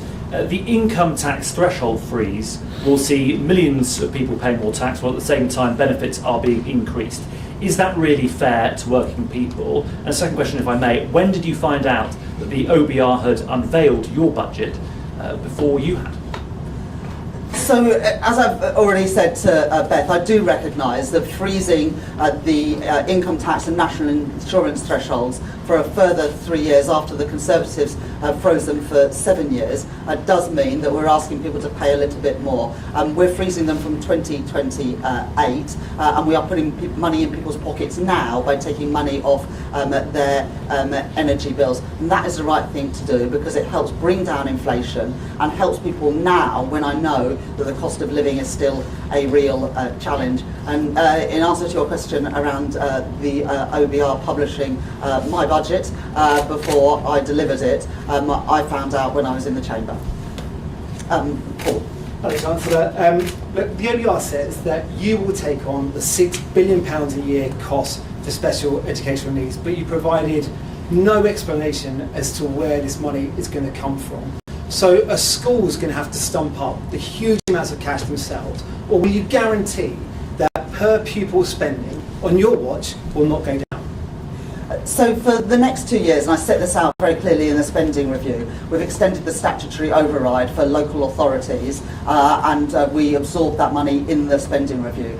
Bridget Phillipson, the Secretary of State for Education, is reviewing at the moment SEND. That's not about money, that's about creating a system that actually works for kids, their parents, for schools, and she will set out that the results of that early in the new year. I believe that we should, wherever possible, integrate children into mainstream schools. That's not always possible, but I would like to see that happening more. But it'll be up to Bridget to set out those reforms. But as I say, we have extended the statutory override for the next 2 years, and we put more money into the schools budget in the spending review just before the summer. Lewis from ITV Digital. Hello, Chancellor. You are raising minimum wage, which sounds like good news, but we've got an unemployment problem in this country. And you are freezing national insurance thresholds for employers. So isn't that just going to stop businesses from hiring people and drive up unemployment?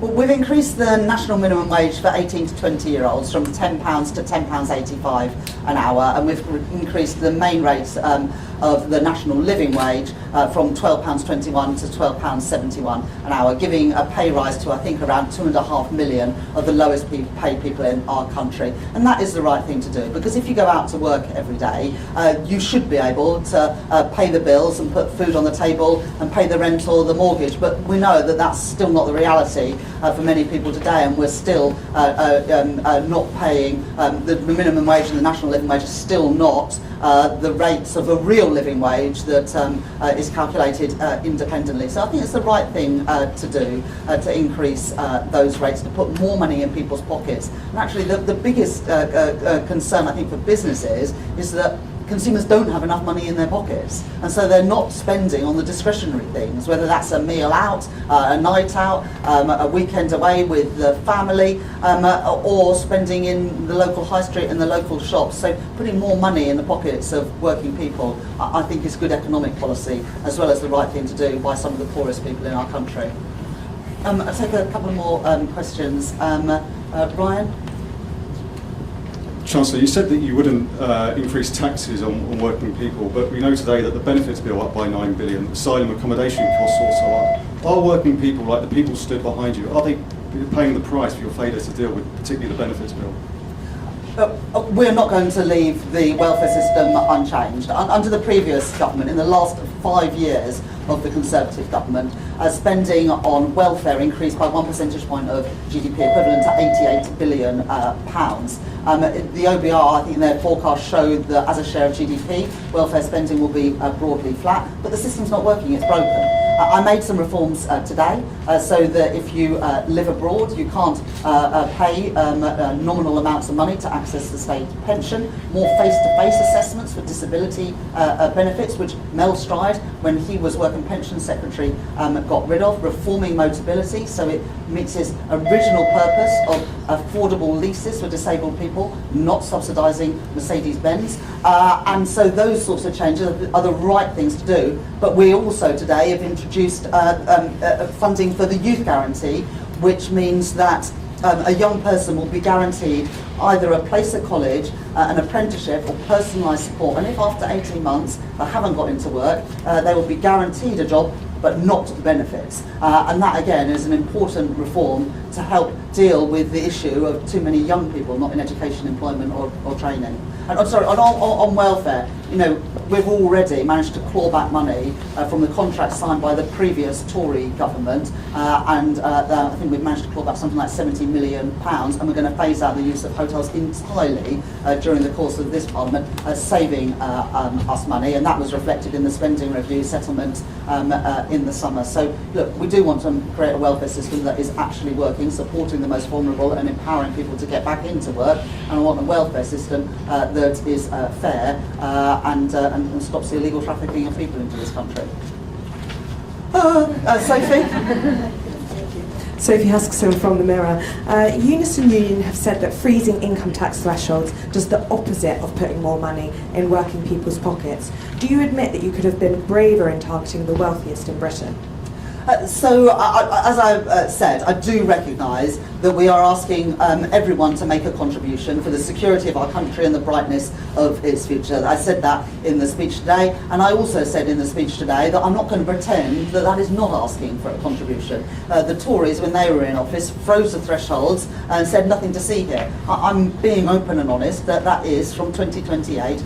Freezing thresholds for a bit longer, and that does have a cost. But we're putting money now in the pockets of working people with £150 off their bills, money off of rail fares, frozen prescription charges, as well as fully funding the childcare offer of 30 hours of free childcare for preschool children, more free school meals for 500,000 kids whose parents are on universal credit, rolling out universal breakfast clubs at all primary schools. All these things about putting money in the pockets of ordinary working people, as well as the increases in the national minimum wage and the national living wage that are set out today. But look, you can see the distribution analysis tables in the budget documentation that came out today. This is a highly progressive budget. The biggest winners are those on the lowest incomes, and those who were asking to pay more are those with the broadest shoulders, those who have properties worth more than £2 million. The landlord who pays less tax than their tenant. Those are the right things to do, and they're progressive reforms. And because of that, we've managed to keep the contribution from working people as low as possible. Dan, from Politico. Hello, Chancellor. A lot of the tax rises that more than half of the income to the Treasury from the tax rises you've announced today actually takes effect, sort of comes in after the next general election, in sort of 2030, 2031. Do you think it's credible to suggest that this will definitely happen? And given things are so volatile in politics, will you still be Chancellor then? I don't think that anything comes in that late, actually. So the freezes are 28, 29 onwards. The council tax surcharge comes in a couple of years' time, as does the other changes. So these are all coming in within this Parliament. When you're making tax reform, it's often not possible to change those rates overnight, and of course the thresholds are towards the end of Parliament because the Tories already froze them. But we're also making savings right now through getting rid of things like police and crime commissioners, reducing the cost of local government with fewer councillors, as well as selling land that the government no longer has a need for. So there are savings we're making right now, as well as asking public services to make efficiency savings worth a further 0.5% from 28 to 29. So these are, and what you see actually in the forecast is the deficit coming down every single year, because I think it is important to show that we are consolidating. We're not going to be spending more than we can afford, and the IMF, I believe, have confirmed that we have the fastest rate of consolidation of our public finances of any country in the G7. I'm afraid I can do one more. Thank you, Phoebe. She's the real boss. Yeah. Anna Mihailova, Times Radio. A year ago, after a big tax raising budget, you said you would not be coming back for more taxes. You've just announced £26 billion worth of tax rises, including dragging hundreds of thousands of people into basic rate income tax, nearly 1 million people into higher rate tax. Can you now tell people, reassure people, you will not be back for more? Well, look, last year I had to fill the £22 billion black hole in the public finances left by the Conservatives. What we didn't know then, as well as that black hole in the public finances, that actually productivity growth was weaker than the Office of Budget Responsibility then forecast.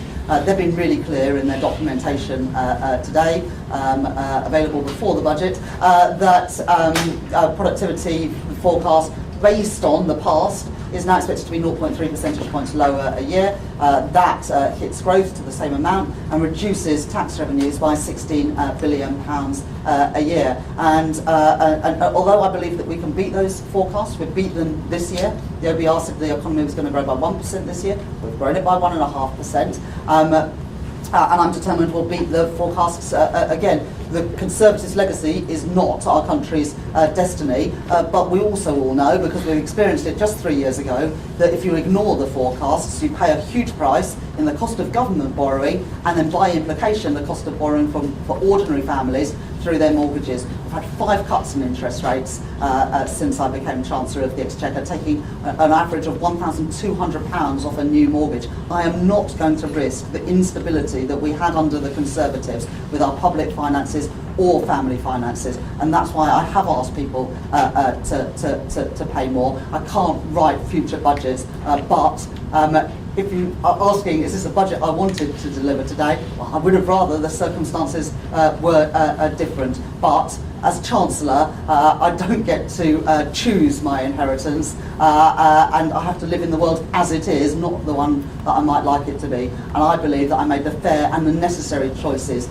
given the fiscal circumstances. I'm afraid that's all that I'm sorry. I think that's all that we've got time for this afternoon. But thank you very much, everybody, for coming along, and thank you particularly for the staff here. Thank you very much. Thank you. Thank you.